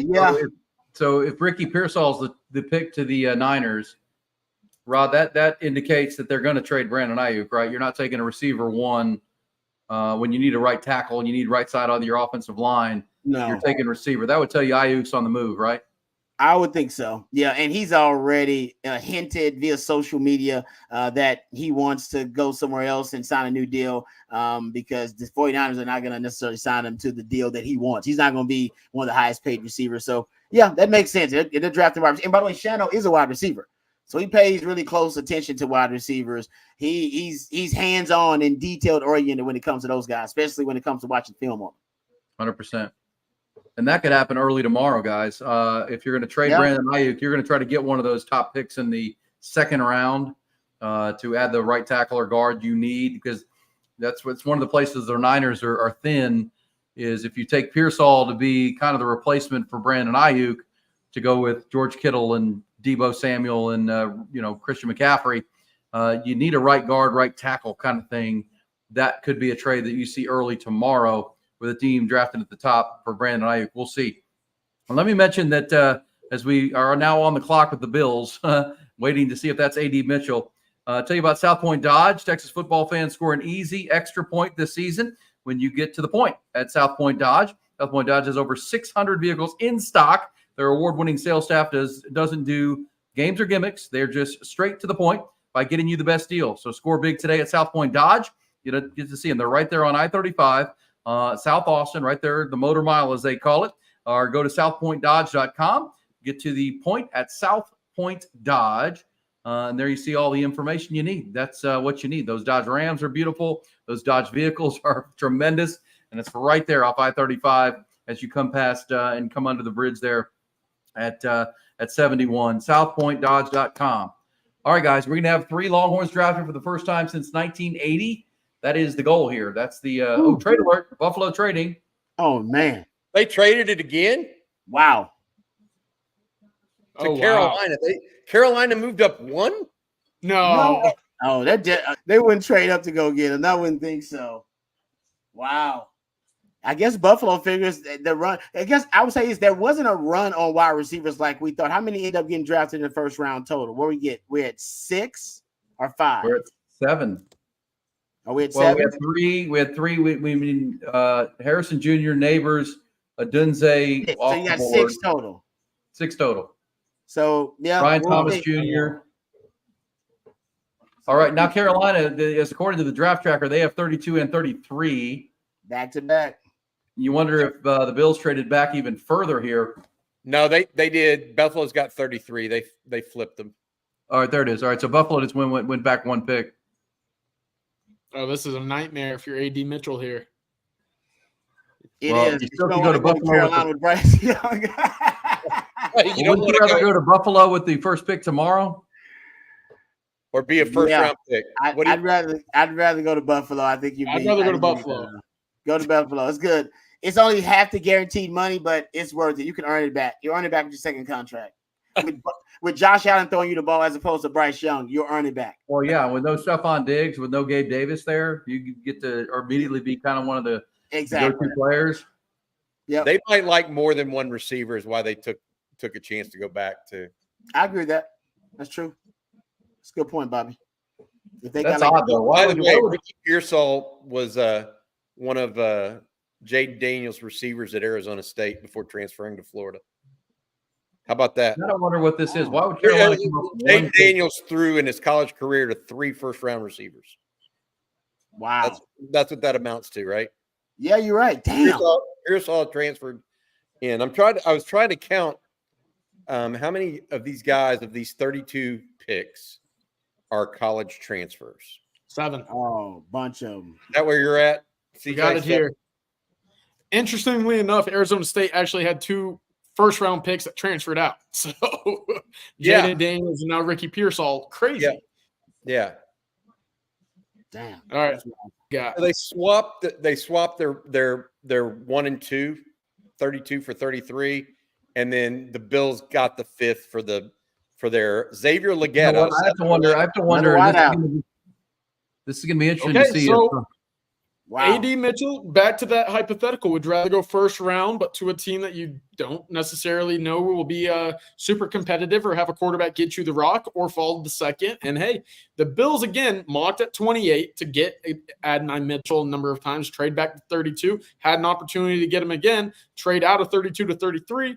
He's still on the board. The opportunity and dream for AD Mitchell to end up a Buffalo Bill is still alive, which ultimately, I know it's not what Texas fans wanted with the 3 first-round picks, but for AD Mitchell's career and long-term to be able to say, yeah, he's putting up 1,000 yards a year while playing on a playoff team, that's almost a better output for the Longhorns if you can spin it in the way to say, yeah, we go output, big-time distribution guys in the NFL. Who knows? But we have to see the name come in tomorrow at 33, of course. So we'll have to wait and see. I'm gonna say How well did Leggett run? Oh, he's fast. He is. he was as fast as AD Mitchell. receiver. Yeah, Yeah, he was as fast as more AD of a Mitchell. Debo though. He's more of a Debo kind of player, I think. As far as that 4.39. really. That's plenty fast. Yeah, he can run. I mean, the receivers all were fast this year. It was the fastest group in combine history, actually. Huh. I'll say this though. I think the negative reports about AD Mitchell prior to Bring that up. the draft, it definitely dropped his draft stock. Because if you look at overall, he was seen as to have a better athletic profile and even projected to be a better pro than guys like Ricky Pearsall and Xavier Leggett. I think that whatever the negative reports were about him prior to the draft, this might have dropped his draft stock a little bit. Just my opinion. Not sure. I think you're right. Hey, I want to say this real quick from Robert Pope. You guys are some. I don't know what he meant there. About to become an OG. Hook 'em. P.S. Rod, can I get an autograph? Rod, Wow. he should have come out to Victory Lap on Anytime. Saturday. You would have done it. You signed a few of them out there on Saturday. I want to say this about the situation right now of OG. If you've got a chance and want to be part of the community over on ontexasfootball.com, please join us. Right now, we have a $20 off the annual subscription to become an OTF OG. It's just $39.95 annual. Go to ontexasfootball.com. If you've enjoyed the commentary and hanging out with us tonight and other times, please do so. We're trying to build up the community as big as we can make it for Longhorn fans to have a positive place to talk about Texas football, enjoy each other, and just kind of hang out.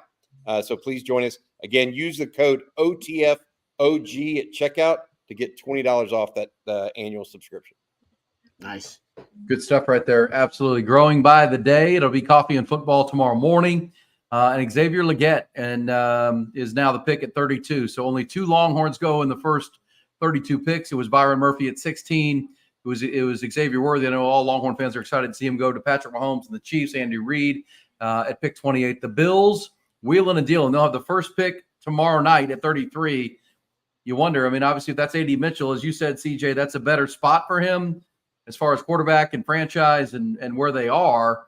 Also, if you're Buffalo and you end up with A.D. Mitchell without that fifth year option, right? Do you get outside the rookie contract structure and you can, get a second round deal with A.D. Mitchell? That's not as great for A.D., but at the same time, it's better financially to get the same player. Cowboys take Tyler Guyton, the Oklahoma tackle.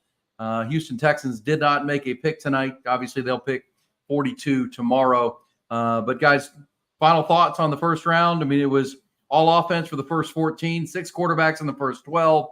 As we said to start it, the offensive tackles, quarterbacks, and receivers dominated this draft tonight.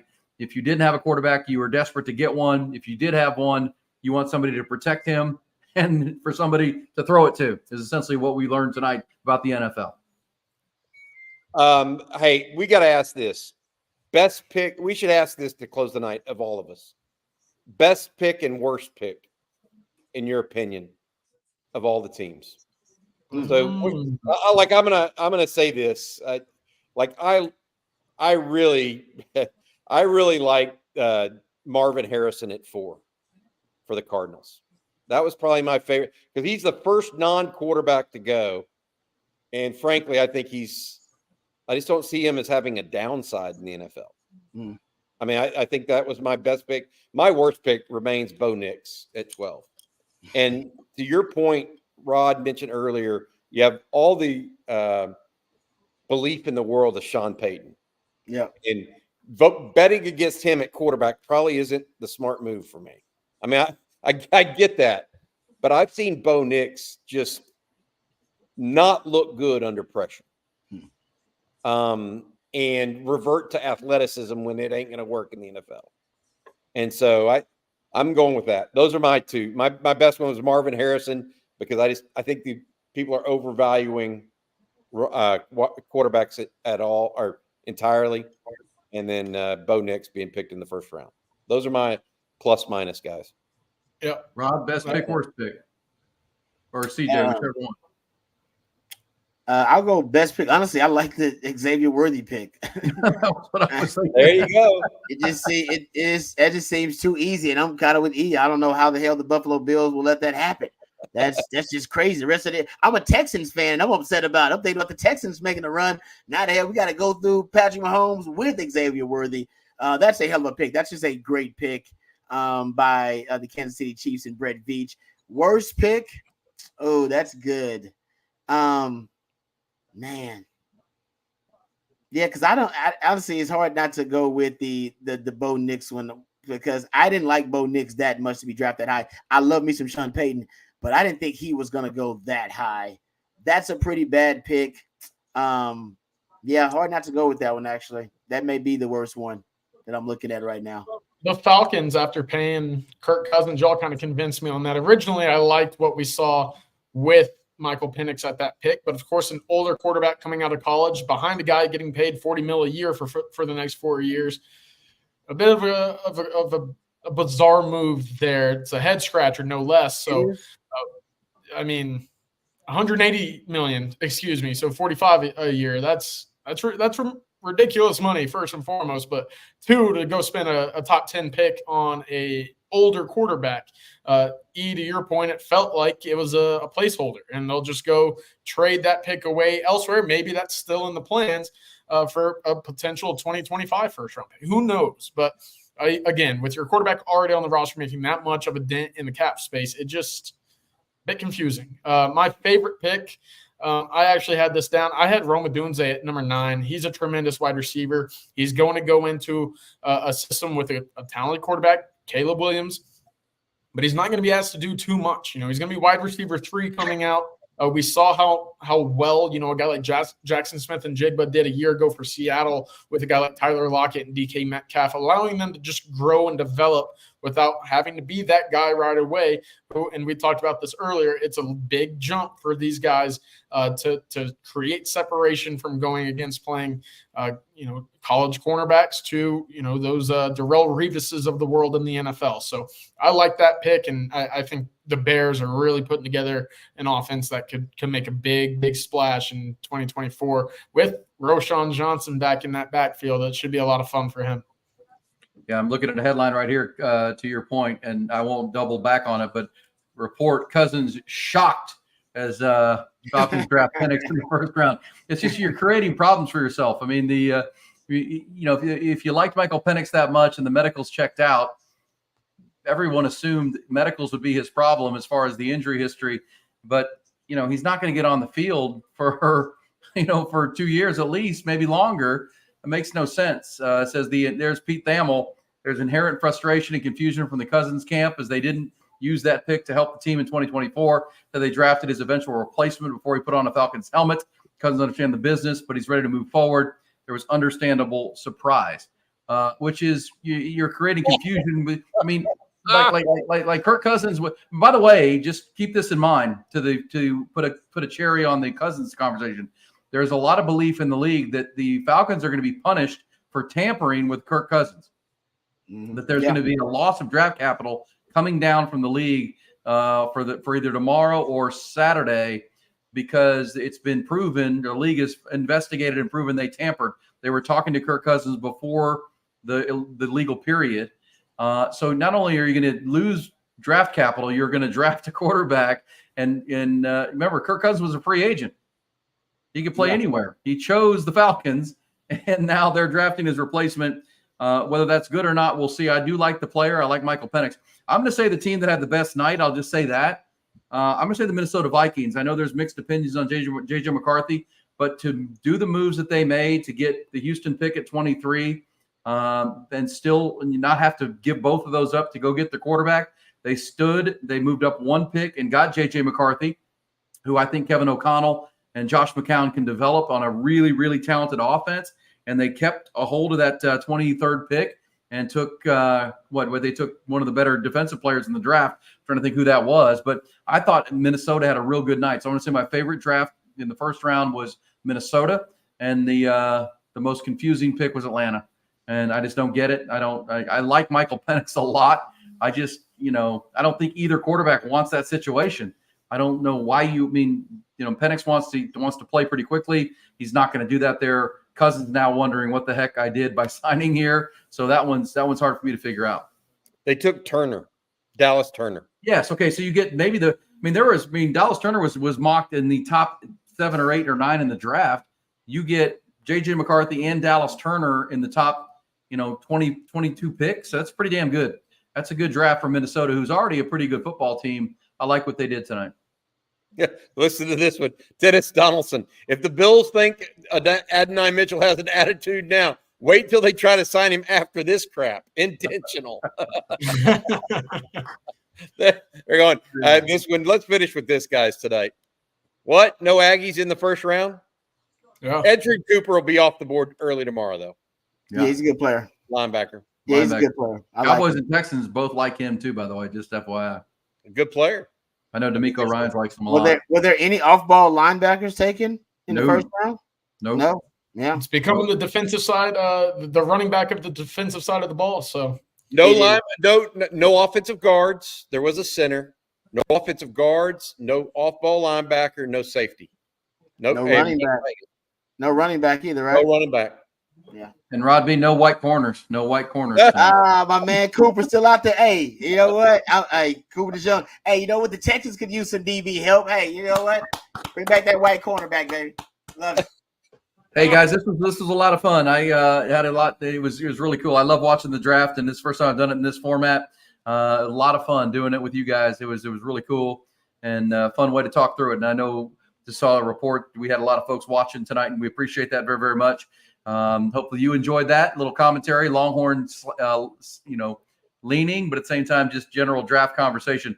do want to thank all of our partners tonight. Joe Brown, if you need a mortgage, see our guy Joe Brown, the veteran mortgage professional. Jody Reynolds with the Mother's Day, the carrotconcierge.com. Great way to go. Also, Andy Ledecky doing his thing with the Andy at myperfectfranchise.net is a great way to go. Lauren Baker with the Keller Williams Realty Group. That's Laura at AndyAllenTeam.com. Mark Saunders doing great stuff as well with your Allstate agent, Texas Allstate.